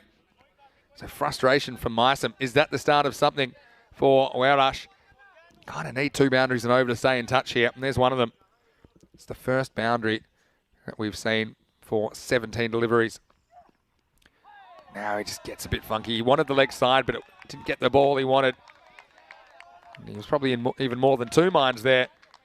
You see, he sets up thinking he might be able to get something leg side and then changes his mind at the last moment.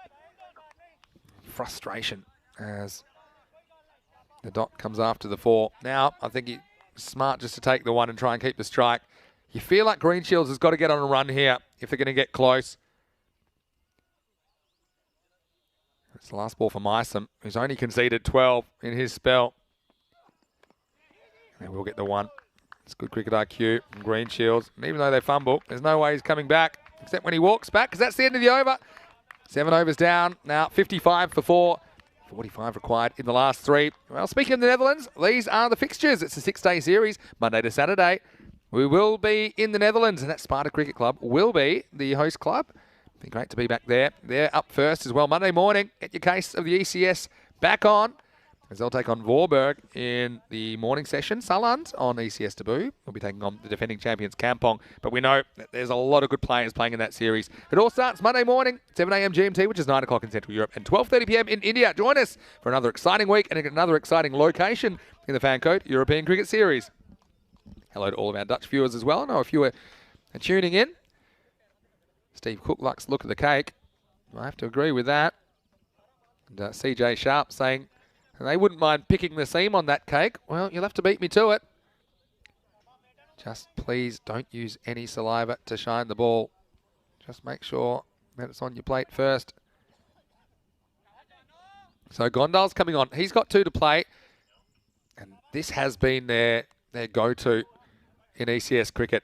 And, they've taken a while getting here, but they are going for Mysam and Gondal typically as the death bowlers. And so now, they'll only get 1 here.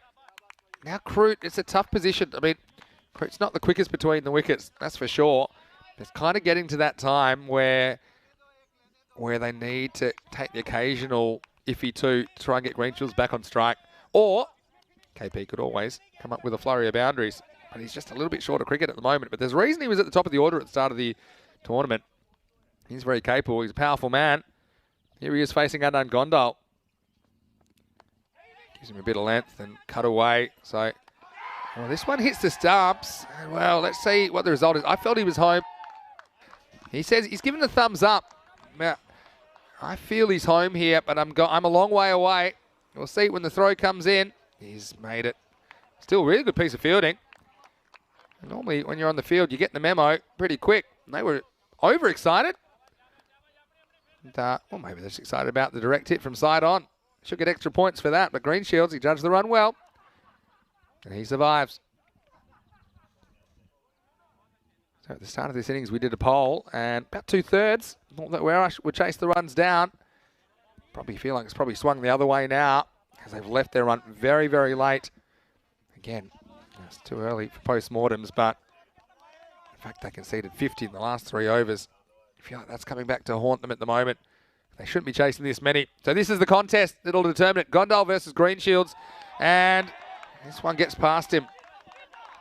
And so Greenshields just backing away. He wanted the leg side. Gondal hasn't bowled too many Yorkers today. He does like to bowl a heavy length. We saw that in the ECL as well. Can get it through. This one comes back at Greenshields and he has to sway out of the way as he tries to deflect that one away. I think he'd be smarter staying in his crease or even going deep in his crease to Gondal, who has been bowling length today. I'll probably have the opposite tactics. Maybe back and across. Time to take a risk though. 43 off 15. He does, and it's going to be away from the keeper. It's going to be 4 and a lucky one. A deflection from Greenshields. So, I mean, these two know each other really well. And this one just up and away and over the keeper. And Greenshields, well, he's quick to go up to Gondal and say, well, you beat me all ends up there. And KP said, I'll take the runs. You just keep doing that. So now we're at the stage where you kind of need, I'd say 12 to 14 runs and over in boundaries, which is very possible. We've seen Greenshields going at a very good strike rate during this series, but he's running out of time. It's a lot of work still to do. And now he plays an uncontrolled pull, which is cut off. So for me now, they don't want a one here. They have 13 balls to go. They'll have one more ball in this over from Gondal. For Krut Patel, you might as well try and hit a boundary. It's such a tough position for him to be in at this stage. Again, maybe I feel they're running out of batting, but yeah, this is a ball that is a bit of a bonus ball for Werash. And Krut can't catch up with it, so it'll be the end of the over. And a long way home now for the hosts. Werash, after 8 overs, they're 62 for 4. And Marlo, and they just seem to be experts at timing their run, don't they? I mean, last time we saw them not in great form early. I don't really like Mondays. I remember the ECL, they were bowled out for 33 on a Monday. And right now, hey, look in the box seat. We'll have to see something remarkable. And we're going to have to see it all happen in the 9th for Werash. Otherwise, you feel like Marlo once again will reign supreme in Portugal. Rico Full saying, yeah, I think they need to target the next bowler. Be aggressive and look for the balle. Well, that is true, Rico, and hello to you. I mean, not easy against someone like Gondal. And the thing is, in this innings, there's only been 2 double-digit overs. In the last 4, we've gone 6, 5, 7, 7. So pretty consistent, but not near where they need to be. Shazad versus Greenshields, captain on captain. Greenshields, eyes off the leg side, and they need something special. from their captain. And all he's able to do is drive it for a single. And you feel like they need to get it under 20, I suppose. But I won't say it's impossible while he's still there, but he just hasn't quite been able to get on a roll. And also, to be fair, the bowling, to him, it's up a notch, let's be honest, compared to some of the other bowling we've seen in the series. Crew swings and misses straight through this one. Greenshield saying, we'll go that way. Because you know, it's going to be on that side of the pitch. And right now, they're running out of time. Past the point of no return. Marlo firming his favourites here. This one's going nowhere. And Shazad will allow the leg by. So, Shazad, credit to him. I mean, a lot of hype about some of the player movements and some of the other teams. Of course, Corker 11 came hard at Marlo early in their campaign on Monday morning, on day one. I've got a lot of time for this Marlo team. We saw them representing Portugal in the ECL recently. They'll be hoping to do that again next year. Greenshield's got to go now. And he does. And how much has he got? That's the question. Well, he does get a boundary. That's lifted away into the gap. Again, not quite out of the middle. Again, not quite gone yet. Werash. They're going to need a big finish. But a big finish needs a big player. And Greenshields, he's been the outstanding player, in my opinion, in this tournament. And yeah, sure, there's been a lot of contenders, but he has delivered for his team. Don't need more of that. The issue is also, how does he score the boundaries and keep the strike? 32 off 8 now. He goes offside and slices away, and this will be 4 more. That doesn't quite carry. He would have been hoping that would carry. But in the end, he does get another boundary. And so gets the 4 he needs off that ball. Now, here's the awkward one. This is where you say, okay, well, take a single and keep the strike, but I don't think you can burn a ball here. I'm not trying to hit a boundary. You need 4 a ball. If you take a single, 27 is a lot to take off Gondal. I think you throw caution to the wind and go for it and hope you can scramble something maybe off a wide in the last over and get the strike back. Anyway, we'll see. He goes and he goes well. He gets 6. Maximo! Greenshields. Well, talk of the impossible chase. This is impossible territory. Shazad just shakes his head and said that was a good shot. It was in the slot, and Greenshields does get the 6. And he absolutely nails this one. So now he's on the run. He finishes 4-4-6. But is it too late? That's the question. And again, you just look at the runs that Marlo were able to scramble in the last 3 overs. 20 came off the last, and 50 came off the last 3 overs. So, 22 off 6, but it's Krut Patel on strike. I would actually consider, see this first ball, I would actually consider maybe trying to find someone faster if you find himself at their non-striker's end. Because then, I think you're trying to keep Greenshields on strike at all costs. You've got to be innovative. Gondal, he'll be hoping he can put this game to bed. I think that even if Krut Patel misses this, they're going to have to run. Maybe Krut Patel can kind of stay at home and sacrifice himself to get Greenshields to the striker's end. You've got to be smart. It's 22 off the last over in Portugal. Here's Gondal. And it's going to be skewed, and this isn't a good result if it's caught. It is caught, and it's going to be a wicket, and I think that could be the final nail in the coffin as Gondal goes short, and Krut Patel goes with the pull stroke. He's laid on it. It's a good catch by Shan Malik, and what that's important for is that it means the new batter will have to be on strike. You see, they do cross comfortably. And again, under the regulations, they'll have to cross back. And that's the reward for taking the wicket, for taking the catch. And Greenshields, I feel like he's got that sinking feeling at the moment. He'll have to wander back to the non-striker's end. And that's 22 yards from where he wants to be at the moment. Well bowled by Gondal. Reward for him. He bowled a very good first over, only conceded 7. And now he has a wicket, 1 for 7 for him. And the score is 78 for 5. And Niju, just mentioning as well, that's what makes the difference in the new rule. And I think it's spot on. I know the Aware supporters will be hating it, but the value of the run wasn't that important there. Or the value of the wicket. But what is important is that the new batter is on strike now. All right. Just a bit of movement behind the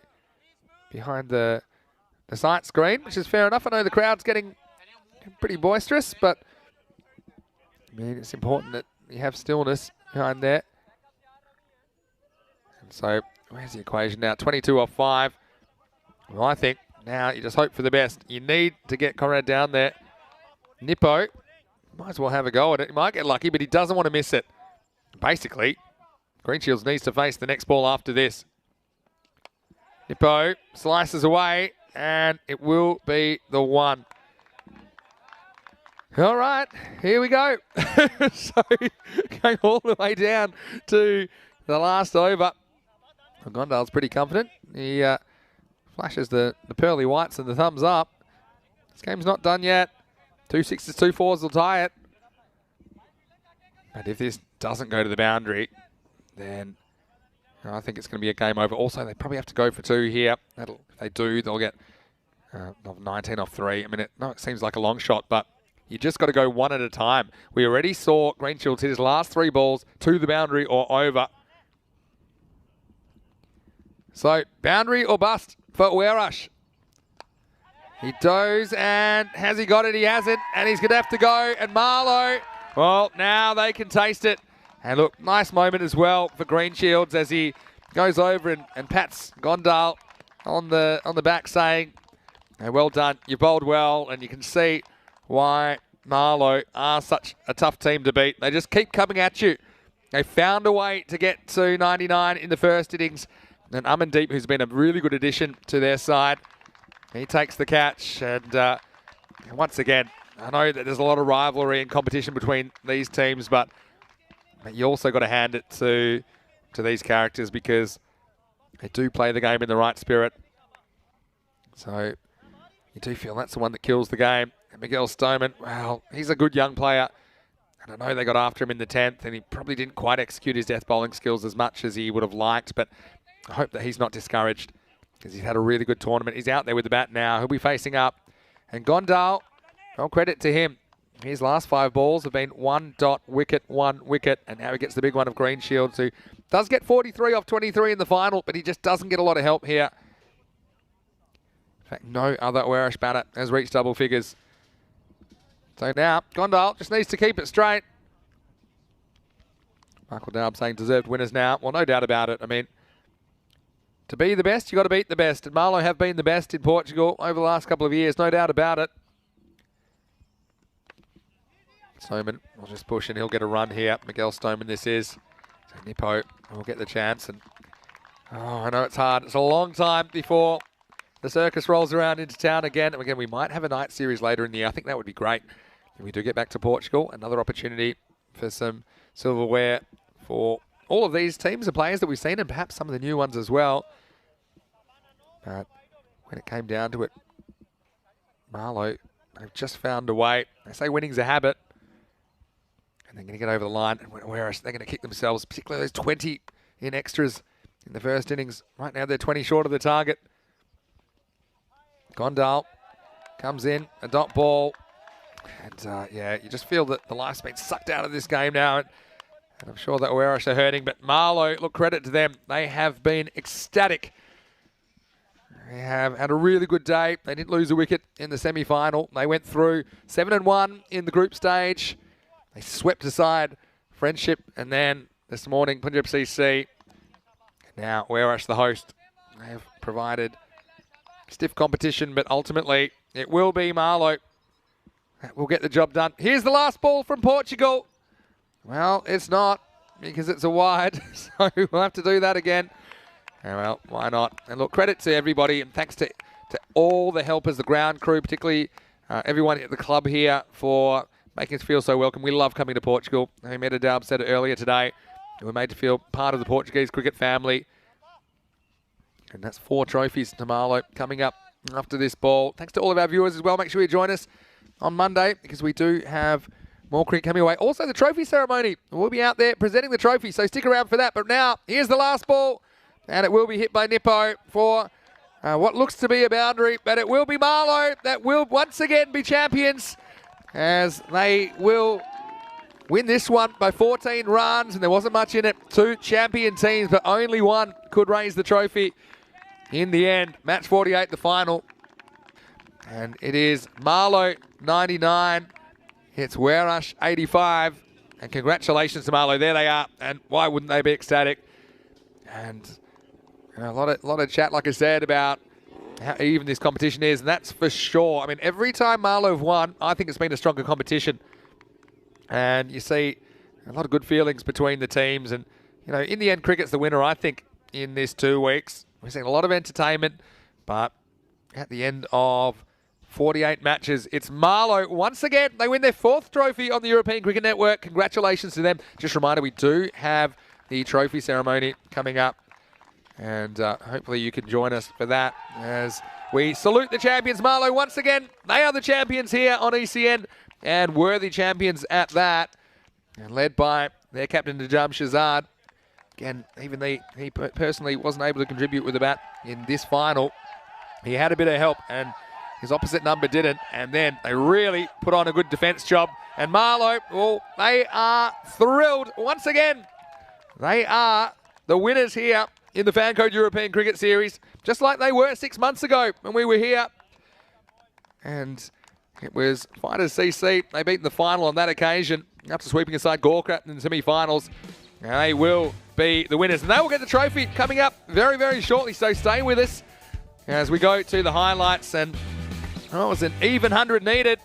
And Stoneman, well, we thought he might be the key as well. He was able to get this one away. A bit of a signature stroke. He's been playing shots all around the ground. And that one has a slight Tortuga. And Amandeep wondering what exactly had happened. And Stoneman just didn't have enough on this to get it over Saim Ali, who then went to go and pay the jungle a visit. That meant the 12th man came on. Waleed Amjad. Amandeep, he was able to grab that one. So redemption came pretty quickly. And so Greenshields came to the crease, but just felt he had a lot to do. He lost his regular batting partners in Badenhorst and Francois Stoneman early. As it's just some slippery business, but we did get the games here on finals day. Junaid Khan, couldn't just get anything going again. He was a bit short of batting. And Tyron Peters, he's quite a character. I think the players love him as well. And we see more of him in the next couple of weeks. This one went the wrong way for Asad Mahmood. As Conrad, he was trying his hardest. In the end, he does strike 1 6 and 6 fourths in his innings of 43 off 23. And there's his good friend, Najam Shahzad. He knows really well. This is a close call. It wasn't a really enthusiastic L from TP, and that's how you knew it was probably in, and sure was. As Greenshields, it was last man standing stuff really, as he was able to hit 3 consecutive boundaries, including that one, which was maybe the shot of the game. 6 over extra cover off Shahzad. And then this is the first ball of the last. Krup Patel, who wasn't able to get the timing right on that. And Conrad just knew the mountain was climbing and he wouldn't be able to scale it in the end. Amandeep then removed Greenshields, and then you knew that it was done.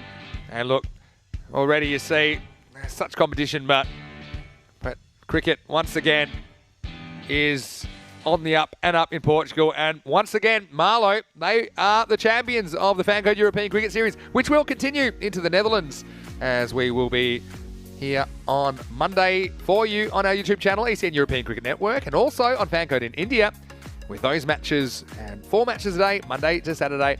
A 5-team series. Should be a really exciting one. We'll see some high-quality cricketers. I also think, with a bit of luck, we might be able to get Ryan Campbell when he returns to the Netherlands next week. So stay tuned. Corey Rutgers, hopefully he's feeling better and he might be joining me. Hopefully he will be, because we have more cricket coming your way. Cricket never stops here on ECN, except on a Sunday. So you can take the day off and maybe look forward to the Dutch series. And of course, you can go to our website, europeancricket.com, to find out more about that. Have a look at all the fixtures. In the reply, it was 100 to win, and Conrad Greenshields was the main participant in the chase. He scores over half the runs, 43 for him off 23 balls. 15 for Stoneman, the only other player to reach double figures. But have a look at the difference in the extras. Remember, 20 extras, 19 wides and a no ball in the first innings, and only 5. So actually, if you count the runs off the bat, it's actually tied at 80 apiece. So literally the extras the difference, but I suppose you'd say that there are a lot of things that could have gone differently. Asad Mahmood, well, he gets the figures, doesn't he? 3 for 16. In those middle overs, he was pretty important, making sure they couldn't really mount a serious challenge, but all the bowlers performed well. Nobody really got the treatment. Also 2 wickets to Gondal, who was excellent, held his nerve. 1 for Sawa, who bowled well with the new ball. And Syed Meisom, also to say that he did a very important job. Didn't take a wicket, but he did only concede 13 off his 2 overs at a pretty key time.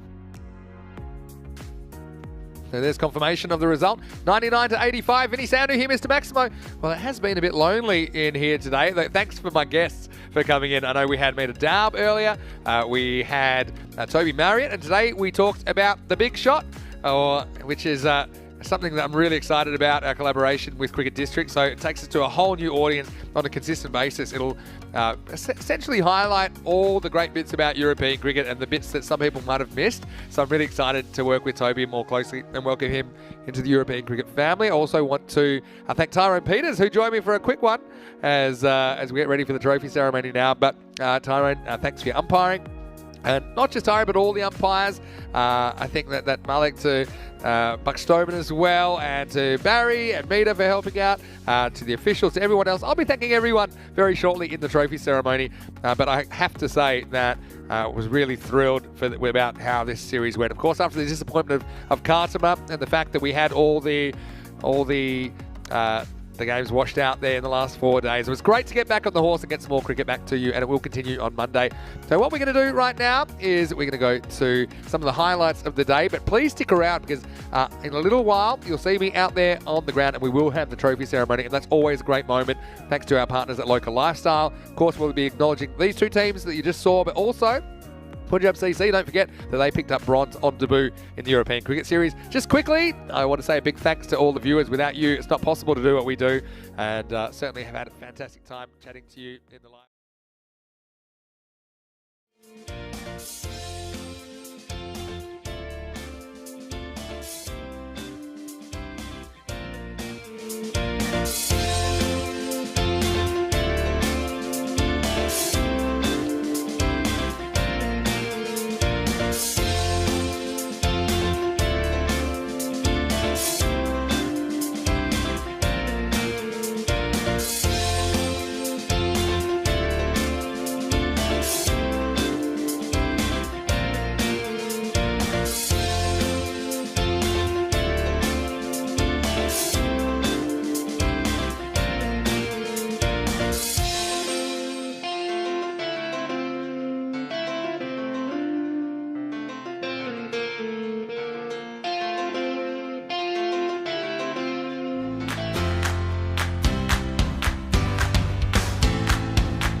This European Cricket Network event is proudly brought to you by HCL Software and Paramatch. Hello, cricket lovers. Welcome back. And I'm sorry to say, unfortunately, we don't have too much good news for you at the moment from the European Cricket Series in Portugal. We are meant to have started match number 39 between the Gawker 11 and the Lisbon Super Giants, fourth match of the day. But as you can see right now, it is delayed due to rain. I have information there's no chance, and I mean no chance, of that starting in the next 45 minutes. Still possible we can get a shortened game in, but there's been a bit of a pattern today. The hope has been kind of in vain, hasn't it? And it's an unfortunate situation, just one of those things. We've had a few days of bad weather now, and it's taken its toll on Group A. So that's pretty clear. Once again, I'll tell you that if there's any chance of play, we'll let you know in the text down the bottom of the screen, also in the YouTube comment section, ECN European Cricket Network. But as we've been doing today, and if you have been watching, there's been some really cracking games that we've been showing, some ECN classics. And we just saw Marlo taking out the 2022 European Cricket Series in a thrilling final against Owersh on the 9th of April. So what we are going to do now is take you to the first time Marlo, the team that won that series, played in the ECL. And this is in 22 as well. And they have a fiery baptism against Pac Icare Badalona, the Spanish champion club there at the Cartama Oval. So stay tuned. There's going to be some fireworks in the classic match. Hopefully the sky's clear. And I suppose the main issue at the moment with the ground, it just needs some time without rain to become playable, hopefully by the end of the day. But like I said, it's Vinny Sando here, Mr. Maximo. I'll let you know if there's any updates. Until then, let's go back in time a couple of years to ECL 22, and we'll watch Marlo of Portugal taking on Pac Icare Badalona. Hopefully back soon with some good news. Here at the Cartama Oval this morning for the second game of this first day of competition for the final preliminary group stage here at the European Cricket League for 2022. It's Andrew Ryan in the commentary box for the first time. Thank you very much for the intro, Mr. Maximo. He'll be joining me in the box in a matter of moments, but we've got an excellent contest ready here between Pac Icare, the Spanish representatives, and the Portuguese champions Marlo. As Vinny mentioned, Marlo winning the toss and electing to bat, commonly known as a very, very deep batting lineup. Portuguese competitions, they've been tremendously successful in all of the European cricket events that have been held out there between the Cartaxa ground down near Lisbon and Miranda de Corvo up in the Coimbra area. So they're well versed in these T10 competitions, and they've had quite a few players from this squad who represented Portugal at the European Cricket Championship last year, so they're familiar with the surroundings. Certainly won't be intimidated, but they have a tough task. Pac Icare, very, very strong team representing Spain this week, and making a quick trip up from the pitch. Vinny Sando, good to have you on board. I don't have to jog up, but I don't want to miss Cameron's first ball because he takes wickets with the first ball so often. And Mian Jahid, he has a record of making consecutive golden ducks, I think 4 or 5 in a row. So this is a guy who has a knack of getting out first ball, but a guy that always takes wickets first ball. So you know what I'm predicting? 6. All right, here we go. Match 2. Strap yourself in and buckle up. Here's Mohammed Kamran. Oh, it's a sharp ball, cut him in half, and well, Shahid was almost back in the pavilion. First ball, excellent delivery. We've just seen an example of just how quick he is. That's a warm-up ball. And can't wait to see what's next. Shahid, well, he's still there. He's actually a pretty good player. Just sometimes has the ability to go early, but who doesn't, I suppose. Corey likes to call him the hitman. Mohammed Kamran, very fiery left armour. A little bit fuller. Shahid plays across the line, manages to squeeze it out. Fielder coming in from square leg. Fires, but Shahid showing a bit of pace between the wickets. He's one of the more experienced players in this Marlo lineup. He's important, isn't he? And he's out there with Umar Farouk. Of course, the last I saw these guys was in Cartaxa. I know you did that series the year before. And also you did the night series in Coimbra last year in Portugal. So we both had a good look at these Marlo players, haven't we? And they've won all 3 ECN series they've played. They had a bit of a rough start in Cartaxa last year. They lost both the matches on the first day, so they don't really like Mondays. See how Umar Farouk handles Mohammed Kamran. Full ball, just bunted into the pitch, no run. They'll probably be quite happy to get out of this over with maybe 5 or 6 on the board, but at least not losing some top order wickets. They do bat very deep though, Marlo. They're probably no superstar with the bat, but they've got plenty of contributors and particularly guys coming in down the order who can clear the boundary regularly. Yeah, and both of these teams, they have lots of experience in T10 cricket as well now. Back okay, we've seen them in Barcelona series. They lost the final of ECS Spain in Barcelona. But very, very competitive. There's Cameron. It's good late ball, taking the top of off stump. Farouk stepping to the leg side. No hope of getting bat on that, and that's an excellent start for Pak Eye Care. 1 wicket down with only 1 run on the board, and Mohamed Kamran strikes. Yeah, well, didn't have to wait too long. We waited till the 4th ball, and Umar Farouk gave it a little shrug emoji look as this one cleans up top of his off stump. The footwork going away from the ball. And a bit of the Mike Gatting 1993 about the aftermath of that. But the hitman gets his first victim of the week and is 1 for 1. Well, hitman, he's a scary and intimidating presence with that shaved head and the big bustling action. The left armour, he's managed to hit the top of off stump length a couple of times already this over and showing why he's going to be an absolute weapon during this week. Well, we had the Bulgarian Express earlier in this tournament, but I think Mohamed Kamran is a bullet train. He has really turned it on so far. It's one thing to try and survive. It's another thing to try and attack.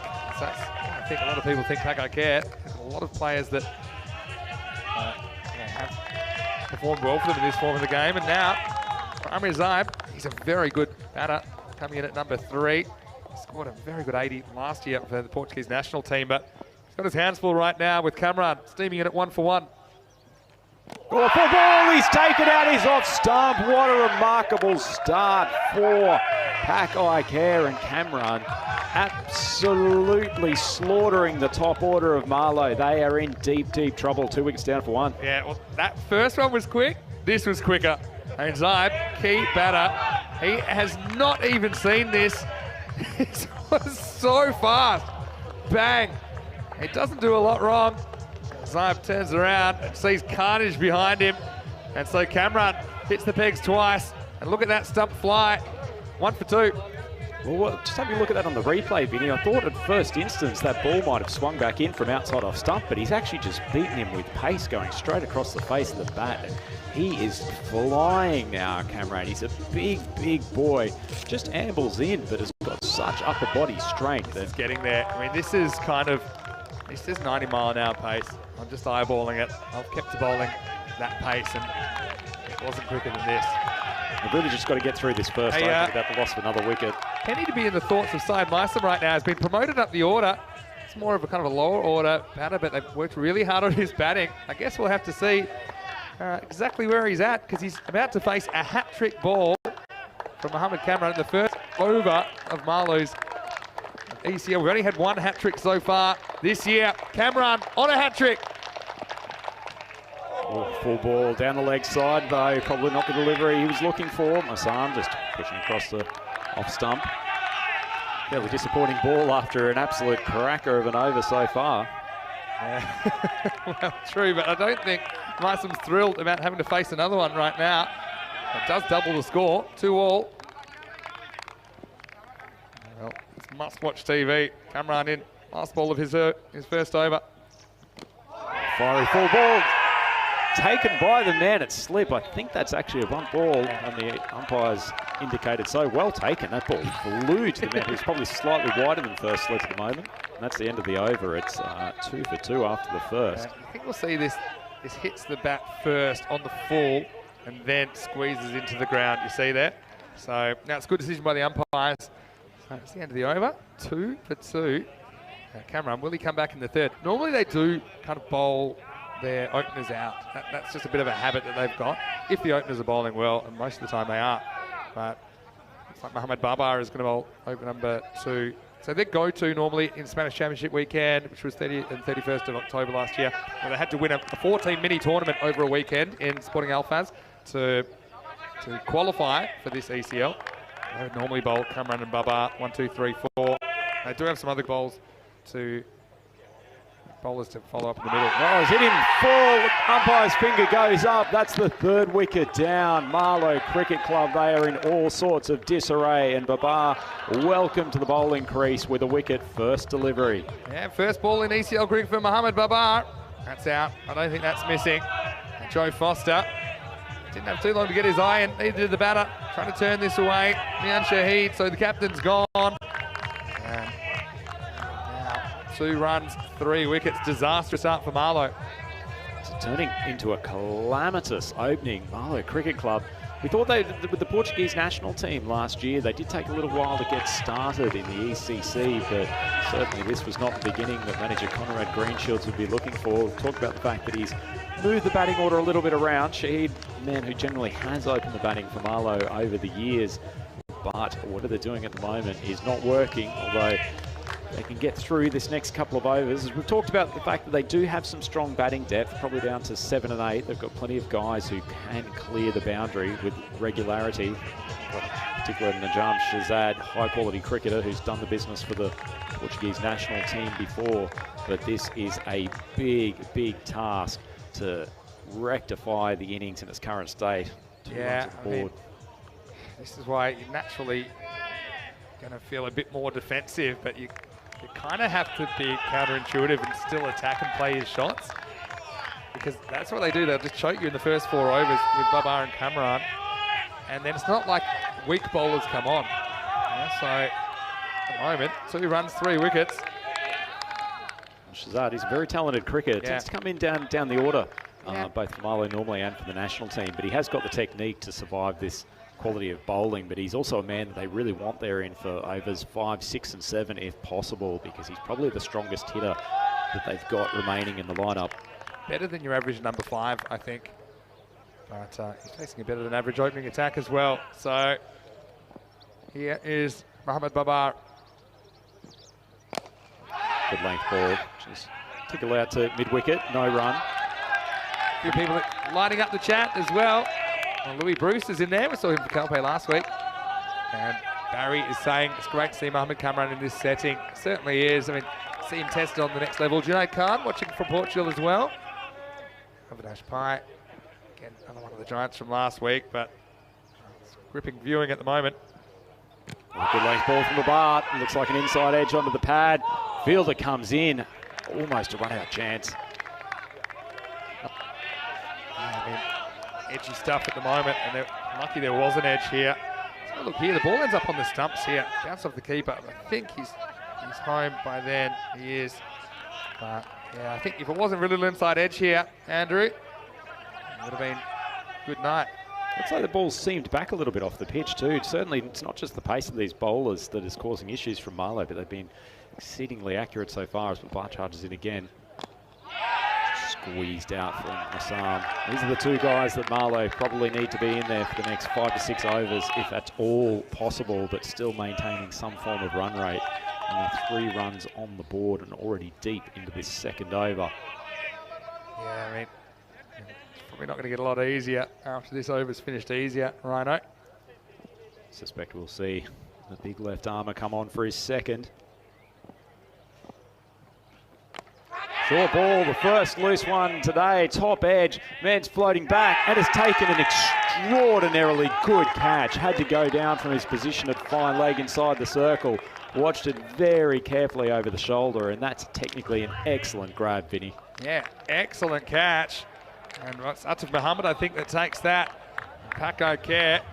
Day goes from good to better. This time it was just top edge that really could have gone anywhere. No, it doesn't carry. Has to kind of turn himself. These aren't easy, but he keeps his eye on it all the way. Probably not the way he planned to take it, but still improvised on the fly. So, now just when they were back on level pegging at 3-3, now it's 3 runs, 4 wickets, 3 for 4. With the ball to go in the 2nd over. Well, we've seen some excellent catches over the time in the European Cricket League so far this year. That was actually a really technically difficult grab. The commentary coming in from the YouTube chat showing a lot of admiration for the pace bowling that's on display, and 4 wickets in the first 2 overs, and Marlo are probably going to be scratching around to score 60 or 70 at best. Well, one of the descriptions from Amy something that I can't repeat. But let's just say that she was impressed with the fast bowling so far. It's always good to see some colourful use of language on the YouTube chat, just as much as it is in the commentary box. Babar's still got one ball to go. He's got figures of 2 for 1 so far, and Ali has come out to join Shazad. Yes, I'm Ali. Here's the number 6, last ball the over. Good length ball, just popped straight to the man at mid-off, who's fumbled it a couple of times, but managed to keep it in the breadbasket. And that is the 3rd wicket for Babar this over. This is a traumatic start for Marlo. They are 3 for 5. Okay, you lose 2 to Cameron in the first over. You lose 3 to Babar. Whatever you can do, I can do better. Oh, yeah, it's a mistimed drive, and Cameron, maybe he's just got a bit of jealousy because he tried to drop that, but he couldn't. He still caught it as he clutches it. And I think that Saim Ali knew straight away he was in trouble. Now, it was caught in the elbow. And Mohamed Kamran, he's going to hold on to that ball, and he's going to be bowling thunderbolts before you know it. 5 wickets in the first 2 over. It's 3 for 5. To be fair, Mohamed Kamran, he's got a fair bit of chest to absorb the contact with the ball. Managed to keep a hold of it, but that's a really, really disappointing start when Saim Ali had to just not soak up balls, but just maneuver around, keep them in the game. But as it is, 5 wickets down and only 3 runs on the board. This is not an exhibition from Marlo that is commensurate with what a good quality cricket side this is, but perhaps just a step up in class in opening bowling. Certainly Babar, he's not ridiculously quick, but very accurate. Yeah, he knows what he's doing with it as well. So here's Kamran to Najam Shazad. 3rd over. Hitman on the loose. A little bit short. Shazad manages to play it out to the man coming in from cover. But you know what makes Kamran so dangerous is he does have a shorter one that can sit you down, right? He does have one that's always in the back of your mind. I don't care who you are. He's got a really slippery bouncer as well. So, okay, here you're pretty much playing for that Yorker to protect your stumps. But always in the back of your mind, you're a little bit worried about your welfare if it is a short ball. Good length. He's just hitting the top of off stump with almost every ball so far. Shazad scampers through for the quick single. He's been joined by Asim Sarwar, who's got a big job to do. I'm sure as batsman number 7 in the lineup, he wasn't expecting to be out there in the 3rd over of the game, but such is life, and he's got to really help Shazad to take this total up to something that's even vaguely defendable. 4, 5. A lot of people calling it early, saying, Pack, I care, I've got this group in the bag. Well, I will remind you, we're only 2.2 overs into their first game, but they do have somewhat of a home ground advantage, even though it's not quite the area that they hail from, but they are the host nation's representative. A fairly well balanced side, still a slip in there. Sawa about to go to Cameron University. Full ball, plays it out side, shy the stumps. That must have been close. See on the replay, it's a nice bit of fielding, a little bit of tentative running between the batsmen. Shazad probably not too excited about getting down the other end again and facing Kamran. I think he was kind of keen for the run but got sent back. I'm not sure if this would have been out or not. Yeah, you can see it's the scoring that's the issue as well. And now if you're Marlo, I think you have to start thinking outside just the immediate and think, okay, we've got a long week of cricket ahead. We need to try and get some runs on the board, even if it's not quite enough to pull this game out of the fire. Well, there's that short one you were talking about, Vinny, and it's been popped to the slip fielder. Brilliant bowling from Mohamed Kamran. He is a class paceman. Well taken. And that is another wicket down. 4, 4, 6. Oh, this is tragic. Poor Azim Sawa. Poor Azim Sawa. I mean, he's come out at 7 and he's had to deal with this. And that one, if he doesn't hit it, that's hitting the jugular. This is the hit man. Says, all right, sick of Yorkers, bored of hitting the stumps. And the slip works. So how about the captaincy as well from Shiraz Ahmed to have the slip in there. Just like that. The score is 4 for 6. 6 wickets have fallen in the power play now. Well, Vinny, there's some days you're quite appreciative of being in the commentary box as opposed to being out in the cauldron of Cartama Oval, and certainly seeing a fired up Mohamed Kamran. This is one of those days. That's a brutally directed bouncer, and to be honest, not much a number 7 batsman can do about fending that sort of thing off, but Yeah. they are in big, big trouble here, Marlo. 4 for 6. Well, Who's next? JH Popper, the keeper, comes out at number 8. Question from Hawk Moon. Hello, Neil. Hope you're well. At what the lowest score is in the tournament. I believe that was Zayt Murnazafa who managed, I think it was 20-odd. Come back to that in a second because I really want to watch this right now. Popper with 2 balls to face from Cameron. Full ball hits him on the pad. Umpire's finger staying down, just signalling, going down the leg side. Yeah, so Zayt Murnazafa scored 22 against Carlton, the Scottish champions, in match 13 of Group C. Match 13s are always a bit funny. That's the one that the French team whacked the English. All right, last ball. Cameron's got 3 for 3. How long's it been? Go with the stumps here, or does he go? I think probably goes to the stumps. What do you think? Absolutely for the stump, but he's got almost a deepish bat. Short fielder. It's full pop art, manages to keep the bat and pad pretty close together, and they survive. Almost a round of applause from the crowd, just getting through the final couple of balls of that. Mohamed Cameron over Marlo. They are 4 for 6 after 3. Yeah, well, here's the thing. It's also a disastrous power play for runs scored. They've scored 4 runs. And you've lost 6 wickets. Your number 8 has just faced in the power play. I think of all-time worst power plays, there's a bit of a tradition in Portugal of bad power plays. You probably know a bit more about that than me as well. As you see, RBS, they got over the line by 7 runs in the first match of this series. We will still see Yek from Corfu, as well as Punjab Lions Nicosia from Cyprus. They will be the 5th and 6th teams in this group. Now they are going back to Ahmed Babar. But yeah, you remember that Miranda Dragons, I think, didn't have a particularly good power play. And that one, I believe, against Oerash in 2021. The score was, I think, 3. So that's the 4, I think, is the worst power play we've seen in ECL. To be fair, Marlo facing probably a slightly higher standard of bowling in this game as Babar comes on to open up his second over. Good length, swatted across the line. It should have been a single, but didn't even run there. Watch this. Well, Shazad just swings across the line, manages to squeeze it through the field at mid-wicket. Chaos down the street. Yeah, look at this. Okay, so they think it's going to be fielded, and then when he's running back, it got misfielded. But then it was too late, so it's a dot ball to the outfield. Sums it up. Not going to be in too many coaching manuals. The communication between the 2 batsmen there. Good length ball from Babar, just off speed, making sure he keeps it mixed up. Not getting great support from his fielding unit at the moment, but no run there again. Dots from Shazad, but he's still there, and my word, he needs to face the majority of the balls for the last 6 and a bit overs in this innings. It's almost like you've just got to survive this over, then try and make hay as new bowlers come on. Another question about the lowest score all time on ECN. Well, that's an easy one. Come back to that in a second.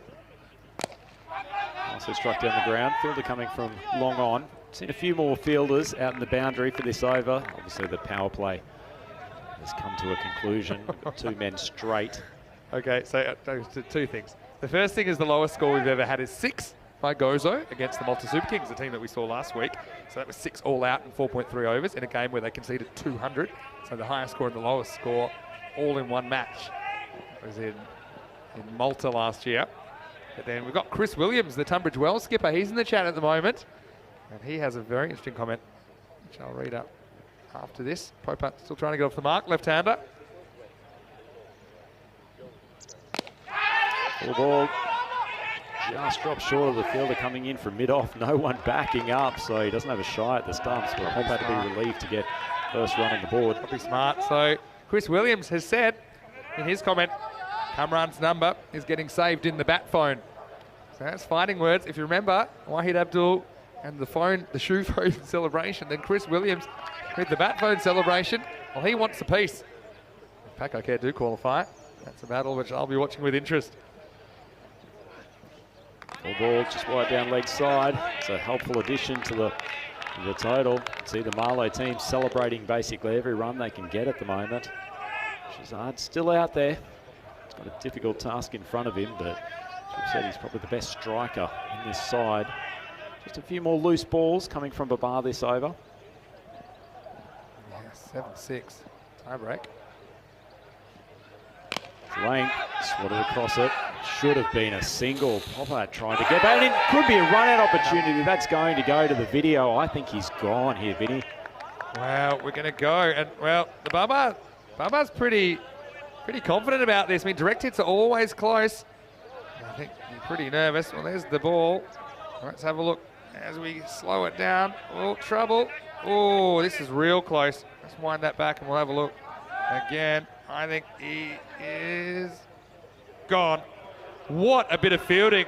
This is going to be out, and it goes from bad to worse. There should have been a run, but now it's going to be the end of Josh Popart. And this is where things are in complete disarray, and they're kind of not even running ones that are basic singles. Now that's going to tie the game up again at 7 for 7. Well, in defence of Josh Popard there was absolutely a single. Shazad had clearly decided that he was going to take the strike as much as possible, particularly while they still had a few balls remaining from Baba, but that plan obviously wasn't communicated to Popard, who was very rightly charging through for the single, but an excellent bit of fielding, come up with a direct hit, almost side on. That was sweet. Now I'm looking. It is definitely Popart that's got to go. But what about the fielding from Asad Abbas? I mean, he had one stump to aim at there. It was a quarter chance, really. You see here, there's definitely a single there, but the jump never gets off his haunches. And great work. Give that cameraman a raise. He was in a perfect position to capture that. 7 for 7. Shazad's got to pick up the pieces. Last ball, the over. Full ball just drives it straight back to the bowler, and that's the end of an excellent first 4 over spell. Great stuff from Pakai Care. They've got Marlo 7 for 7. Yeah, so that was an interesting first 4 overs to have you back. I know I haven't seen you in person since we were in Malmö in the south of Sweden last year. Vinny Sandu here, Mr. Maximo, and alongside me for the first time in this year's ECL, first time in an ACL, is Andrew Ryan, or Rhino as we like to call you. Well, Rhino, I know you've been playing your trade in Switzerland, and it was great to see some Swiss representation with Alton, of course, earlier in the rounds. But how's that for your first 4 overs? 7 for 7. I don't think that you expected that. I know I didn't. Jaw-dropping stuff, Vinny, and as I've said a few times, seen these Marlo guys play a lot of games in the ECS events that have been in Portugal over the last couple of years, and they are a good quality side. I mean, I would not be surprised if they come back and win a number of games this week, but just a step up in quality of pace bowling. They've not adjusted. It's one thing, it's very hard to teach someone to bowl quick. You know, it's something that people have or they don't have. And when you get someone with that magical quality like a Cameron, it has this kind of snap and everything works in perfect motion to create that extra pace. I mean, that's tough. Certainly wouldn't have faced too many left armers bowling at the speed that he does in the Portuguese domestic leagues. It looks like we have Sikandar Ali who's coming on to bowl the 5th over. The first change of bowler. They've obviously rotated through the 2 over spells of the 2 openers who have just done a superb job. I mean, that's 7 wickets down, but they have fully deserved it. I mean, 3 wicket over here, it's all over. So Sikandar Ali is going to come out, bowl some spin. So yeah, complete change of pace coming up now. I suspect the coaching staff of Marlo have tried to be a little bit more positive than that and sending out their they don't have the volume up over there. Nicely nudged down for a single. He's a good athlete, he's quickly through. Should be safe. Marlo finally managed to get the runs total ahead of the wickets, which is a moment for celebration. But see, because it's a bit more conservative, the running's been a bit more conservative as well. So you've got to watch out for the bat plug as well. You're smart, you run on the artificial surface, because we've had a few victims of the bat plug. Found it quite amazing that seeing the last couple of weeks the few batsmen who are actually taking advantage of what is actually a relatively wide artificial surface. Yeah. Absolutely no reason to be running on that dusted up grass, which has had quite a lot of activity throughout the last couple of weeks. Sikandar Ali. It's in a decent length. Shazad watchful. He's 3 off 10. Put yourself in the batter's shoes then. You're 8 for 7. You've got over half the innings to go. I want to know what your approach would be, Rhino, after this ball. Short, flashes outside off stump, straight through the keeper. I mean, he's got to keep having a dig, hasn't he? But Shazadi's the last remaining batsman who they've got. He's genuinely batting with the tail at the moment. It looks like he's just struggling to get his eye in at the moment as Ali pops another one wide. Will be signalled. Now, I think you've got to think outside the context of just an individual match and think about trying to get something going, something to feel a bit more confident going to, assuming they can't pull this down to the fire, playing Corfu tonight. Well, that's a big swing. Popped it up. It's going to fall short of the fielder who just rotated sideways. Didn't actually show much intent to move forward, but Shazad safely through to his 4th run, although he's chewed up a number of balls, although ball's largely irrelevant given there's 7 wickets already back in the shed. Yeah, exactly right. I mean, you take a chance like that. Okay, he's trying to hit 6. Oh, Rico's all right. He's already got the farmer's coffee mug. All right. Doesn't he look at home down there, Rico? Got one for us. We'll be down there next. Oh, the pad's just been thrust out. Big appeal, not going on to hit the stumps. I think that this probably hits the stumps, but it hits him outside the line. And he is playing a shot. He's not padding up. He does get his pad in the way of his shot, though, you see? So I think that's why it's not going out. Maybe he was missing off anyway, but not too close to the bat. Inside edge, Shazad pushing through, desperate to get back on strike. He's got to start sliding that bat a little bit more effectively than he has so far today. So every run is handy at this point. We have only had singles so far through the first half of the innings, so it's 11 for 7 after 5. The old corner shop, 7-11. Not what I expected the score to be halfway through. All right, I'm going to show you that, and that reads for itself. Got 5 ducks so far.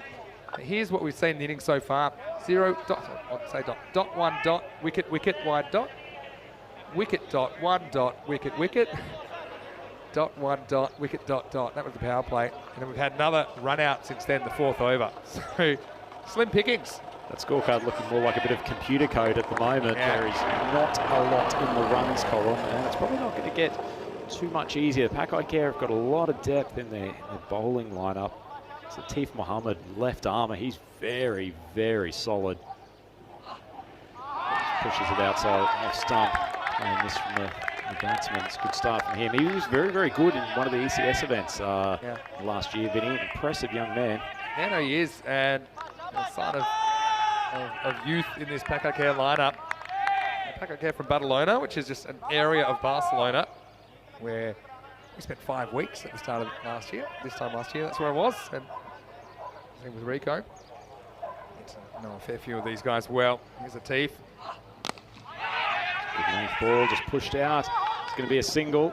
I'll hit the stumps on that occasion. Shazad's gone a long way past the stumps. Had absolutely no interest in coming through for the second. But Akron doing a reasonable job for a man coming out at number 9. Just manoeuvring the ball for the odd single. To be gutsy. I'm often bat in the lower order. And you come out, hopefully situations not this extreme, but in extreme situations, maybe chasing a lot of runs, you kind of just pity your stomach. You know you're not going to get there. You got to try and get something out of the game, get something out of the experience. A good change of pace. Just worked the man backward of point. Easy single from Shazad. He's slowly working into his task today. It's up to 5 off 13, but Mohammed really not dropping the standards of this Pakai Care bowling lineup. Tough customer to come in and face. He's opened the bowling for them in a number of matches as well. He's an impressive line and length bowler, and he's shown a capability of mixing it up as well. Don't want to be a pessimist. We could have a whole innings without a boundary. Oh, that'll do it, of course. They made a little reverse psychology. I'm doing mine a bit for Marlo. And I knew as soon as I said that, they were guaranteed to get one. And well done to Ikram. He hits the first 4 of this match. Not often you see that from the number 9. Well, I'm not sure if you call it the commentator's curse or you creating a bit of positivity for the Marlo boys unintentionally, but that was thrashed. Often you see a team 7 out, hit 6 sixes in an over. Just saying. Shazad will be hoping that he's going to do that in the final couple of overs. A big swing again from Ikram, who's making his way to top scorer. Yeah, I like the approach. Ooh, good block as well. I mean, everything's rolling Pakai Care at the moment. But I mean, what about the kind of secondary effects of this opening assault by Pakai Care? I'm sure all the other teams watching in the group and taking notice of what they're going to have to deal with. Interesting tactical point for you, Vinny, particularly with the quality of Cameron and also the bar as well. Whether some teams will actually maybe revert to a slightly more traditional opener for the stages because you just simply can't be 3 or 4 wickets down after the first couple of overs. True. We saw Austria do that with Mark Simpson-Parker in the ECC last year, I think with good effect. Because you can still, with normal cricket shots, not slogs, you can score. So, more technically able opening batters can use the pace of the bowling against them. I think they'll be in demand. Well, Shazad's popped it a long way in the air. That's almost going to take one of the clouds out. First 6 of the game, and boy, hasn't Atif Mohammed let the side down. A 4 and a 6 in his first over. It's a little bit harsh because there wasn't too much wrong with this ball from Atif Mohammed. But Najam went up and away. We're going to try and just pull anything together here. Into the 6th over. Score is 24 for 7. So this is the partnership which is saving the blushes of Marlo. That's just a good cricket shot. Went really high. Wind's not really a factor here today. So carries the field up. We head into the last 4 overs. Normally I do a kind of 4 over at the 6 over mark. Last 4 overs, kind of check in where we're at in this game. Have a look at those bowling figures. 3 for 3, 3 for 4. But I mean, can you get 10 and over from here? Gets you 64. Not going to be easy with 7 wickets down. 4 balls still to go. Once again tried to play that little late dab shot. Pad's getting in the way. Put himself at big risk if one of these turns back a little bit more. See it on the replay. Pitched outside a little bit. Just manages to get the bat just for a cheeky little single, but I reckon that's Pad first. But may have hit him just outside the line. Otherwise I think he's in trouble. Shazad back on strike. Shown his power over that long on area in the last over. Big swipe that goes through the offside, easily fielded. And coming down there at long off. Pretty regulation field at the moment, Vinny. The 2 players straight. They know Shazad's power areas over that leg side, taking the wicket and probably backward of square on the boundary.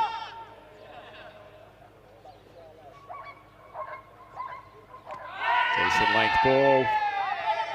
This might be out, you know. I think the heel's in the air. I don't know if there's anything grounded. We're a long way away. But, yeah, we'll have a look here. Could be trouble. Will be trouble. Feels like Does that he have the front ball foot here? goes Just check to the it. top. Ooh, need to see that again. I think, let's have a look here. I think it's probably out. Yeah, it's going to be given. So it does seem like the ball goes through the stumps, and that's what breaks the stumps. So here's yeah. Doesn't look pretty, but I think it is out.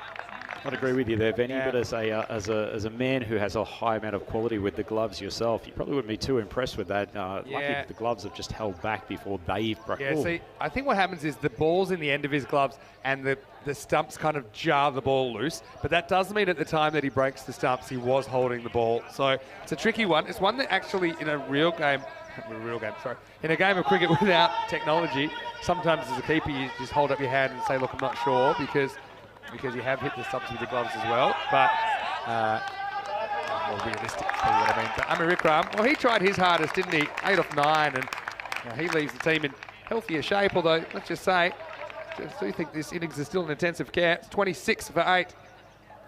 Maybe the Pack Eye Care boys need to apply a little bit of nursing assistance to the Marlo batting I lineup. stand for intensive because they have put Marlo's innings on life support at the moment. Well, they certainly haven't shown much nurturing and care for the Marlo batting lineup so far. Certainly not Mohammed Kamran with those blistering couple of overs to start the game. A couple of wickets left. Get through these remaining 3.5 overs. Just bunted out on the offside by Mahmood. He's a handy bowler, actually, a sub Mahmood. He probably won't have a huge amount of runs to defend today, but very, very useful with his mix of left arm seamers and left arm spinners. Good variety. Decent length balls, just pushed away to the offside, no run. This is the thing, you're rocking a hard place, aren't you? Because you're not really pushing for every run either, because you're concerned about getting bowled out. Still a third of this innings to go. 8 wickets lost. Mahmood's job at the moment will just be trying to get Shazad back on strike. It's the final ball of the over, so I suspect they won't take the single. And they don't even get the opportunity with him playing all around. And Marlo is 26 for 8 after 7. Yeah, so 7 overs down. Pretty sharp wicket keeping this time. Not an easy pickup down low. Let's have a look at who's qualified so far. I see Tunbridge Wells in Group A, Brigade Group B, Precious EC from Group 3 and Group C, and Albi Zombie from Group D. But the last two winners both coming from outside the top 3. That's pretty rare though, that we'll see that, I think. But Group E, you can see the teams, we've seen 4 of them so far now. We haven't seen yet from Corfu, and we haven't seen Punjab Lions from Nicosia and Cyprus. So plenty to look forward to. And we've already eliminated so many teams. There's only now 10 possible teams that could win the ECL here in 22.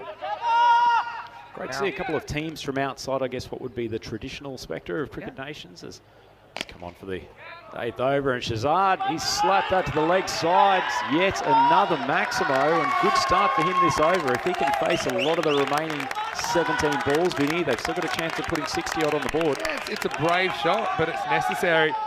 It's not a bad ball, really, from Adil Shafkat. But, yeah, gets a good piece of it there, Shazad. We're trying to go again, I think. Back to live action. Full ball, it's gone straight up in the air. Fielders charging through. There's 3 of them converging. Good catch again, the bowler. He was desperate after that first ball, 6 to take a scalp, and he gets one on his second. Good catch, Vinny. Yeah, I mean, that's a really, really good catch. Talk about getting yourself out of a jam. And this one goes high. And yeah, I thought the outfielder might be able to get in, but the bowler, he fancied himself. Bit of crocodile style about it, but gets it, throws it away. 9 wickets lost, still over 2.5 overs remaining. 32 for 9. What a good catch that is. Well, he's certainly not going to prize anything out of a crocodile's jaws, and once it clasped around the white kookaburra, he was definitely not letting go. But yet another man back in the sheds, and unfortunately it is Najam Shazad who had been holding this innings together largely. It's a strong knock from him in the circumstances, but my oh my, Marlo are in all sorts of trouble here. And with not a huge amount of batting left, anything that they might have been aiming to be around the 60-odd range just to give their bowlers something to work with. Those hopes have largely faded away. 1 wicket left, 32 for 9. Sudden mood. This man out there who's probably the slightly more recognised batsman, with joined at the crease by Gondal. Looks like he's accidentally tucked that around the leg side corner. Shot at the stumps. That would have been innings over. A few people asked about the format. Well, this is what the group format is. Monday, Tuesday, Wednesday, we get the round robin matches. Each of the 6 teams plays 5 matches, so they play everybody else once. Then it's all about, you've got to be in the top 3 or the bottom 3. Top 3 you want to be in. That's the theory anyway, because you've got a free pass to Finals Friday. You'll fight for position. Very, very big swing. An appeal from the keeper, going up to the video umpire, and he's walking. It's not a good sign for this innings, Rhino. That is a fairly appropriate end for what has been a disappointing batting performance. Not given out yet, but it will be. Nice sharp bit of work from the keeper. Yeah, he's been red hot behind the stumps, hasn't he, Mohammed Ihsan? And so that's going to finish. I don't even get time to explain the format in the end, because they are going to get bowled out for 33 here in 7.4 overs. And well, Packer Care management, they're pretty happy with that. Talking about sending a message, I think the message has been heard loud and clear, as 38 minutes of pain for Marlo in the end. They get absolutely routed, but it was those 6 wickets in the power play, 7 within the first 4 overs. Really, it's pretty unrealistic to think that they were going to recover to anything significant.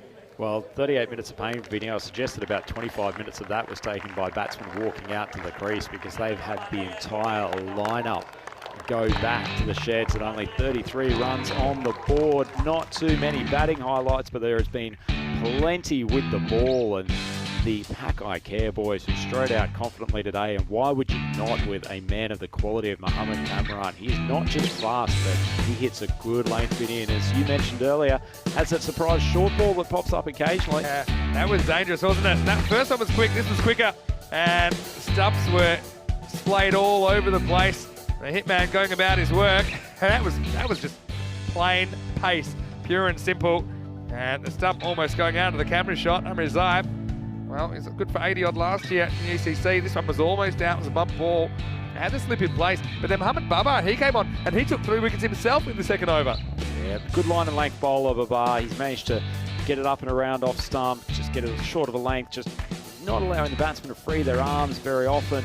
That was probably the first short loose ball that we had today, but excellently taken down by Atif Mohammed, who struggled with the ball when he came on, but excellent piece of catching going down there from the fine leg position. It's just everything rolled their way as well. When you think about probably the run out we'll see coming up as well. Yeah, just a disastrous start. And it didn't get much better. That one was a spoon. And even Cameron, he dropped it. It didn't matter because he still caught it anyway in his elbow. And wasn't the traditional way to do it. And the hitman picked up another victory this time in the field. Meanwhile, there's probably a scramble for pads. And now I think that he was a bit worried for his own welfare there this time as he got a short ball from Cameron. And he got a field for Azim Salma, who just got done by the pace once again. So, well, Penny, for your thoughts, Marlo supporters. And then this just went from bad to worse. There's a side-on throw, one to aim at from Hassan Abbas. And, geez, just couldn't get a lot worse for Marlo. Look, they had a little bit of resilience. Rico was happy enough. He scored a free coffee mug. Well, I hope you got plenty of those for us, guys. This was a close call, not given. Looking fantastic. Paco Care in their baggies as well. And although we did see finally a boundary, and then we would see a 6 a couple of balls later, and then one in the last over to Najam Shazad. But before you knew it, they were all out. They didn't even quite make it to the end of the 8th over. And yeah, you see here a couple of stumpings, pretty smart bit of keeping as well from Mohammed Isan. We'll probably see him opening up, and I think Paco Care, they've sent a message with the ball. They want to send a message with the bat, Rhino, after the break, and they will want to finish this off as soon as possible. Yeah, Mohammed Isan, he's a very, very strong batsman, strong hitter, and certainly when they play some of the better sides later this week, he will be a crucial component of their batting lineup when they're needing to chase triple figures probably more regularly. But they have a pretty easy job in front of them unless Marlo can pick up a bunch of early scalps here. We know that they've got some good bowlers. Najam Shazad, he's the man who is probably the most threatening man with the ball. He managed to carry this side with 18 off 17 in the middle order, but there are a lot of 1s and 0s in that scorecard. Yeah, good little effort from Amir Akram down the order. That was probably the only partnership of substance for Marlo, but 33 runs on the board, all 10 wickets back in the shed, Vinny. That is not a good start. Yeah, trouble at the old mill.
This European Cricket Network event is proudly brought to you by HCL Software and Paramatch.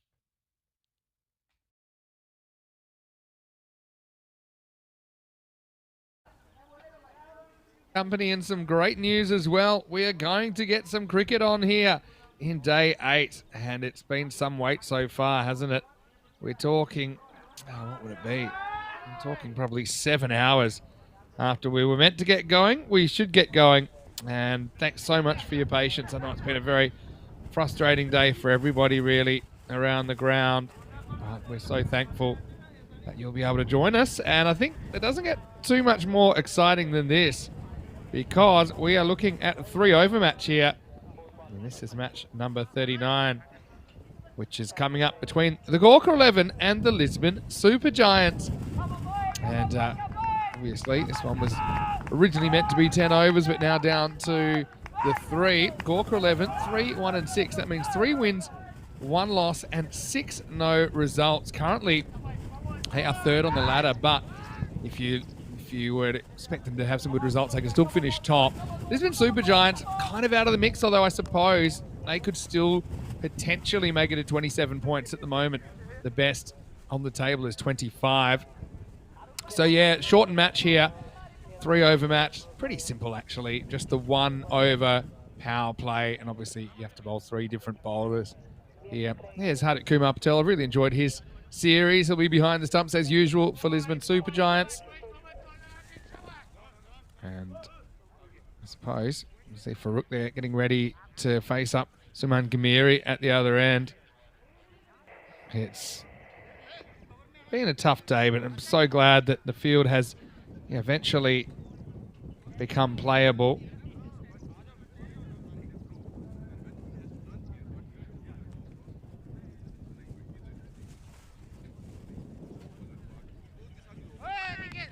So, you can see the conditions. It has stopped raining for a while. And the issue, obviously, the amount of moisture that ground has taken over the last, well, not just 24 hours now, is it? But yeah, you can see 3 overs per side confirmed here in match 39. Oh, it's a T3, a 3-over thrash. 1-over power play, and it looks like it's going to be Jaswant Singh to bowl this over. And the exciting thing about 3-over games is anything can happen, and probably will. You've got to be super attacking, obviously. I want to say thanks to some of the stalwarts that stuck with us. I've enjoyed some of the chats we've had today. I know that Jules is there. We've got Kevin there in the UK. Dave's there as well. Steve McVeigh watching from Portugal. I know the Chris's were in earlier on. I know Paul's there as well. A happy Easter once again.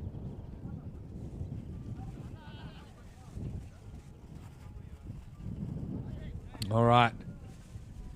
A little bit blowy at the moment, but sun's out, and that's a good sign. May it stay out. We can still get 2 games, including this truncated game. Here we go, and it starts with Farouk going leg side. And finally, we've got some cricket going on.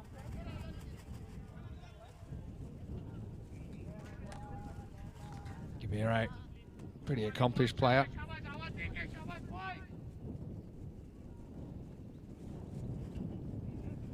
See there, Bakaria Karan had a few issues in the field the other night. Let's hope that he can field a few tonight. That's the thing. It's difficult to field on this ground for a variety of reasons, but yeah, the good field to stand out. Miro goes after this one, gets enough of it, and gets 4. So yeah, expect the unexpected here in a 3-over game. Jules asking what the forecast is for this week. I think it's a little bit of a mix. I got to say, and I want to touch wood when I say this, but I think the worst of it's behind us. Remember, we're only 6 days away from the first ever Western Shield. Well bowled. When JP gets it right, gets that little bit of in-swing to the right-hander.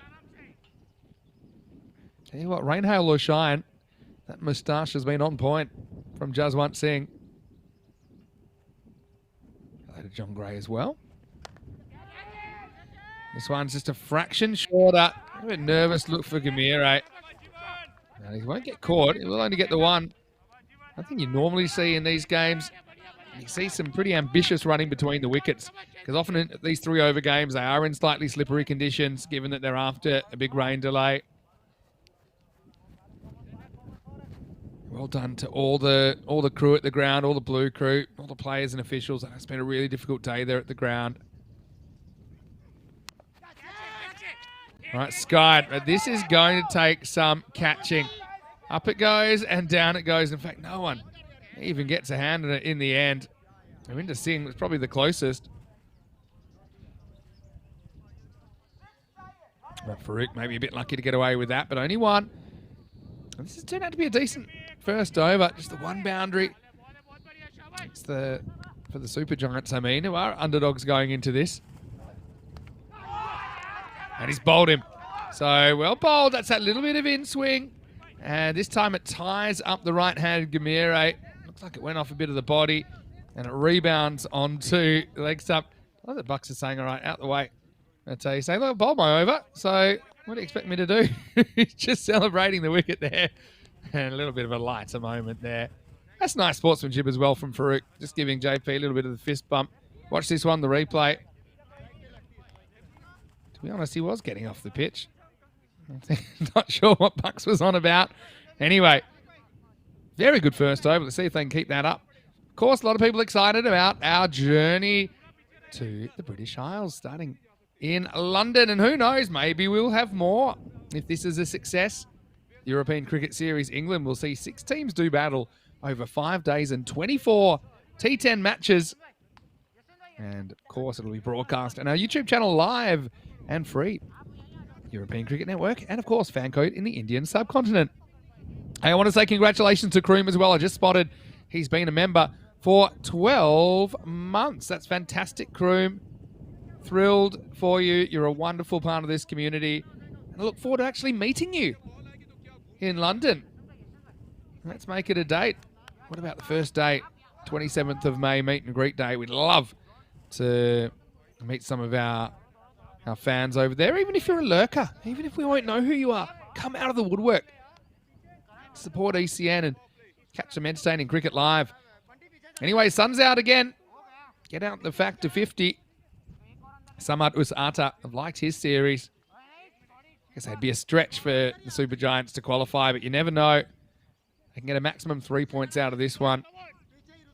I suppose you just want to finish well. A lot of things have been out of the players' control, unfortunately, this week with the conditions.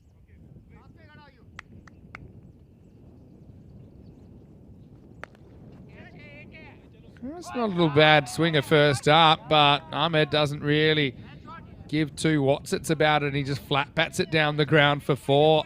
Good shape, but Farouk's got a good eye. He's a guy we've seen playing international cricket for Sweden. There's a bit of a Swedish influence in this series. Of course, Sher Ali has been out for Gorka 11 as well. Steve saying, next comes the boring middle over. That's a very good comment, Steve.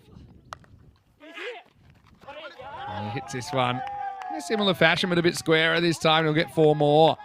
And Farouk, he's skied a ball that no one could catch. And he's still there. And while he is there, I expect the ball to be flying.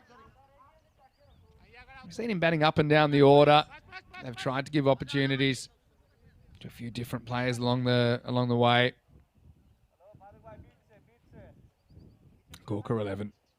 He got a good side on paper.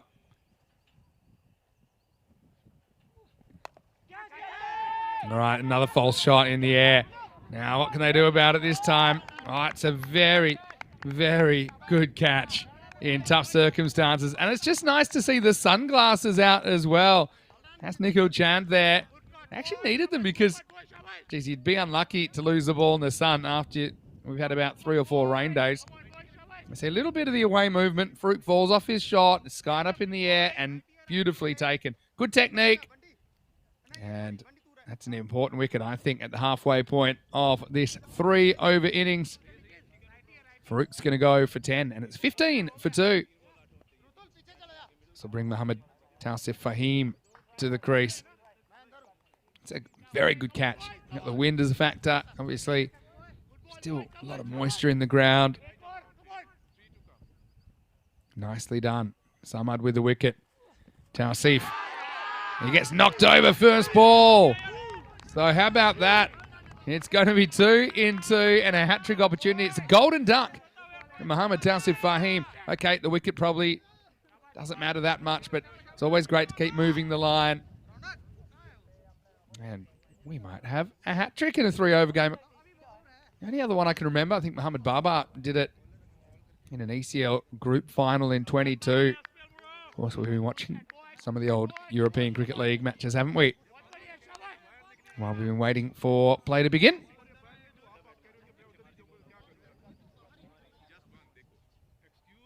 All right, so hat-trick ball. And it's Gurbaj Singh who's going to face it. It's a good chance. There's only 8 balls left. So much for the boring middle over of a 3-over match.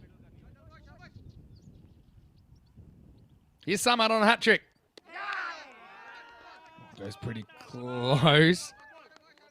Hardik looking for a little backdoor way to get the wicket. Maybe a cheeky back stumping, but still, it's been a brilliant couple of overs. LSG, okay, there's no way they can get 4 points out of this game, but 3 would be a good win.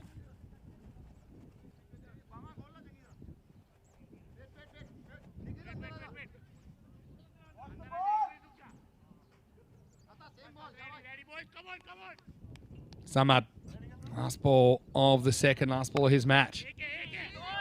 It's a fair bit of wood on this. They're going to run. They will need to run. It was so slow going for 1, but luckily it's such an easy 2. They'll make it back anyway. So, still a very good over. 2 for 10 off that one. And the score at the end of 2 is 17 for 3.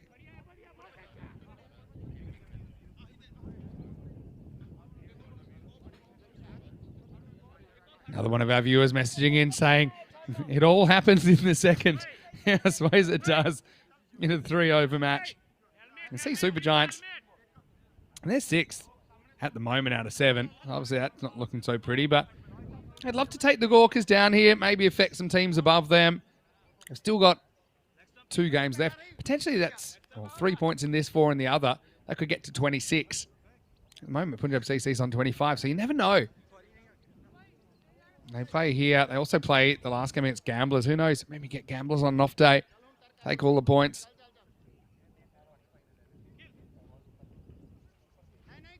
So Geary is going to get the 3rd and final over. His condition's probably a bit of an evener as well.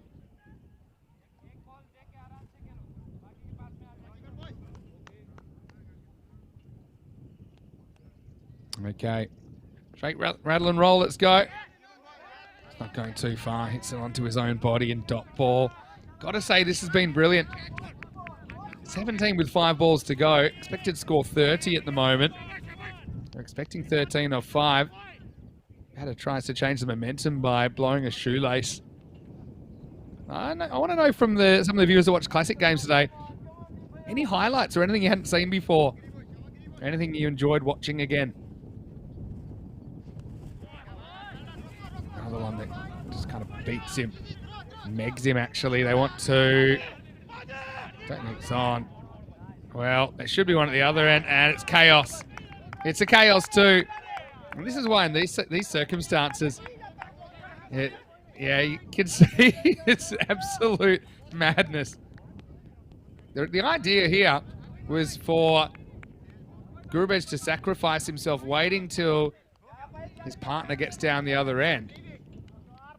But didn't work. Well, it was basically a failed attempt at sacrificing himself because he actually got an extra run. So that's 2. Thing is, they put Hardeep Singh, I should say, in as the, I suppose, set batter, but he's on 0. He hasn't been able to get bat on ball yet. And Dot, 2 leg byes, then Dot. He'll be swinging hard. I think it's all right. Yeah. What a good performance. I can't remember too many better performances. First up from a fielding side in a 3-over game, you know. Pass score in these is probably 35 to 40. And at the moment, they're only 19. 2 balls to go.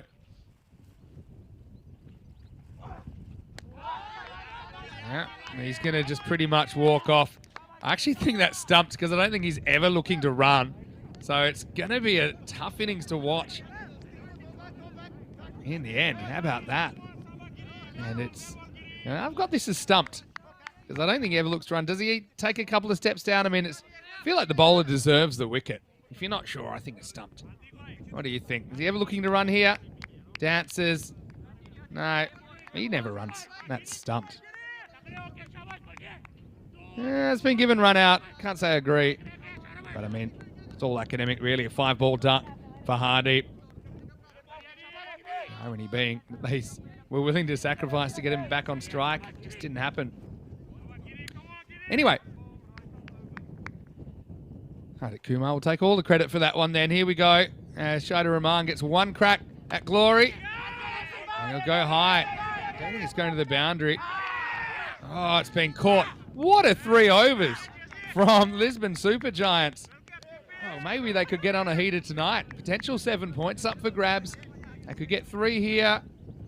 And then, I suppose, potentially they could get 4 against the Gamblers in the last game. If they keep playing like this, who's to say they can't do it? But that's a brilliant, brilliant over. In fact, it'll go down as a double wicket maiden, even though it is a kind of fake maiden because it had the 2-leg buys in there. But what a great over that is from Giri.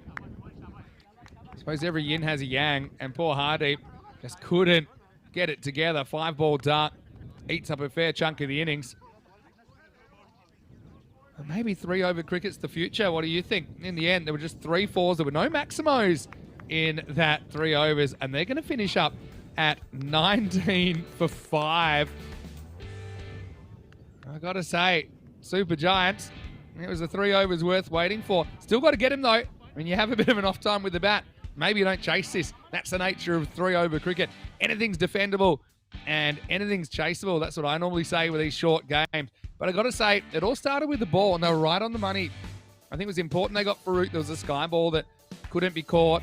This one was well taken by Nikhil Chand. And then you can see there, Samad got in on it. So really, all 3 bowlers did a fantastic job. That's what I'd say. In the end, he basically walks. Says, you know what, 5's enough for me. I don't want to get it to 6 balled up. It's almost like retiring out in a way. Saying, all right, someone else have a go. But it didn't get much better because Shaidu Rahman came out. The only ball that he faced, he skied. It was well caught by Jaswant Singh. So, Corker 11, remember this could all still affect whether they stay or whether they go, because at the moment they're in 3rd position. Now, they will get a point out of this that'll take them into 2nd, I'm sure about that. But remember, the top 2 automatically qualify. If you're out of the 2, you may qualify if you're in 3rd. So that's the thing. That, you're only going to qualify if you're 3rd if you outperform the 3rd in the other group. So, let's have a quick run through here. And I can tell you that 19 for 5, the final score. 10 for Farouk Ahmed, 2 fours in there. Even he didn't really get going the way that he might have. 10 off 5 for him. 5 for Gamire before he got castled by Jaswant Singh. Pair of ducks there. Hardeep's was a 5-baller, which is costly any time, but especially in a 3-over game. Fahim went for a gold, and so did Rahman and Grubed. Willing to sacrifice himself, but ironically, he finishes not out on 2.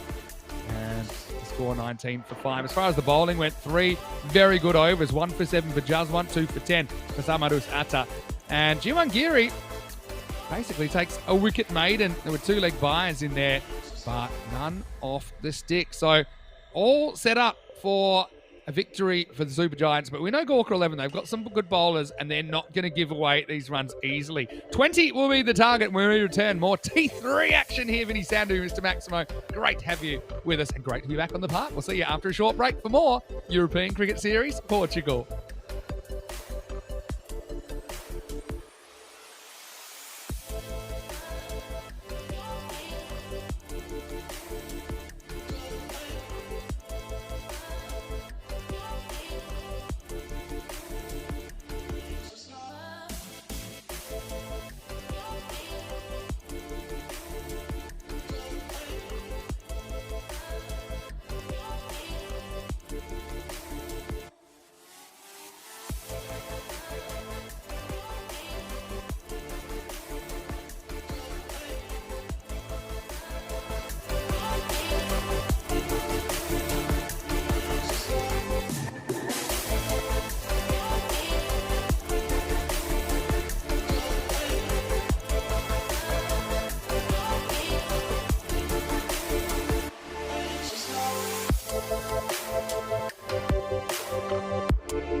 This European Cricket Network event is proudly brought to you by HCL Software and Paramatch.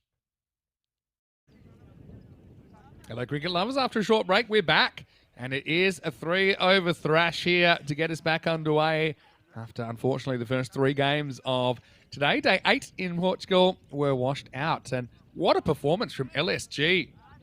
They were able to restrict Gorka 11 to 19 for 5 off their 3 overs. Now, this is the nature of these 3-over games. You might have your best 3 overs in the 3 that get played. And so now, basically, they're chasing 20 for victory. Now, a lot of people saying, yeah, they should walk this. It should be easy. Now, these are the conditions. 1 over power play. And, of course, just 1 over per bowler. But, you know, it's a funny game, cricket. And if this first over is won by the Gorkas, say they keep them to 8 or less or something like that, you just watch. We're going to get, once you get even into a 3rd over, it can get nervy. And we know that Lisbon Super Giants probably have relied on a couple of performers in particular. Now, 2 of them are out there. As we'll get Amandeep Singh opening up with Hardik Kumar Patel. But if it can happen to one team, it can happen to the other. That's the thing. So, what do you think? Everyone's ready? 20 to win. There we go. So here's the thing. I've seen Amandeep struggle sometimes against kind of these, I call them the top tier attacks. Got to say, I'm loving the Nepalese kind of influence on the strips there for Gorka 11. I know that Island Wolves are in Nepal at the moment. This one's not going too far at all. Almost carries. Just a single, drops the bat as well. Yeah, I know that Andrew Leonard, I can say our very own. We've borrowed him on occasion. And I know that he's doing that series. We've been in touch, as we normally are. Okay, sorry, the graphics aren't up on the screen, so I'll have to keep you up to date. So at the moment, it's 1 off 2 balls. Here's the next one. Goes for it, Hardik. It's a fair bit of bat on that. It's going to fly. Just what the doctor ordered as well. Maximo. There you go, 6 runs. That's just such a steadier. I mean, in another universe, this goes straight up and gets caught, and suddenly you're on the back foot thinking about potentially not chasing 20. Hardik goes hard, and he gets the result. So it's 7 after 3 balls. Apologies, graphics not up, but as long as you can understand me, if your English is good, you'll get the score. All right, goes again. This time he likes it, I think, even more. Although it's going to plug, and Hardik for sure thought that was going for 4. It's a sign of how wet this field is at the moment. So it's 8 off 4 balls at the moment.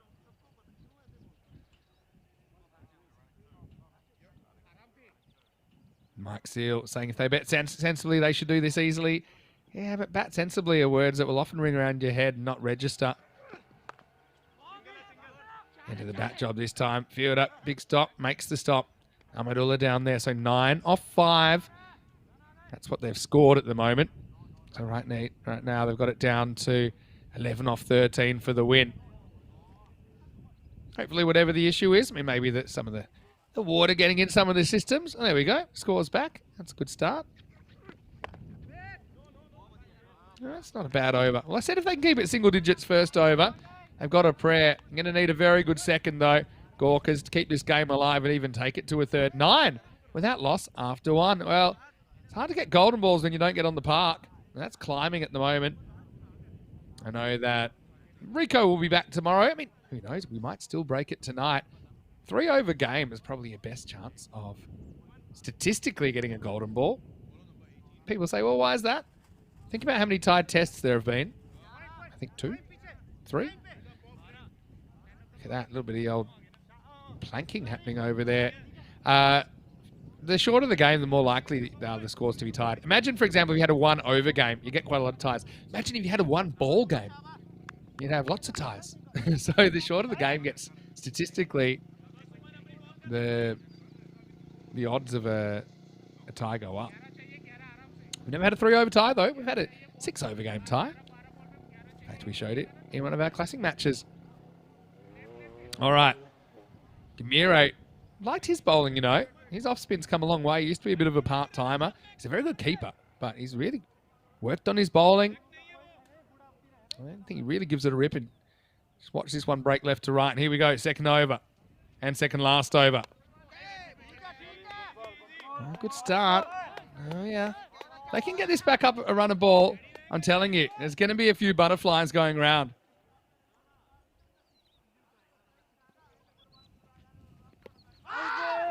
Oh, gets very funkalicious. I think this is a leg bye. But the thing is, there's a fielder there. So even if he hits this, I reckon he's getting caught. I think swing away. Look, there's a fielder right here. That's not a good option, but he'll get lucky. Amandeep. He's scored some good runs in this series. Occasionally, still think he gets found out a bit. Oh, ball just inside. Something's brewing here. Something's brewing. 10 off 9. They've got it back above run of ball. Hardeep gives it both barrels. Everything needs to be stopped. That is stopped. Hardeep Singh down there. Sure, he's keen to make up for it. Hey, I don't want to talk yet. There's still a couple to come this over. Umdeep, he's got to put on his big boy pants, though, and he's got to swing at this. Put the funky stuff away. He does. And I don't think you could even run here because he's not playing a shot. So Gamiro, I suppose that's clever, even though it would have given away a run, but I'd be happy to see the back of Umdeep. That's a clear example of he actually wants to kick that away, so there's no chance for stumping. But, I mean, it would have been a run. So is it a better result if you get a run even if you're out? Maybe. 9 off 7. What a low-scoring thriller in this T3. Oh, wide. I thought it was going to be a no ball, but I think it just bounces on. It makes a bit of a difference. It means this isn't a free hit. Look, it's just on. And I mean just.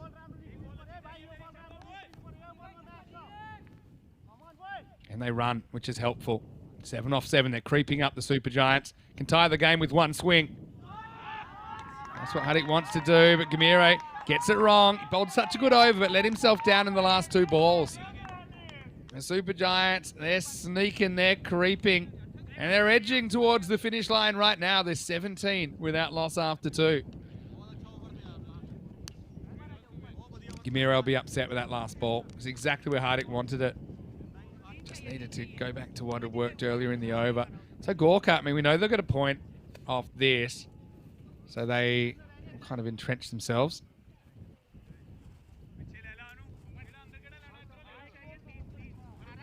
Not sure that's completely been updated because I think Coimbra Knights actually played 12 games now and they're up to 24 points. But anyway, it'll all come out in the wash. Certainly the favourites at the moment to qualify, Punjab CC, Gorka 11 and Gamblers. They're all on track to finish on the same point score given the amount of games they've played. So, I mean, if obviously Gorka don't look like they're going to win this one, they might finish in 3rd and might have a nervous wait ahead. Anyway, 3 to win. Can they keep the game alive? Here's Gurubej. Oh, it's not a good start. This is going to tie the ball game. So, what's the difference between these two teams in this game, in this 3-over game? It's been the bowling. Because Super Giants never gave these kind of gifts that Gorka 11 have given.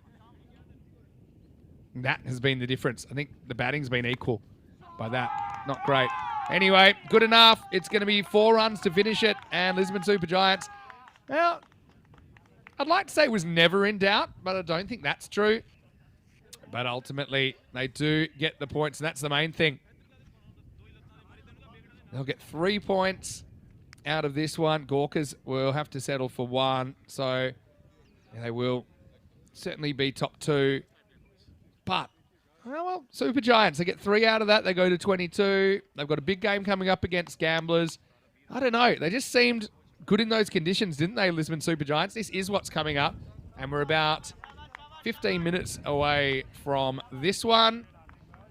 So, yeah, won't be taking too long away. And you shouldn't need that. Hopefully a 10-over game to finish the day as well. Gamblers winning the toss and batting. Hey, but I don't think the Super Giants mind that. I think that they bowled really well. If they can sustain that for the 10 overs, then they could be in business.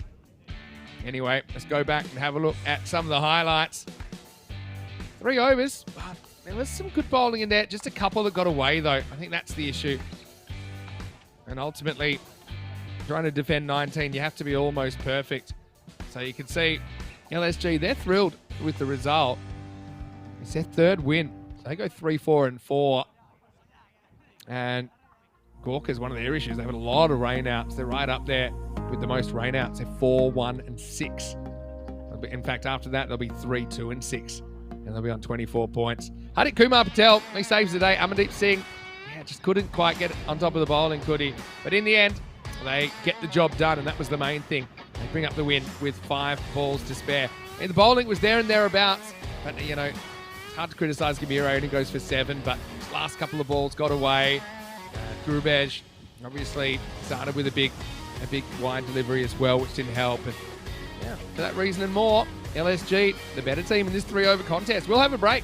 Back with number 40 coming up in around about 15 minutes. We'll have the first ball, and we'll see who gets the better of that one. Will it be the Gamblers, or will LSG continue their great run here on day 8? Vinny Sander here, Mr. Maximo for ECN. Hope you're enjoying your day. Join us for more cricket. Last game of the day coming up.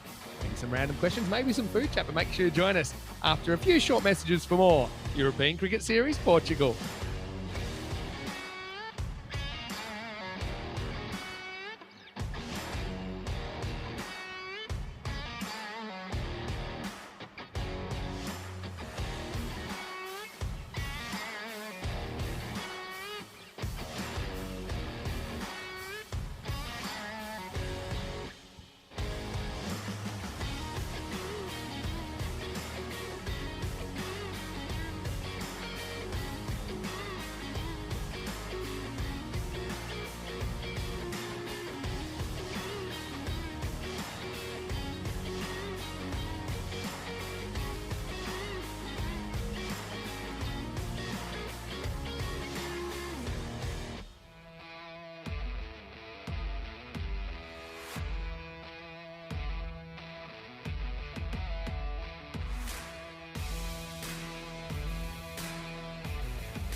This European Cricket Network event is proudly brought to you by HCL Software and Paramatch.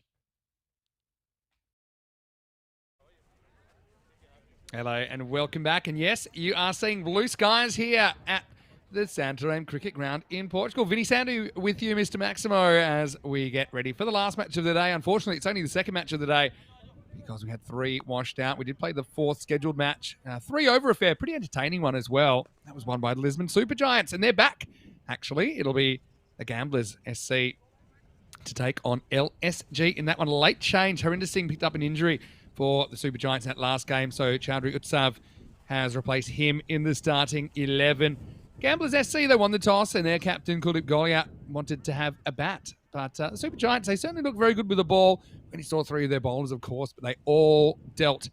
To say Giri was very good in his efforts. He was able to actually bowl a maiden in that 3-over game. You don't often see a maiden in a 3-over game at all. So, yeah, Gamblers winning toss, electing to bat. So, about to come out here. And imagine we'll see Goliat at the top of the order. That would be the usual way. But anyway, it's going to be Bucks and Malik out there in charge of this one. Shout out again. I know it looks really nice now. It's hard to describe. It reminds me a little bit of the times I used to play in Melbourne. In Australia, they'd say you'd get 4 seasons in one day. And that's just kind of how it's worked out in Portugal. It looks absolutely fantastic. But they're also saying, look, please try and look after the areas around the pitch. And I think it's a strange one. I actually think, on reflection, we saw Jaswant Singh getting I'd say a warning, or just getting some advice from the umpire. Look, try to run on the edge of the pitch. Don't try and run off the pitch if you can avoid it, because it is very soft, just off the pitch. So not often you see that. A warning for running off the pitch. But I just think everyone's there. They want to play cricket. They've spent way too much time off the field. So another challenge for Lisbon Super Giants. Looking at the table, Gorkat do get a point from that game. That puts him into second. For Super Giants, they go past the Capitals with that win. I suppose potential 4 points on here. Believe it or not, if the Super Giants could take 4 points out of this, they will go to the top of the ladder. Okay, there are teams that will have a game to catch up, but look, if they could rock and roll the Gamblers and chase it in 7, then they're in business, the Super Giants.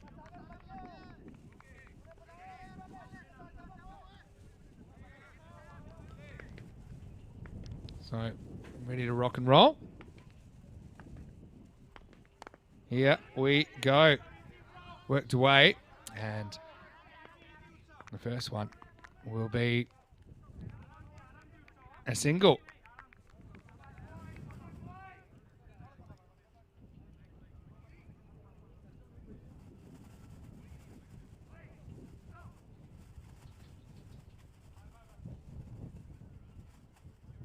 Welcome back to all of our viewers, no matter where you're watching from around the world. He likes it, but the umpire says no, but it's not a bad shout. Beats Collier first up. Height, I think, an issue here.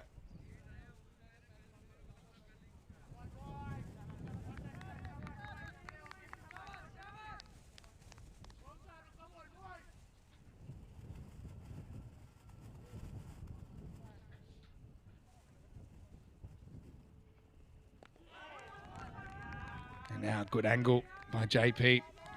So yeah, Gamblers coming out cold here essentially. LSG feeling confident and must be feeling a bit warmer now as well.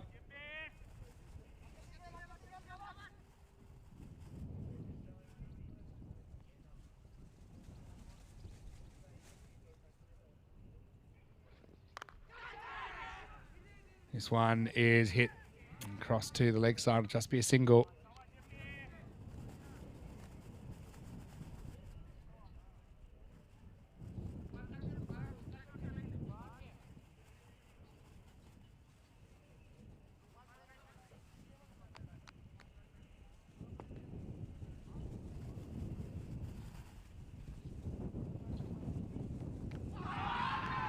Oh, he's bowled him around his legs. You wouldn't believe it.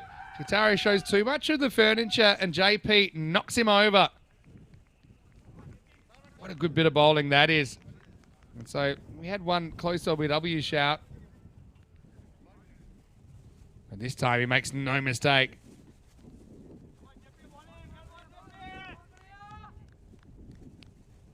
Yeah, you can see there. Getting across, trying to work it away. Yeah, it's a bit like that one-hand Satinder shot, isn't it? We're not quite as effective as Kataria has to go for just the one run.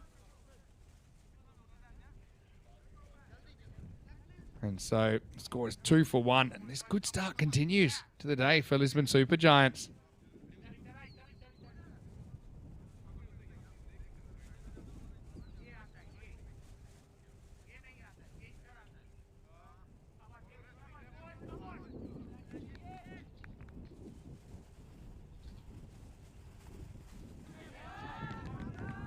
Great over.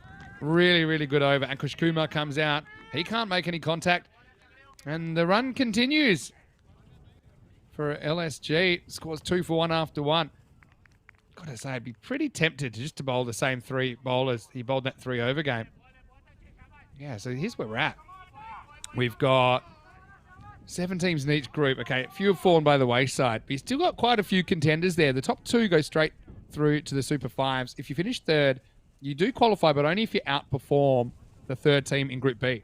So at this stage, all things being equal, which of course they won't be, but all things being equal, and with that loss, the Gorka 11, I think, and the box seat for that 3rd place in the nervous weight. Well bowled, and they do. They stick with the same order. They go with Samaru Sata now. Good start from him. Again, look at the length there that he bowls.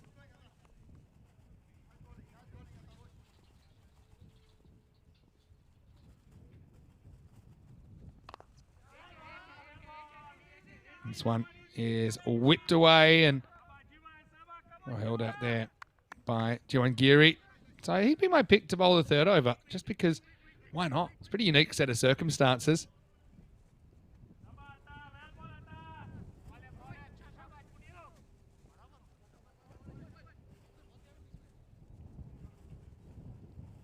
Samad. Pretty close. Bucks likes these he's giving him. Well, you know what? It wasn't too dissimilar to the ball that castled Sagar Kataria earlier. And I know, I wouldn't say this is plumb, but I think that Samad can make a very good case here. Let's have a look at where it bounces, where it hits. And was it hitting the stumps? I know it's hard to get one, but it does come back. Look how it straightens. So he pitches, straightens. All right, is it plumb? No. Is it worth a very, very good shout? And if the umpire's in a good mood, can he give it? Yeah. And like I said, just on looks, I know they're not the same ball, but it looked very similar to the ball that knocked over Kataria. It's hard to move the ball past that leg stump. You'd have to move it a lot. I suppose someone does move that quite a lot. All right, it's an umpire's call. It goes the way of Lisbon Super Giants. Now Kokar comes out. He featured for Indian Royals in the classic matches we were showing a little bit earlier today. What a great start this is. LSG, I mean, they've got visions here. If they could keep this going, there's a long way to go. This isn't a 3-over game. This is a 10-over game. But if they could keep this up, they could restrict gamblers at, say, I don't know, to 60 or something like that, chase it in 7. I'd be thrilled. And you can see there's already a bit of a defensive mindset from Amandeep Kokar.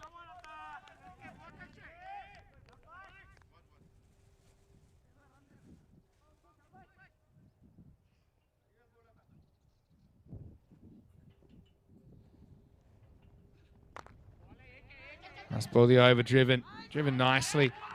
I like that effort, though. There's just one, took a good catch earlier as well. You can see the Giants are playing for their tournament lives, and they know it. It's 4 for 2 after 2.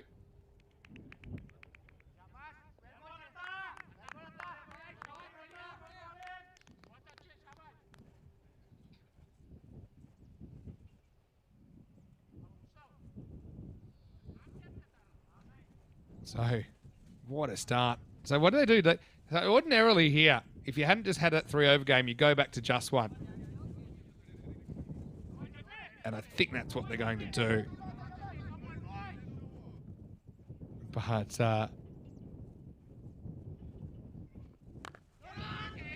Yeah, would have been tempted to go Geary.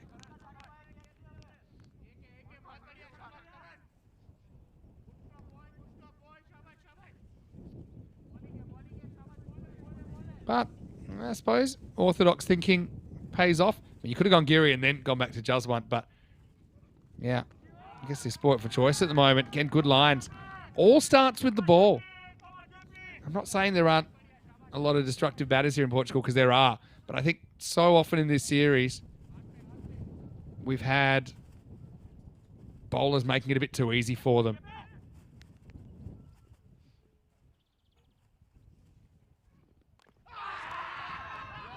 Oh, and it's chopped on, and the decision to bring back Juswant pays dividends. That's the big wicket of Goliath, who can't get going. It's almost like a bit sleepy trying to get up after a long period of hibernation. That's kind of what it's been like here in Portugal this week. But that's 3 early wickets now. It's 5 for 3.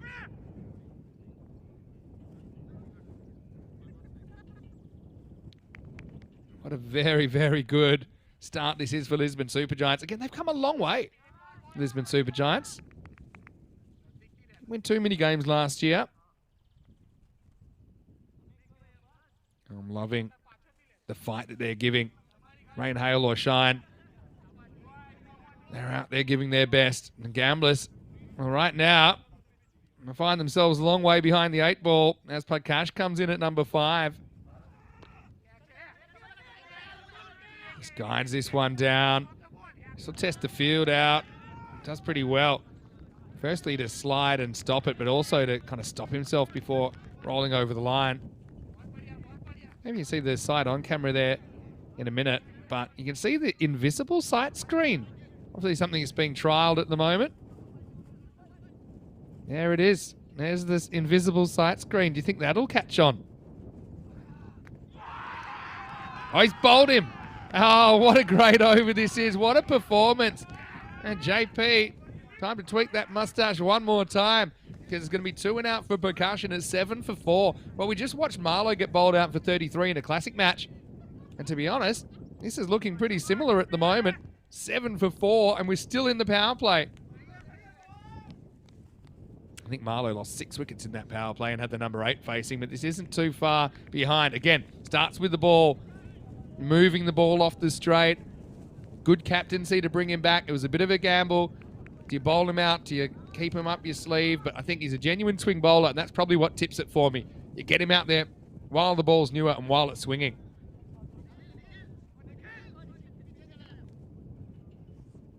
Now, you've still got good bowlers to follow up. I'd be tempted to go back to Samad, or you maybe go Geary this over and then go Samad, but you're trying to front end those 3 bowlers. You really get a long way on top. Maybe you can get right down towards the bottom of the order by the time you have to use 4 and 5. That's probably what I'd be doing, but here we go. Last ball, the 3rd. Oh, that's pretty close as well. Maybe the angle just taking it down. Let's have a second look at this, because it's Verma that comes out fairly wide of the crease. Is it coming back enough? Well, I think he might have hit it. And maybe even if he didn't, it might have been just sneaking. But anyway, 7 for 4 off 3. So how about this? Out of 6 overs today, the LSG team have their opponents 26 for 9. It's even a better 9 than normal, because they're 9 top order wickets. If it was a Matthew McConaughey movie with Sarah Jessica Parker, it would be failure to launch for Gamblers in the first 3 overs.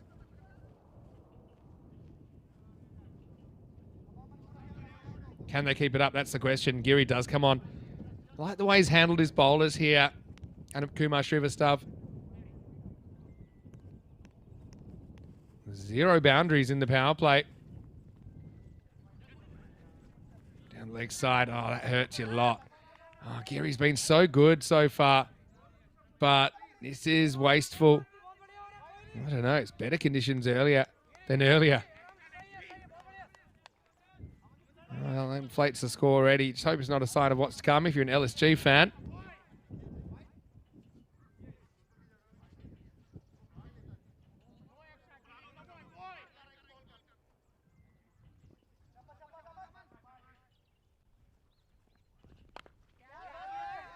Right, in the air, hanging a long time. It's well connected. So the first ball goes for 11. It feels like it changes the game, especially when you're chasing the 4-pointer. Have a look at that. I thought for a second it was higher than it was long, but yeah, definitely got enough of that one. Koka off to the races. Has to be careful. Tight single. They'll get there. Again, not the easiest footing at the moment. What about Jaswant Singh though? 3 for 5, bowling overs 1 and 3.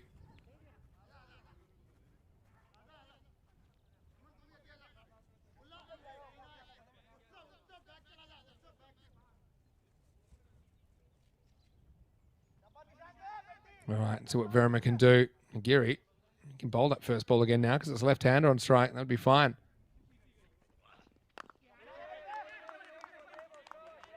Giri just needs to shake this off and get back to what it worked for him earlier.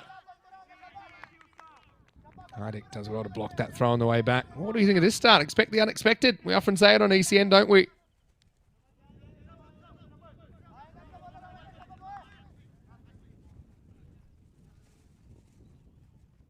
Match number 40 and Gamblers 20 for 4.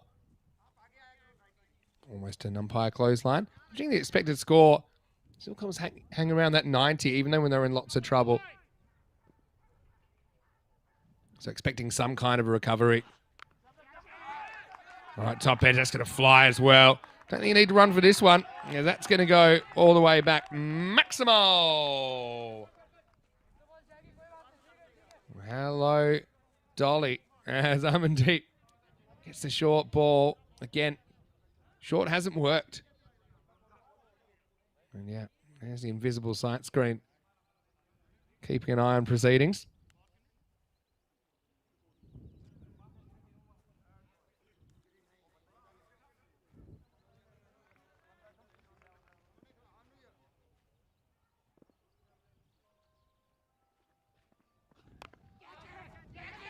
All right, well, that's pop-up. Got to catch this. Change the game back your way. It's a tough one getting away from him. Oh, and it does get away from him in the end. Frustrating one. Really, really frustrating. Yeah, Giri. Well, sometimes you're hot, sometimes you're not. And he was hot when it was cold. And now he's not when it's hot. Giri's gone magical in this 4th over. He's let the air out of the balloon.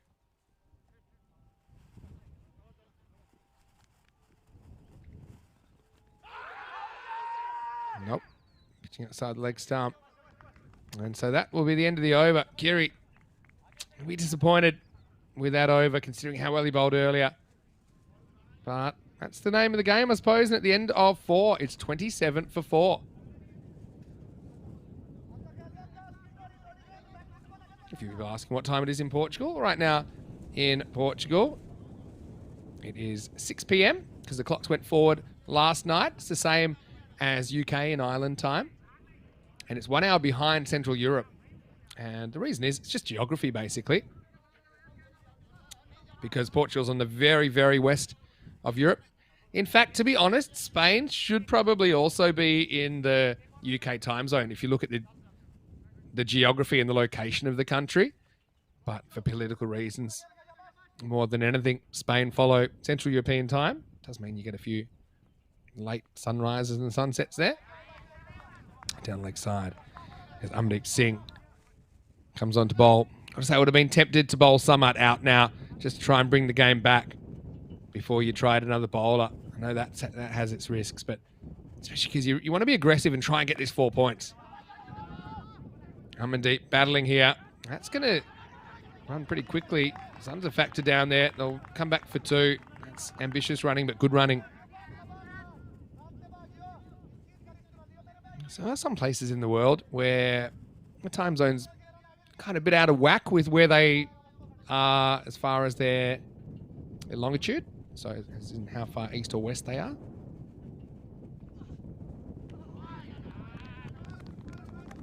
A couple of the big countries have different attitudes. I know that, for example, Russia, I don't think they do anymore. Sometimes they had as many as 12 time zones. I think it might be about 9 or 10 now. And China just follows the 1 time zone. Throws their hands at this. Coca likes it. That's going to go a long way. And that's what the gamblers need. More of that. Maximal time. Look at that. Hits it flat. Just carries the rope. Seis carreras. Should mention, if you didn't realise already, Rico's off today, but he will be back tomorrow. He'll be taking through Monday, Tuesday, and Wednesday. I'll be back on the ground on Thursday for a couple of days, leading into the Western Shield. Kokar's played a knock here, hasn't he? He's going to get 4 more. He's 28 off 12 now. Again, too short. And have a look at the difference. Since they've started going short a couple of overs ago, getting absolutely whacked. 4 wickets or no 4 wickets down.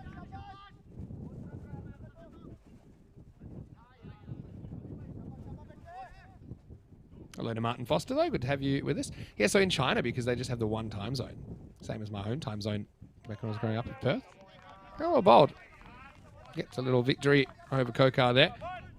Yeah, so it means that the very western parts, they're super late to sunrise and sunset. And then on the other side, they're super early. But that's just the way it is. For convenience, I suppose. There's also, now we're getting to some random questions. There's some people that have said, why doesn't the whole world just run on one time zone? And you can just get used to, you know, what you do. Like in some places, let's say if you go by GMT then. All right, hits this and hits it very well. Maximal! Kokar making such a difference here. And suddenly the score's not looking so bad. It's 47 for 4 after 5.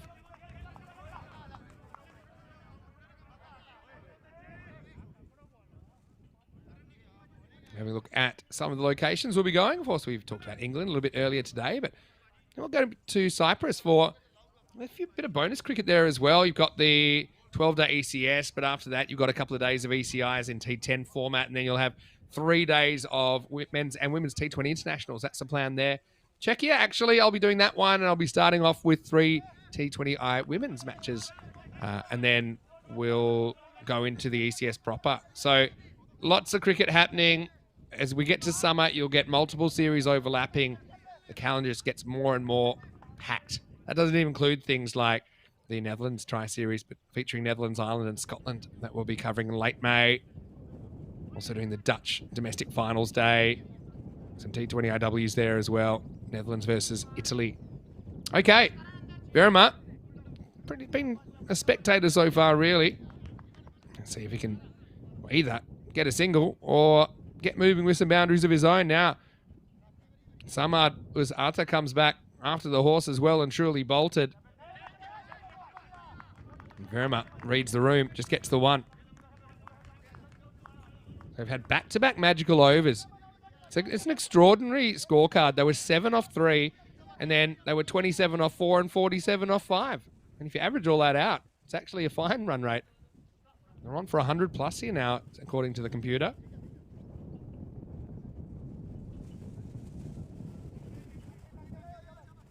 Yeah, so, some people have argued that the world should just be on one time zone. What do you think about that? What are the pros and cons of that?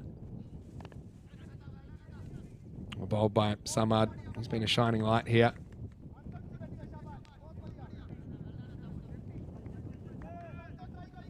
You're getting me on one of my subjects I know a few random things about, such as that cities used to have their own time zones. It wasn't standardized. It was railroads, actually, that gave rise to the modern idea of time zones, because otherwise all the cities would follow their own time. You need to have a big table. Don't think so.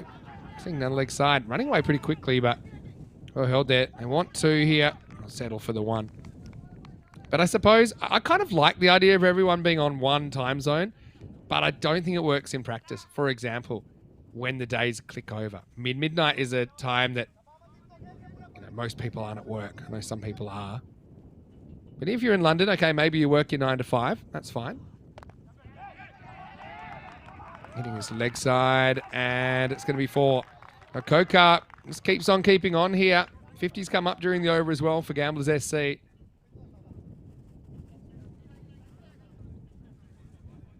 one. You see how it still races away despite the amount of water that's come down on this field.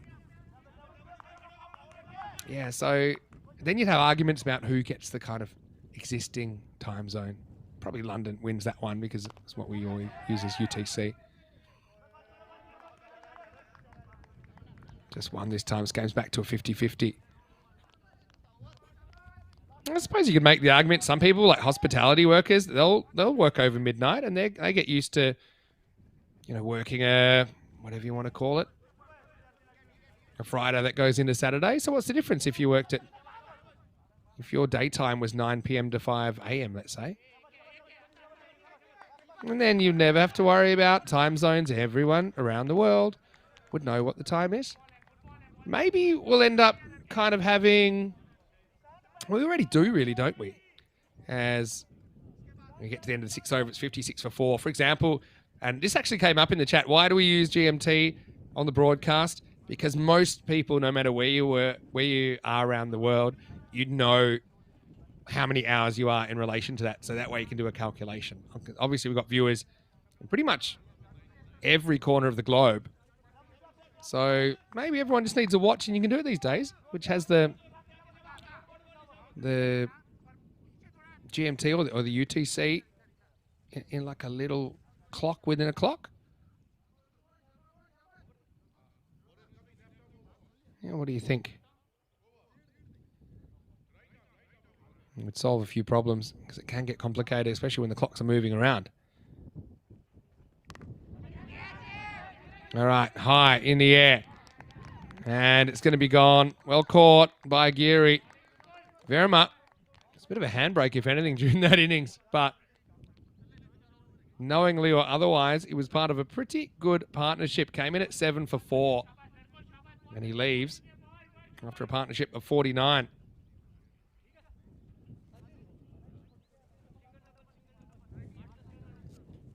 Nice catch taken by Jiwan Geary. And you can see that new bowler, which is Rutul Chowdhury, is pretty happy because he breaks through first ball. Yeah, the other thing is with daylight saving, I suppose if the whole world was on one time zone, then you can't change the time. So you'd have to just bring all the activities back an hour.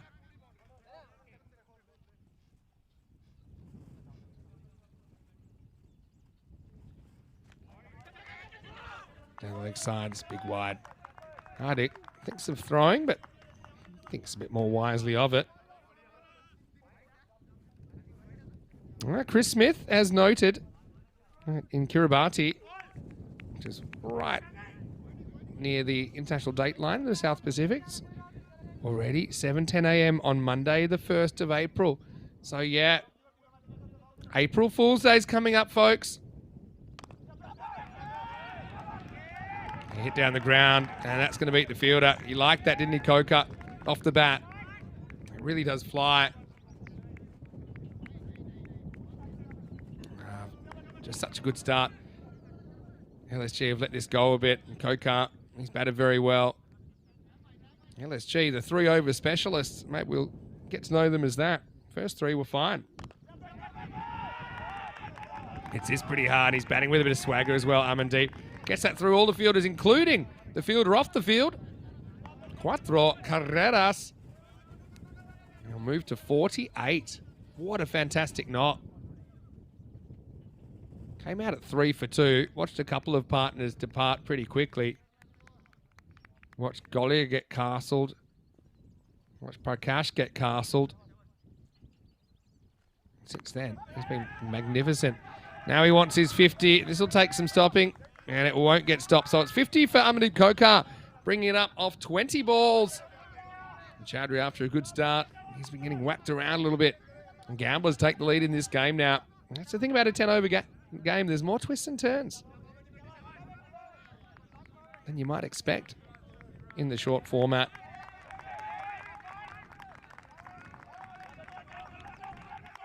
And he gets a good ovation from his teammates.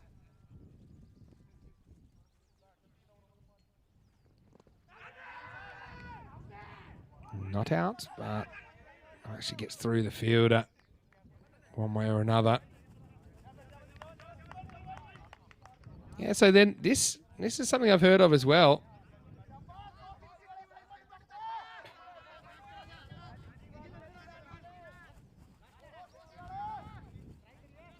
Have you ever heard of the double New Year's that you can do?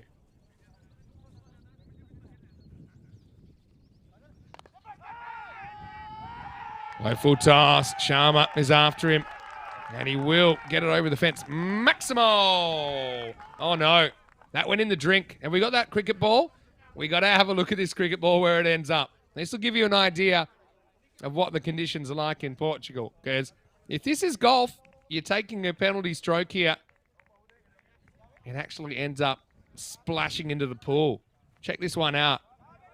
There it goes, and hopefully we still got it. Here it goes, and unlucky. You'll have to go back and rewind it, but it gets splashed into it. I think it's too big to call a puddle.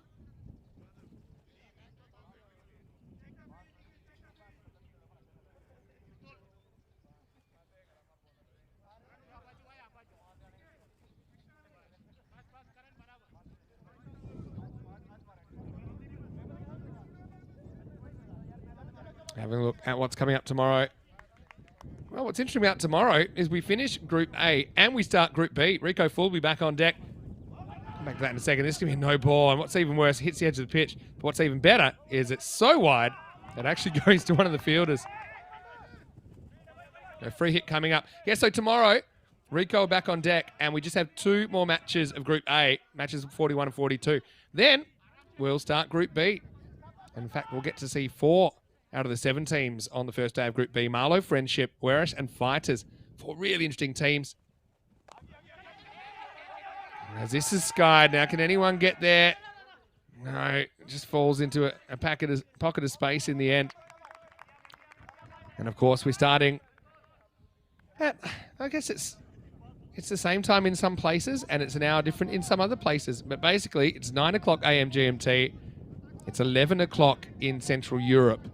And it's 2:30 p.m. in India. Yeah, so the double New Year's, you can go to one of those places in the South Pacific that you just talked about, like Kiribati is a place. Oh, pushed off a thick outside edge. That's going to be 4. Lux of fortune for Kokar. I'm not going to say he was 100% in control of that shot, but gets the gap. He is playing for it a bit, I will say that.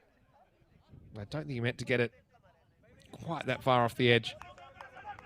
I say Kiribati, I think, has islands in all 4 hemispheres. Or quarter spheres, if you want to call them that. But that's another story. But, yeah, you can actually have New Year's in one place, and you can fly to, say, somewhere like Hawaii, and you can do New Year's again. It's quick to get there compared to the 24 hours for New Year's to come around again. So there, all you party animals, maybe one day I can pick some of you up from your places, get you in the Maximo copter, and we could double New Year's it. What do you think?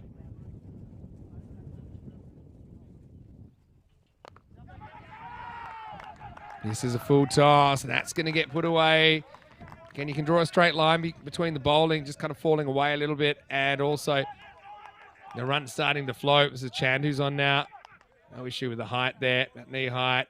Fielder was entertained for a little bit. And 4 more to the total.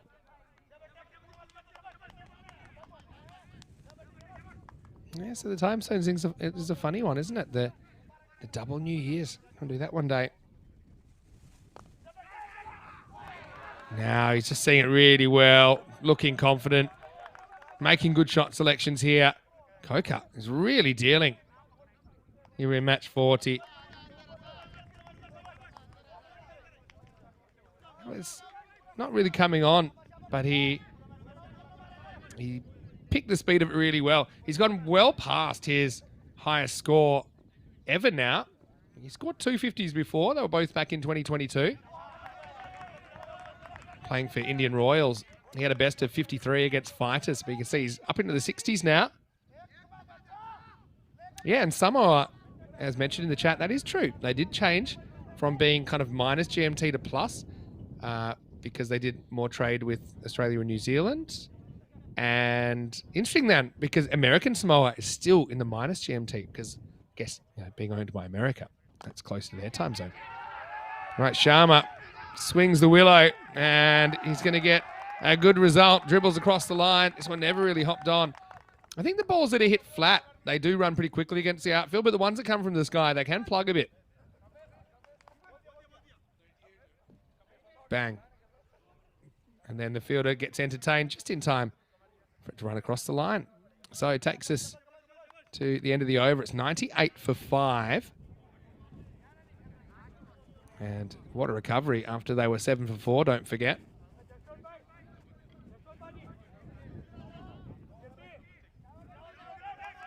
Yeah, so now it's funny because the two Samoas, American Samoa and what we just know as Samoa, they're a day apart basically.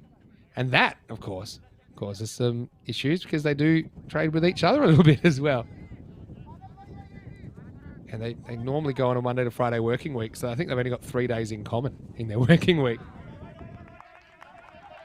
Kokar's going after absolutely everything at the moment.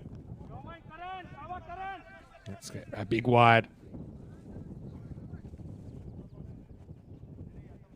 What else have I got on time zones for you? Nepal, we were talking about Nepal earlier today. They're on a quarter of an hour time zone. There's not too many of those around. Cuts well. His shot selections have been very good in this innings, Amandeep. He's just enjoying batting. It's very clear to me. He's up in the clouds, really. If you compare to his previous ECS performances, you see gamblers, they needed it because they don't want to drop this game. They're in a bit of a precarious position as well. They're sitting 4th. They don't want to drop this game at all. And now Kokar, well, he's playing like a winner, isn't he? Maximo! As he'll launch another one up and out of here. 75 of 28. We're into the 9th and it's all happening.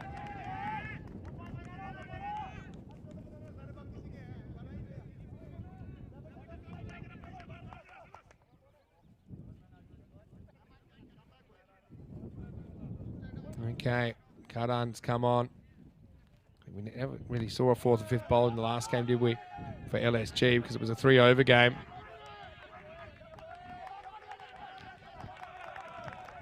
You don't want to call this one yet, but let's say gamblers do win this one. I know they like that running. They'll get back for 2. And Super Giants won't have enough, so you can draw a line through them. Coimbra, don't think they've got enough. So then you start looking at Capitals having 1 game left. Could they get a 4-pointer? They'll play Gamblers SC tomorrow. So I guess we'll see if they're still alive by then. It's a very interesting table, put it that way. I guess the bonus point keeps it pretty interesting as well, because there is that possibility. Even here, we were talking about LSG getting a 4-pointer. I think those are just dreams now. This will be a wide. Hadik Kumar, got to say, I like him behind the stumps. I like him opening the batting. I just like his attitude. He's always trying to fire his team up. Okay, he's probably not going to win too many beauty contests as a keeper, but he does the job. And, well, right now he's going to have to do the job of watching because Sharma is going to cut that away. Maximo! Another 6. And this has climbed out of control now. When they lost those 4 early wickets, the computer still gave them 90, thinking, okay, they'll get a bounce back at some point. But this is more than a bounce back. This is a super bounce back. This over's gone magical now as well. I've tried 7 bowlers in this innings. Steps across, that's whacked. Absolutely whacked. Maximo! 1 more for good measure as Karan goes for 27 in the night. Turns around and says, is that it? Please, can that be it? Because he got a bit of the treatment there. And at the end of 9, Gamblers 125 for 5. What a recovery.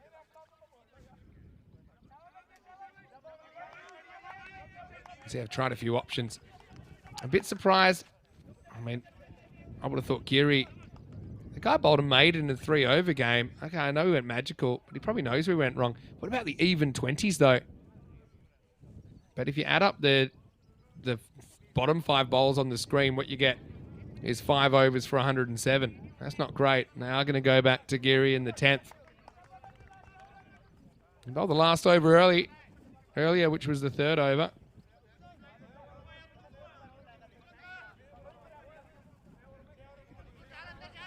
$125. If you're on a Super Giants, well, at times we've seen some good batting out of them. That's for sure. They're averaging 119 with the bat, though, so already not quite there. They're also actually averaging 119 against. All right, 10th overtime. Kokar, maybe have grand visions of a ton here. He'd need to go magical on the last, and well, he gets a bit of help.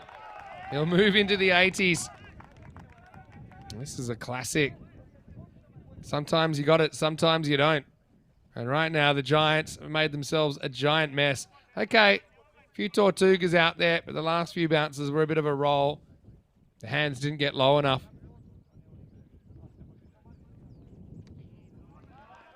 It's a good comeback.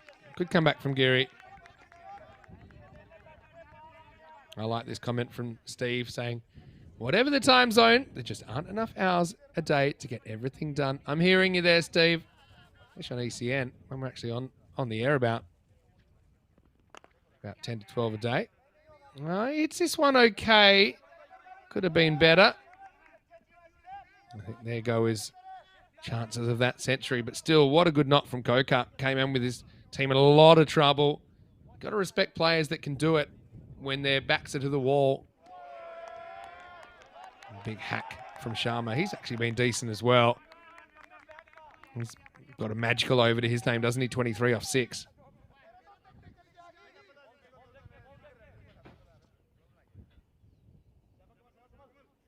Two balls to come. 130 on the board. This will be a couple of extra free runs. Again, Kumar does enough to at least stop it getting past him completely without a touch. Kroom saying this is one of the great batting comebacks. Yeah, that's what I mean. Never say never. I bet Marlo would have loved that in the classic game we just saw against Paco Care. 4 for 7 at one point.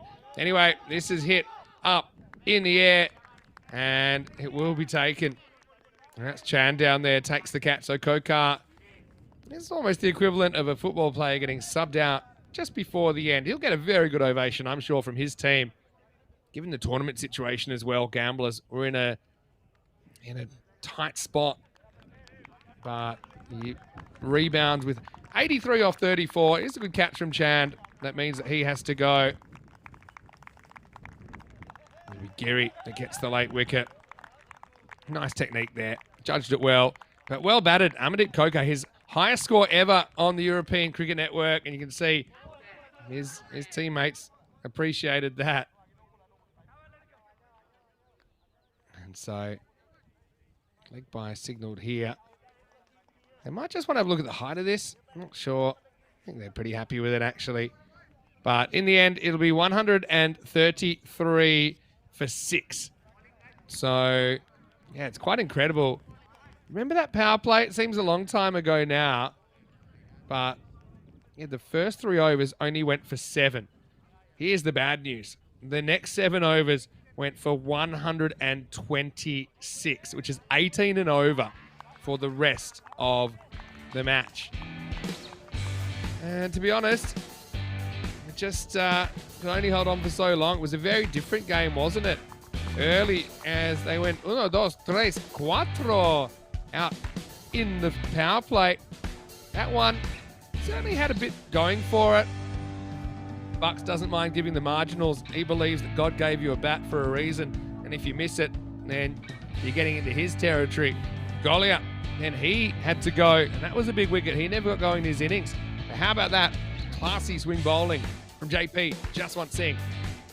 And in fact, just a shame that not enough people could help him out. He'd finished with 3 for 5. Samo Dosate, he was the other one I think did a very good job. We saw that wicket there. It was nicely caught by Geary, but Geary just couldn't quite replicate what he did in the previous game. He went magical in his first over, and it set off like a chain reaction with Amandeep getting going at the right time. We had a magical 4th, a magical 5th, then a magical 7th, magical 8th, magical 9th. So it's actually a crazy scorecard when you think about it, because there are 5 overs that go for 109, and there's another 5 overs that only go for 24. So it was a tale of the good, the bad, and the ugly. It was pretty sweet, though, for Kokar, who walks off with his highest individual score on the network. He ends up with 83, and the Gamblers sitting pretty at 133 for 6. They might even have visions that they could potentially try and keep this to 70% or less and maybe walk away with all the points. To do that, they'd have to keep Brisbane Super Giants to 93 or less. There's the scorecard. You can see Kokar 83 off 34 dominates the batting card there. Hit 5 maximos, 10 fours in his innings. Had a bit of help there from Sharma towards the end, 23 off 6. Nice little cameo from him. Nothing else really of note for Gamblers SC. As far as the bowlers went, well, top 2 certainly did a good job. 4 overs, 4 for 15 between them. 3 wickets for Jazwant, 1 for Atta. Also wickets for Giri and Chowdhury, but really, Giri did pull it back in his second over. The others all went magical. That's why Super Giants are chasing more than they probably should be chasing. 134 will be their victory target when we return in match 40. Vinny Sander here, Mr. Maximo, for ECN. Great to have some cricket on and a 10-over match. Join us for the exciting conclusion of Day 8 after this break. You're watching the European Cricket Series.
This European Cricket Network event is proudly brought to you by HCL Software and Paramatch. Hello cricket lovers and welcome back. It is the second half of match 40. And geez, it's great to get back on the park after having a lot of matches washed out. It's just been that kind of week. I've got to say credit to everyone who has been pitching in. So essentially out of the first 40 matches, we've had to shorten 6 of them and abandon 18 of them. So that's not great. So we only had kind of 16 games go the distance. But hey, it's only the first week and there's still 2 weeks left in Portugal. So hopefully this just becomes a memory before too long. But right now, it's going to be Amandeep who's coming out to open the batting. Amandeep sitting out there with Hardik Kumar Patel. 134 is the victory target. Now, bonus point, I can tell you that for the Gamblers to get all 3, they will have to keep the Lisbon Supergiants to 93 or less. So, look, they might feel that's a pretty good shout. Certainly capable of doing that.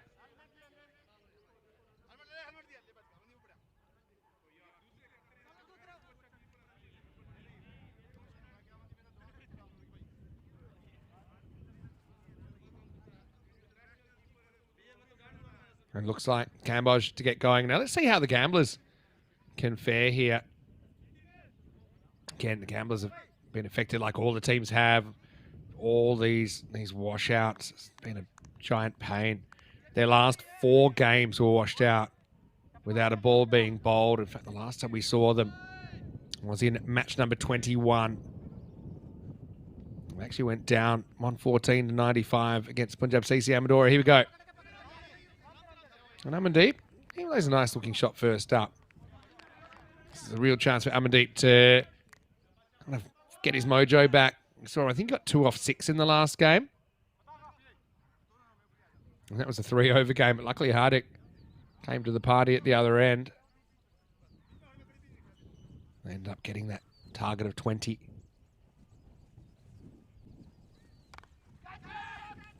Now Hardik gets a top edge, but we know he swings hard. And if you swing hard, the ball flies a long way. And this is no exception. Maximo! Take that. Hardik says, I'm going to approach this my way. Yeah, it's a giant Baximo. Backwards Maximo. That's out of here.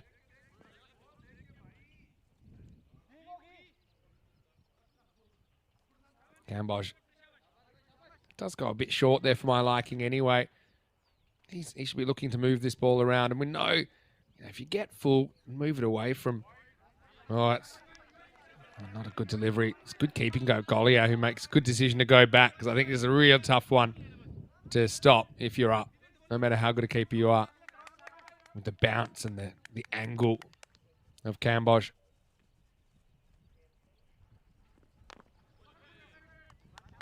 Yeah, but that's where you're going to live there. Been watching Hardik Kumar Patel. You don't want to let him free his arms. You want to get it just inside that tram line. You can kind of go at the stumps. If you go full though, don't bang it in short.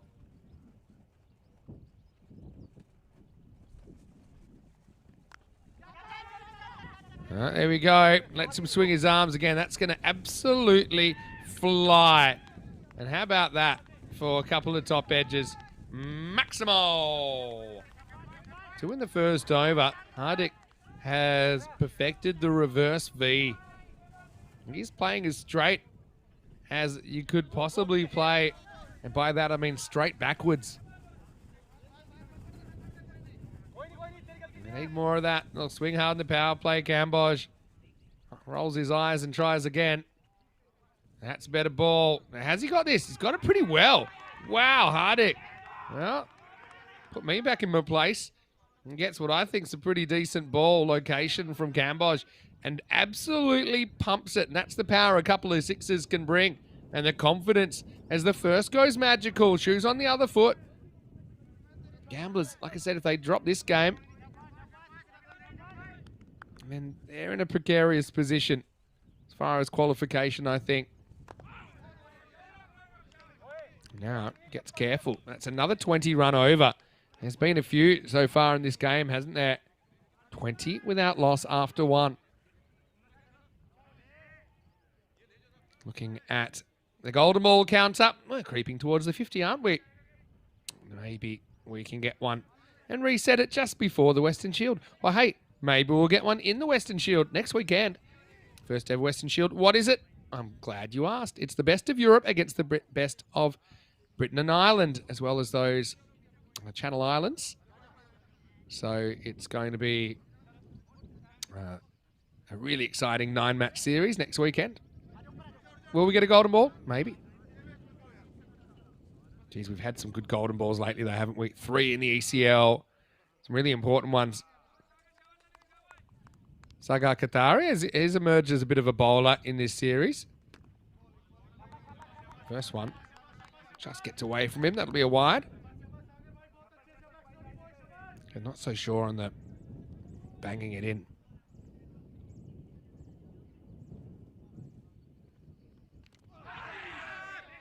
Ooh, inside edge. And this is one of those ones when you're up to the stumps, it's pretty much impossible. Just watch this. I don't know how slow we can get this, but it's a deflection. Bang. And it actually goes right into his left thumb. And that's the difference between it going in the middle of the gloves, and because of that big deflection, it ends up right in the end of his thumb. That'll sting. That'll really hurt, actually. If you bat, you can probably react and still take that catch. Anyway, golly is tough. He just shakes it off, but the next ball is smashed through the offside and 4 runs to Amandeep Singh. That's a nice shot. Again, I think short, just giving the batter a chance to free their arms. I know I sound like a broken record. A lot of my coaches sounded like that to me as well when I was growing up, and even when I was grown up.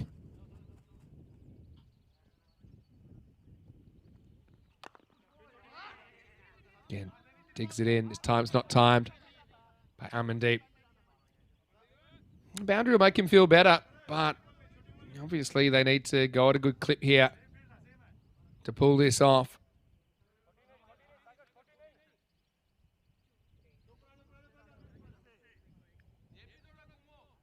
I wonder if they're going to trial the see-through sight screen in the Western Shield. What do you think?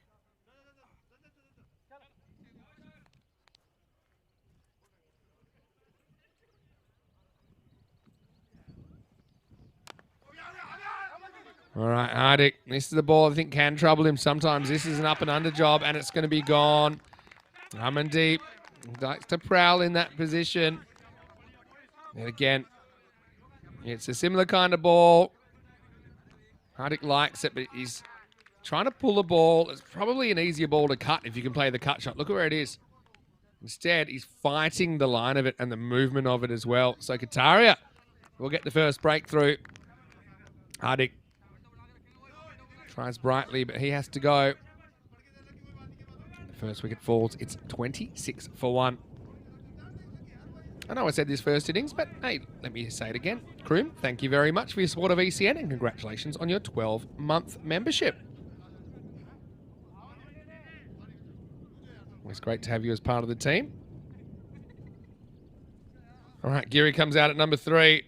Nothing to lose here at Super Giants. They can kind of play spoiler a little bit. It's always good to finish your series with a win anyway. Don't see a way they could qualify even with a 3-pointer here, but maybe the mathematicians out there can find a way. Oh, that's trouble. It's going to get through the fielder as well. This one gets away from Kataria. Doesn't swing at all.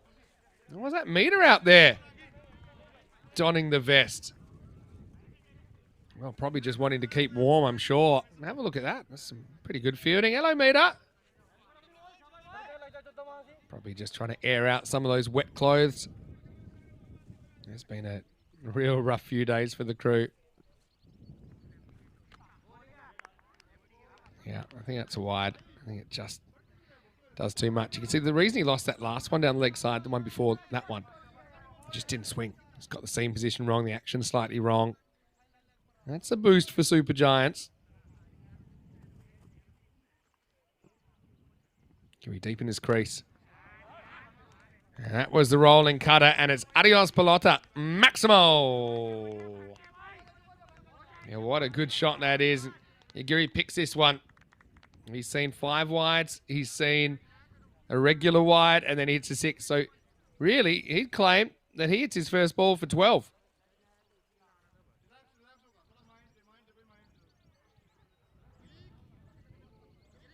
It wasn't a bad idea from Kataria, but it was a good swing of the bat from Giri.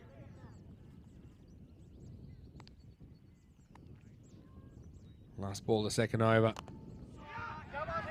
Oh, he hits this one as well. Not quite as far. Oh, well, he's jumped over it, and it's going to be 4. Well, I said he jumped over it. To be honest, the ball jumped over him. Check this out on the replay, thanks to Spring Media. He basically goes subterranean style here. I don't really blame him. He's trying to turn it into a catch, which is an attacking move, but he was never really going to make it. And so that'll be the end of the over. It's 42 for 1. Looks like the table's been fixed up now. So you can see Gorka 11 get into the 2. And Coimbra Knights, they can't move. So I think if Gamblers SC win this, I think that's pretty much the end of them. There are probably certain ways that Gorka get thrashed and their run rate goes down. I don't know. It's hard to compute everything. But to me, there seem like 3 real contenders in there. Punjab CC, Amadora, Gorka, and Gamblers. Uh-oh. No. This is York's the fielder. To be fair, it's not really his job to stop balls that are unhit. Cambodge doesn't get any movement here. Literally bowls it straight to the fine leg, who can't field it. Mita, luckily, she's reliable. She does the fielding. Another 5 wides. Gamblers, they're a side we have seen go to the ECL. They do have an ECN trophy, winning the Night Series in 2022 in Coimbra. They'll be disappointed the amount of extras they've given up in this inning so far. That's hit really well. That'll be out of here. Maximo! Amandeep Singh. Yeah, just had his timing escaping a little bit. Maybe in the last few innings, but this is just showing how classy he is. It's a brilliant shot. Again, the ability to go over the offside or through the offside. 50 comes up for LSG. Of course, all the teams here in Group A played each other twice. Well, they will play each other twice by the time we finished.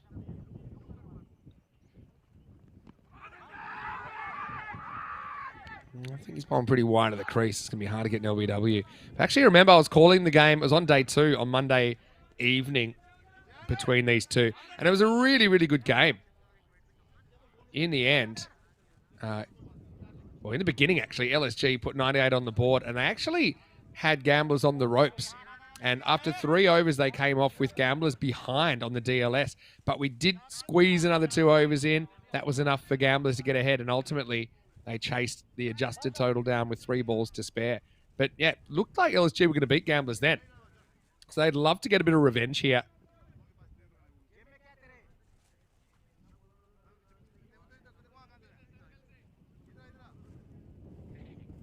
Chris Ward saying he judged the dive. It was Sikri out there saying 8.5 for the effort, 1.5 for the technical. Probably true. This one gets a little bit of the tram line. Doesn't like the call, Cambodge. I think it's a good call, though. Malik's a very good umpire. Remember, if the whole ball isn't inside the line, then it's going to be a wide.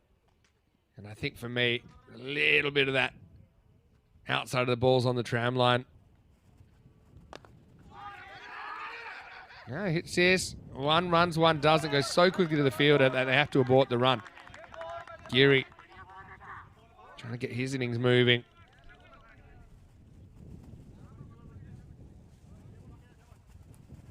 The required rate has come down from 13.4 and over down to 10.5. Now, Geary swings hard, inside out, slices it away, and just carries the rope. Maximo! 6 carreras. Yeah, it's a pretty good shot because it was actually spearing back in at him. But he carries the line. and get 6 runs. Cambodge's gone for 38 now in 10 balls. Not a good outing for Nitton at all here in match 40. Now, get some of it. Does he get the whole thing? A bit of a nervous look, but he does get it over, and it's Maximo putting Cambodge into the naughty 40s. That looked like Macy over there, the puppy, chasing that ball out of the ground. Kind of ended the bat job, so that's why it entertained the fielder, but it just climbed over in the end. And now Geary making some hay while the sun's shining here at the Santarém cricket ground. At 67. You couldn't have more different power plays than this, really. The differential is already 60. Remember, Gamblers, they scored 7 in the power play. Right now, LSG 67. And now once more, but this is a bit of an up and under job. And it'll just fall in no man's land, really. You'll have to wipe the mud off that ball because it's going to be 68 for 1 after 3. So this is quite incredible. LSG, they win the power play by 61 runs. Think about what that means. They have, if you want to talk net run rate in the power play, look at that. They're plus 20.33 net run rate in the power play. But here's the thing. They ain't won this game yet. A couple of quick wickets could completely change this. Okay, they're in charge right now. But I don't remember ever seeing 2 power plays as different as that.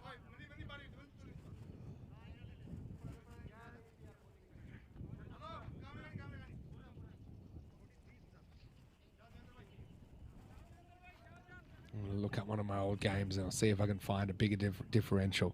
Here's Mela. Bowling over number 4. In one of the games I'm thinking of, Malta Super Kings 200 defeated Gozo 6. Let's have a look. So Gozo scored 5 in the power play and Super Kings scored 58. Not even close, 53 differential. All right, this one is hit high and it's hit pretty far as well. Well, that might not be wise with a few games coming up. That looks like Conrad out there putting one down, looking straight into the sun. Ouch. I hope this is in the replay. Nice and slow. Down it goes. Well, battling the elements, let's be fair. The chair's gone over. Bit of a dog's breakfast out there, to be honest.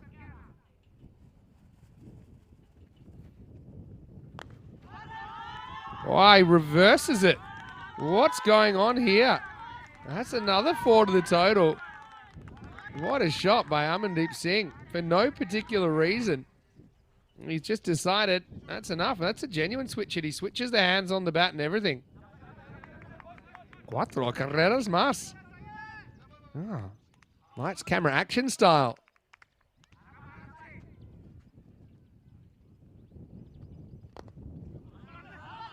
Now, gets a bit careful with the ball. It's still going to take some stopping. Just get a single. I've got it down 8.5 and over here. I mean, I don't see this happening, but to be honest, the rate they're going, the 7 overs is on. They're actually ahead of the rate for take the bonus point, which should really throw things for a loop.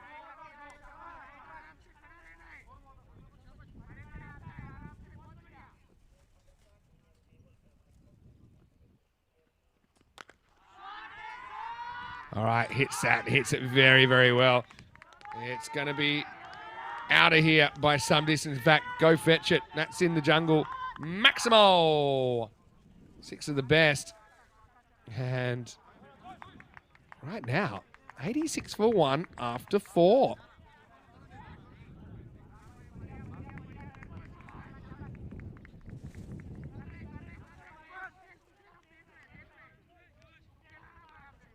How about that for 2 lines with some distance between them?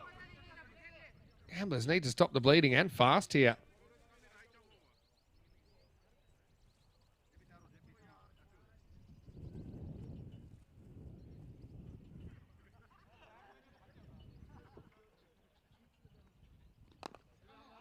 They're going to try and do that through Ankush Kumar. First one's worked away for a single. Well, there's the bonus point.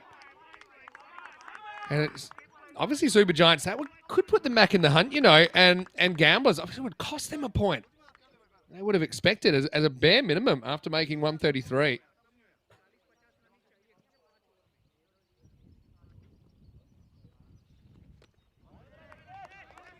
Just when you mention it, it creeps away.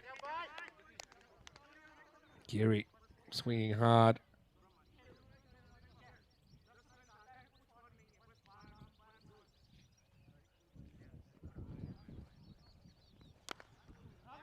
Steps across, can't time it though. They say run hard. There's only really ever a single there.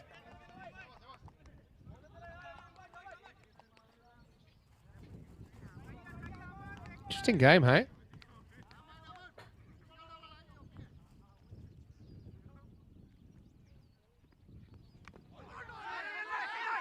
Oh, a bit of a lucky one. Does it get through the fielder? It doesn't. Does well to at least get a hand in it. Amandeep was hoping that would get through for 4.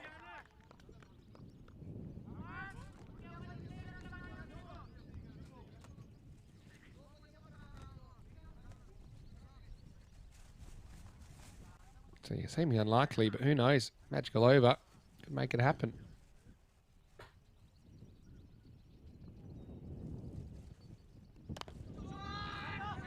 All right, hits this and hits it pretty well. Maximo. There's Macy. Rocking the flip-flops. Smart choice. When there's a bit of moisture around. But yeah, well, maybe they still do have this in them. Who knows?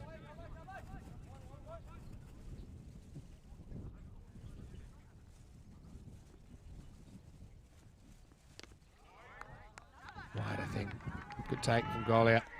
To bowl that one again. What do you think? Any chance?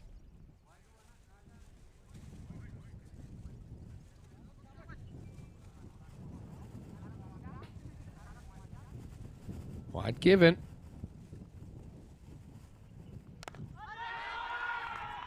Hits this. That's going to fly as well.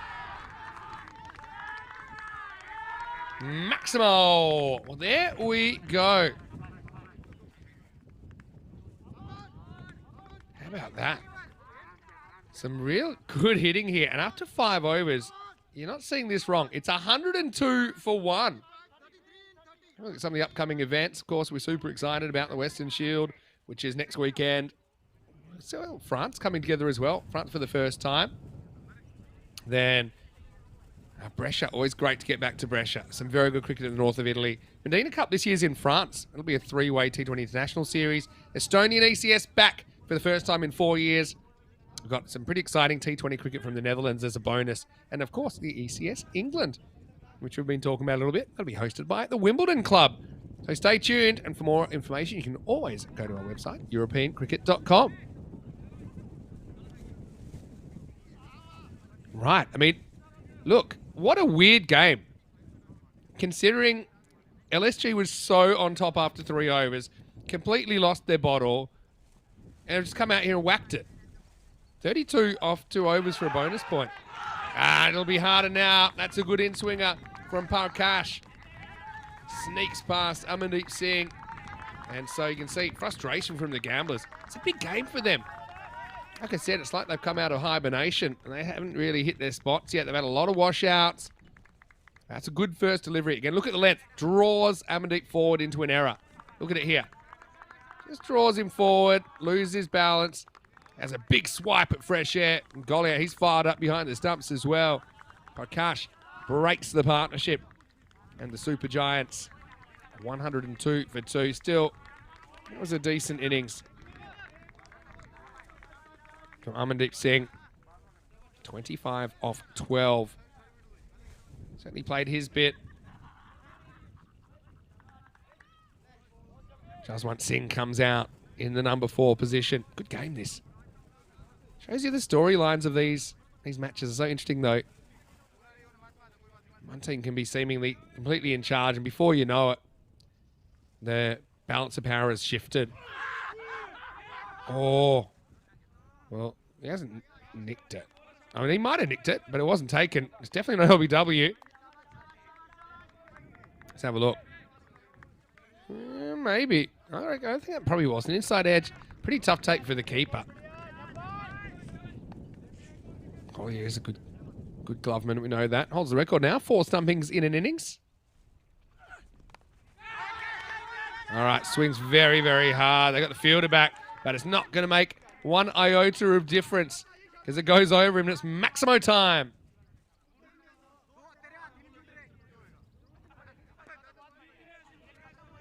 Wow. Wow, wow, wow. Could they get all the points here? 26 off 9 for a bonus point. And that would actually propel the Super Giants. Oh, that's buys. That's 4 of them. There's a little concentration error from Golia. And yeah, he's saying that's what happened. But look, he's up. He doesn't stay low long enough. Starts to get up. Doesn't really follow the ball. He assumes it's going to hit the wickets.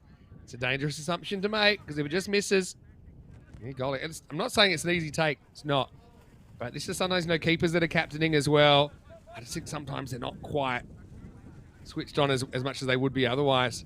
So bonus 4 there. Yeah, LSG, if they win this game, I'm not kidding, they're on the top of the table for now.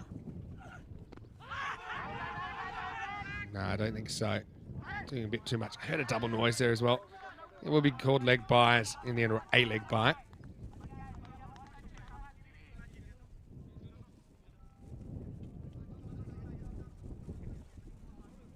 It was just doing a little bit too much. Good game this though. Hello to Di Maria, good to see you. As always, hello to Jamie Dodger as well. Come at a good time, guys, because it's been pretty entertaining. 21 off 7. Can Geary get one away here? Love a big 6 here, wouldn't you? Oh, would have been a big wide, you know. But he kind of spoils it. So we'll need a magical over to get the bonus point. But as far as the game goes, seems like they got it in the bag. But I won't speak too soon at the end of 6 overs. The Super Giants, 114 for 2. Geary. What a good innings this has been, but also those 22 extras. Good teams don't give that many.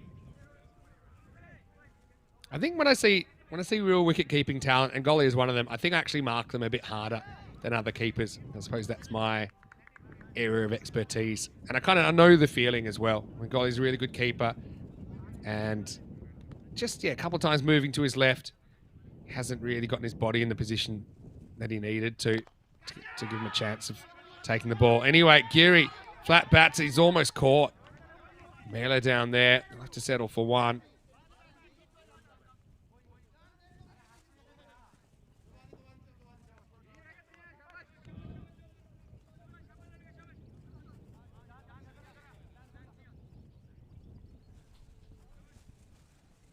$19 off 5. Can JP be a hero here? He gets an edge. Does he get through? It doesn't. Good fielding. He spends too much time watching, not much time running there, but the throw was errant. 18 off 4. Now for that bonus point. The reason I'm saying it's important, well, gamblers, with a point here, they coast past the Coimbra Knights. They'll drop out a 3rd, and it's hard to see them ever making it back into 3rd. Or bowled. And now you need to go 3 6s.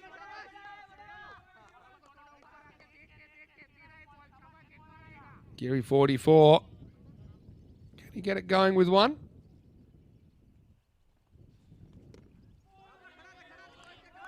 He will not. So, okay, the bonus point is gone. And now we go back to the win. So now 18 off 20. Do we have another bit of a nail biter? Do we have another twist in this game? Will it be the last 3 overs? That will be the tight ones in this one. Oh, Geary, it's just completely gone off the boil now. Well, now you don't have to worry about going crazy. Just get these runs. Big burrow or steal. We saw the first 3 overs go for 7. Could we see the last 3 overs go for 7 here?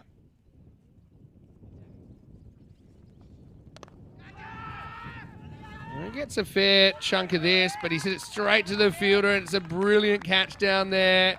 Mela, we've seen he's willing to throw himself around. And Geary's going to go. And, hey, we got a nail-biter coming up. I can just feel it in my bones. It was a great innings from Geary. Gets him that far. We got Juz one out there. He's 7 off 5. We'll have a new batter to come and join him. After 7 overs, 116 for 3. Ankush Kumar actually bowled a really good set there. He finishes with figures of 1 for 18. Coming up tomorrow, it's a bit of an interesting day. It's the only day that we'll have Group A and Group B action because Group A finishes after match 42. Means that everyone's played their 12 games. And we'll start Group B with Marlo versus Friendship in match 43 and Oerash, the hosts, versus Fighters CC in match 44. Tomorrow is the only group day that has 4 games in it. So let's make sure we get 4 of them in. Okay? Hopefully the weather's kind to us. Rico Fool will be back on deck. You'll hear from me a little bit later in the week. But join us at that time you saw on your screen, which is now 9 a.m. GMT, which is 11 o'clock in Central Europe. And it's 2:30 p.m. in India. Here we go with Prakash. Bowled a great first over. Oh, again, that's actually probably a stumping chance. That's a run-out chance. But again, the batter makes the strategic error here because if he gets across, this is a really tough take for Golia. Just have a look here. Falls out of his crease. Takes that. He's gone. Is it an easy something? No. Is it one that Golia would expect to take? Probably yes. But more importantly, it's dot ball. That kind of had 5 wides written all over it if the batter had got across.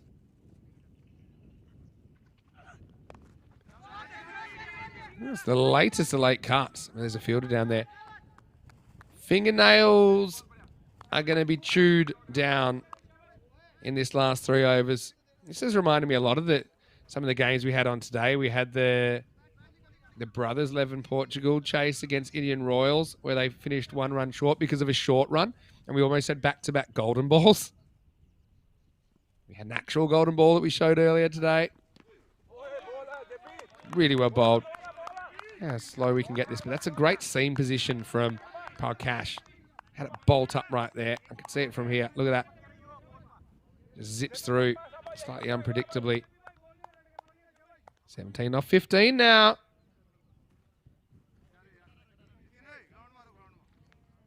There's a few people tingling here. I've got to start by getting some runs. Well, it doesn't go too far. They want to go. Run out on the card. It's going to be out. And you can see there that Chandy wanted to go. He liked the idea of running. But you can see JP at the other end just thought to himself, I don't think this is the hill that I want to die on. And in the end, he sends him back. And he sends him back to the pavilion, essentially, here. They go. JP's like, okay, we can go. But then realizes, hey, I don't think we're making this. So the miscommunication between the two, it results in the run out of Chand for a 2-ball duck. I've noticed Derek, he might have been swimming in some of the ponds. I haven't seen too much Derek today. Might have been taking the weekend off as well. Now, these batters, they're pretty quick to get off these days. They know how to try and avoid it, Derek.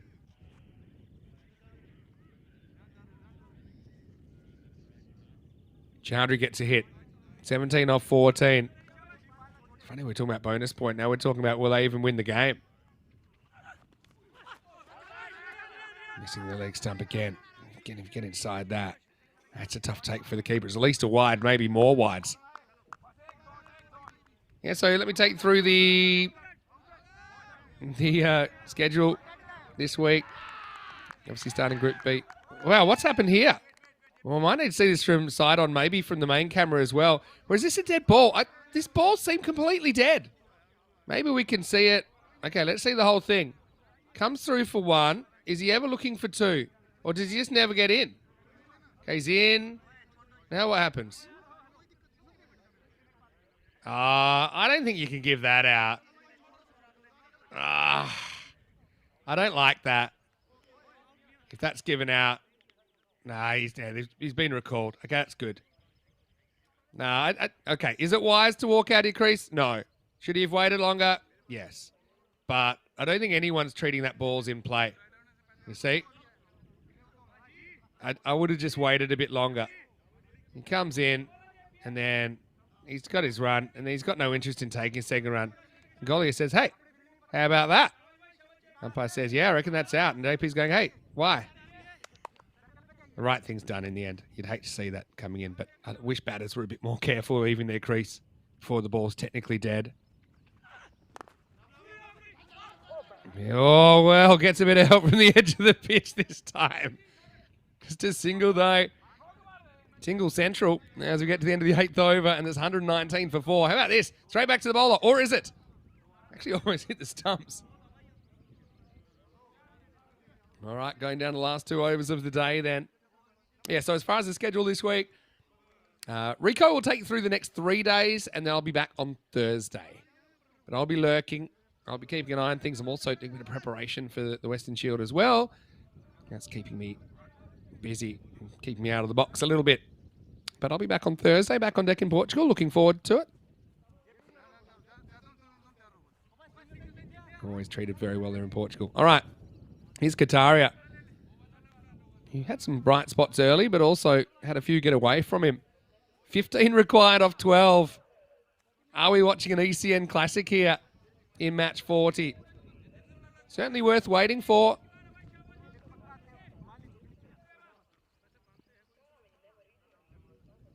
All right, all happens in the 9th. Here it is. And he's castled him first ball. JP goes. Oh, I think Gamblers, their percentage is going to shoot up after that. Again, he gets full. And just picking a little thing on Just One, he does tend to step outside leg stump, and it's not helping his batting in this series. Look at this. Not really reacting to the ball. Look, steps. Well, just stays leg side of the ball. Doesn't really get across. And he'll be disappointed, I think, to go in that fashion. But Kataria, he's elated. 119 for 5. And remember what I said, first 3 overs of this game only went for 7. Will we have something similar in the last 3 overs of the game? Well, I can tell you that the 8th over only went for 3 from Parkash. Ends up with incredible figures of 1 for 8 off his 2 overs.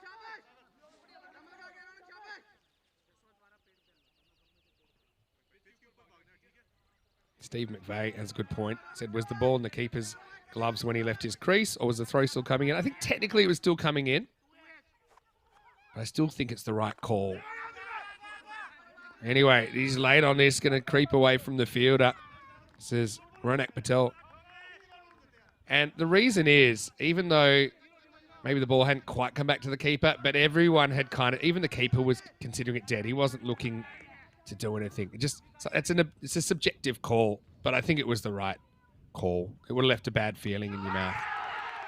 Oh, he's nicked that, and that's going to be one as well. It's a 2-ball Derek for Chowdhury, and Kataria has 2. And this game is a real cliffhanger. Goes to cut, feather edge. Kataria, well, he's thrilled. He has his first ECN twofer. Guy we've seen do a lot of keeping. We've seen him in Germany. This time, he lets Golia do the keeping. Rutel's got to go. And there's Derek. He's back. Well, there's a few ponds around the field. Looks like Simon there. A bit of a stare-off with Derek. Simon, part of our ECN crew.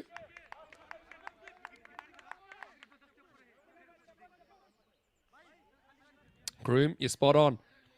LSG, they were 61 runs ahead after the power play, but they might lose.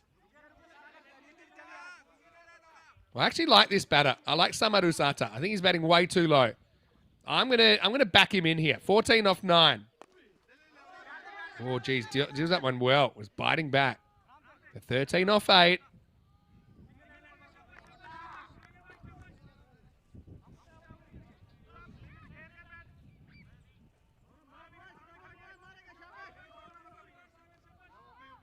Kataria, never mind a 2 for. He's actually got 3 for on the network now.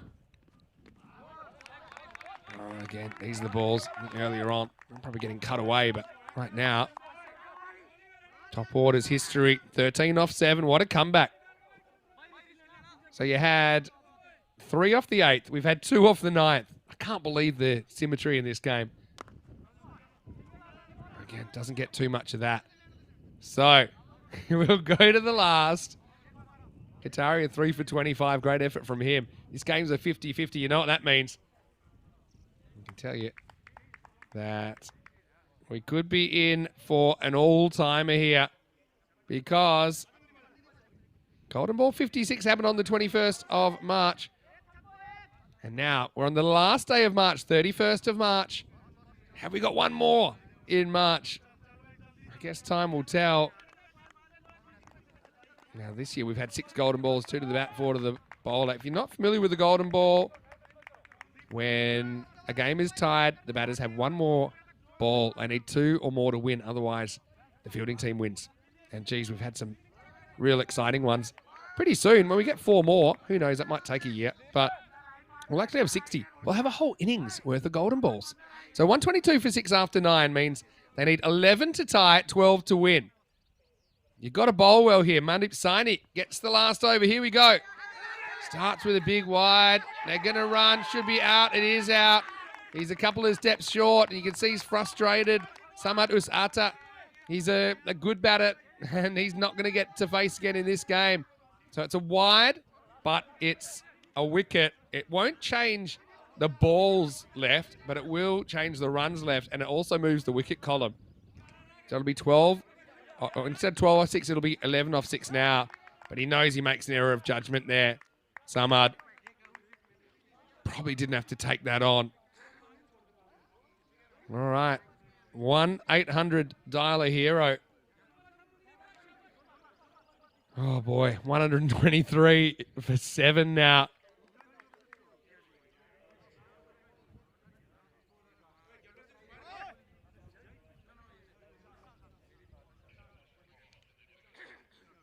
Okie dokie. Well, Bokaria Karan will get a bat. Who knows? If they can pull this off, maybe we will see them somehow qualify. Lisbon Super Giants if a whole bunch of results go their way. But, yeah, most likely this is the last we'll see them. So they want to go out with a win. So it'll be 123. It hasn't been updated yet. It's 123 for 7. So they need 11 off 6.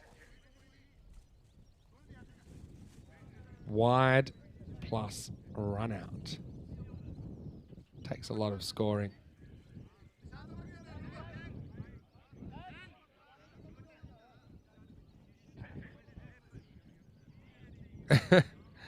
Just clarifying exactly who's involved in the run out, that's all. But you can see who is involved. Hey, it wasn't a wise decision. I suppose that's tough with decisions. You've got to make them in the moment. All right. Giddy up, Horsey.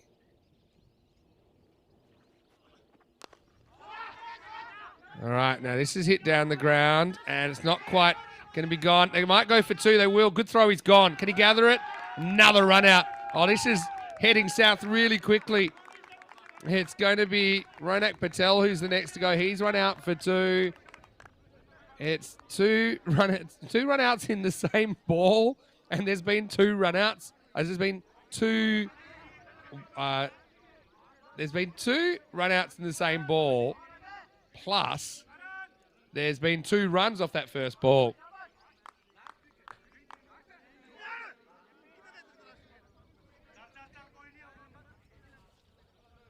So hold on, let me get my calculator because I can tell you they're running out of batters. Now, new batter comes in on striker's end.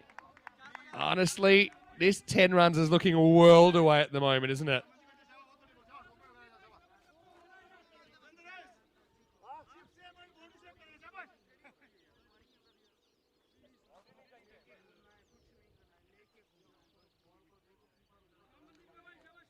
All right, now Chowdhury Utsav, he was a late replacement, remember?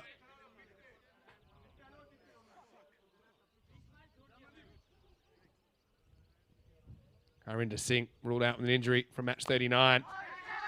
Well, that's a piece of it. Where's that going? It's going for 4. Yes.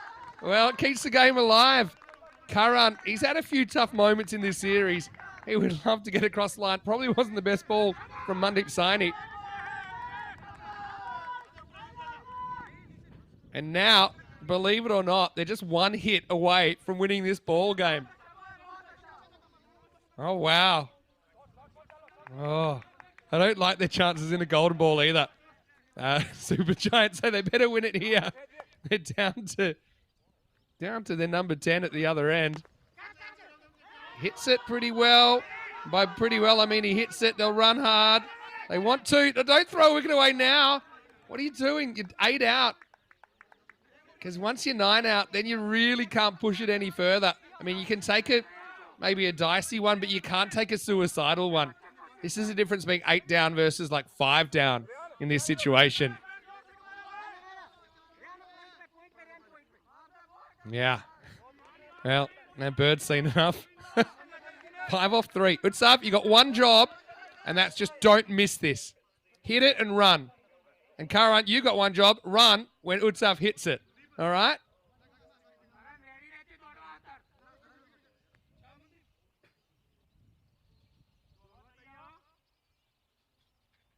All right, here we go. Well, no, this is going to be out as well.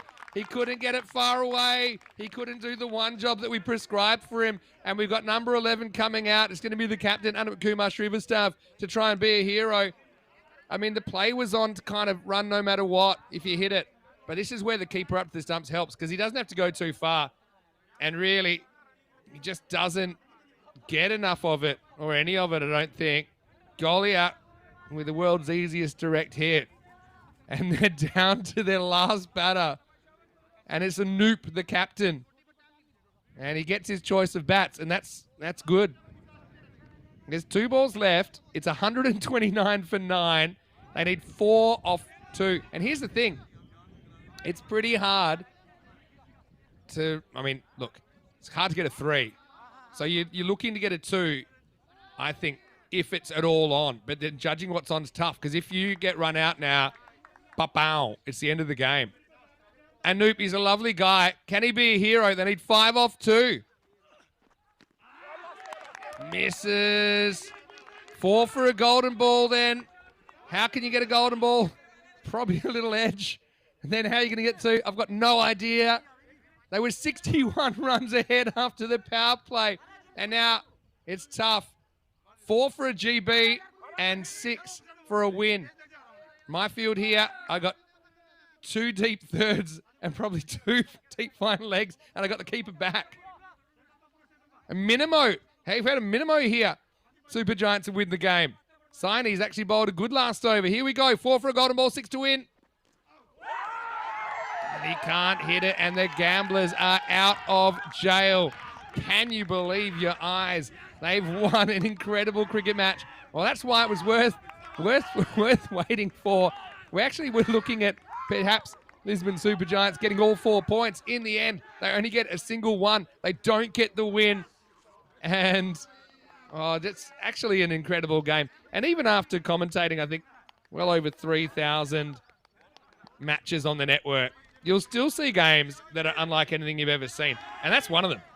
I mean, it's actually, like, if you don't laugh, you'll cry. And, okay, because of that, I think now it's pretty clear Super Giants, they're not going to qualify or have any chance of staying in the race for qualification. But what about Gamblers? Talk about winning ugly. There was a lot that was ugly in that game, but they get the job done. They get the 3 points. Coming up tomorrow, we got the final 2 games of Group A, which include the Gamblers taking on the Caps in match 42. Before that, Gawker 11 versus Punjab CC Amadora. In the afternoon, we'll start the Group B matches. Just the 4 matches tomorrow. That's the exception to the rule. So join us 9 a.m. GMT, which is 11 o'clock in Central Europe. And it's 2:30 p.m. in India for day 9 of this European Cricket Series. All right. Let's try and diagnose where it all went wrong for the poor Super Giants. And the funny thing is, and again, funny is a strange word to use, but remember that they actually were ahead on DLS when they came off the field in match 10 against the Gamblers, and then the Gamblers pinched the game off them when they had 2 extra overs. Kataria was the hero in that game. But early on, we saw Hardik Kumar Patel swinging the willow. It seems a long way away now, doesn't it? But they scored 68 in the power play compared to the 7. And the trick shots were coming out.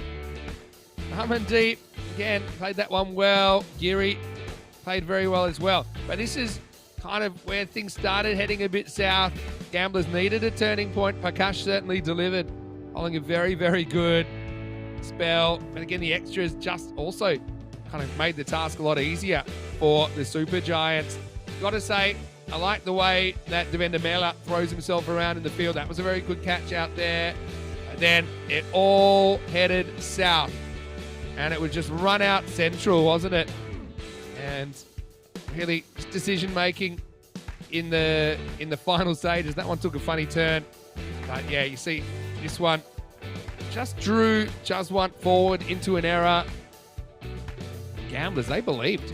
Looked like they might lose in 7. And maybe a bit of bad luck. You nick that one. Probably more often than not, you just miss it. But Goliath took that very well up to the stumps.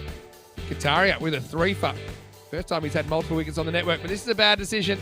Tell you what, if you're going to count bad decisions towards the end on reflection, you'd probably need more than one hand. Put it that way. This is another one that, okay, maybe it's worth taking on. But they're running out of wickets. That was the thing. And yeah, towards the end, this was the real only bright spot. But then, yeah, hit and run, had one job, couldn't do it, couldn't get it out of the immediate area. And Gamblers, they just couldn't believe they were back in this game. They were 114 after 6. The last 4 overs go for 2, 3, 3, and 7. So actually there is a 3-over period in there of just 8 to go with the 7 in the first 3 of the game. And it's just an insane finish. You got to feel for Anoop at the end, batting 11. Just couldn't get away. Again, if he gets inside that, that's a wide. It changes the equation. Oh, well, like I said, hindsight's 20/20. Well, to say that's top heavy, yeah, it'd be an understatement. It's a Dolly Parton of a scorecard, really, isn't it? Amandeep with 25 off 12. Hardik with a quick fire 18 and 44 for Giri. And Jaswant couldn't really get going. It was only worse what was below him as well. 24 extras as well, but the Super Giants, they can't quite chase it down in the end. And it's a teaser of the game in the end. They lose by 4 runs and 4 run-outs in there as well. As far as the bowlers went, well, Kambodge had a shocker. He went none for 45, including a bunch of extras. 3 for 25, Kataria, his best figures on the network by some distance. Wickets to Ankush Kumar and Jai Prakash. But for me, Prakash was the instigator there because he bowled 2 very tight overs. And Ankush Kumar as well. I think he was excellent. His second over only went for 2, started the rot. And in the end, only 15 come off the last 4 overs. So essentially, this is where you never say a game's done until it's done. They needed 20 off the last 4 overs. Couldn't get there. They lose by 4 runs. So that's your scorecard, 133 to 129. With those 3 points, the Gamblers will actually finish the day at the top of the table. And really, there's just 4 teams still to play a single game. So it'll be a pretty interesting one tomorrow. Make sure you join Rico Full. Speaking of tomorrow, why don't we have a look at those fixtures? And I'm telling you, I'm looking forward to seeing exactly how this pans out because 3 doesn't go into 2, and 2 get automatic qualification. The third team will have to do it by waiting and seeing if they're outperforming the third team in Group B. So tomorrow, Gawker 11 versus Punjab CC Amadora, and then Gamblers versus the Capitals, and then we have Group B action in the afternoon. Rico Full will be back, and hopefully he's had a very relaxing weekend in the Santarém Hotel, and he stayed inside because it's been an inside kind of weekend. So join Rico and the team 9 a.m. GMT, which is 11 o'clock in Central Europe, and 2:30 p.m. in India. Well, what a game. I know we only got, how many overs? We got 26 overs of cricket today. We only got pretty much 20 yesterday. So it's a 46 over weekend. Not what we planned, but we still certainly got plenty of action. And you know what that is? It's good reward for all of our fantastic fans that stuck around waiting over 8 hours to get some cricket. But we got there in the end. We had a thriller to finish. The Gamblers sneak across the line in the end. Just before you go, if you are watching on YouTube, it'd be great to have you to give the video a like, and also don't forget to subscribe to the channel if you haven't already. Don't forget our social media at European Cricket. Our Facebook's back up, and there's some really great content on there, as well as all the other regular channels. And finally, don't forget EuropeanCricket.com. It is the place you can go for some of those deeper dives into the stats and the players and the scorecards and the fixtures and everything like that. few late changes, I think, for Western Shield might be coming in this week due to injuries, so we'll keep an eye on that. Anyway, it's been a pleasure bringing you all the action this weekend.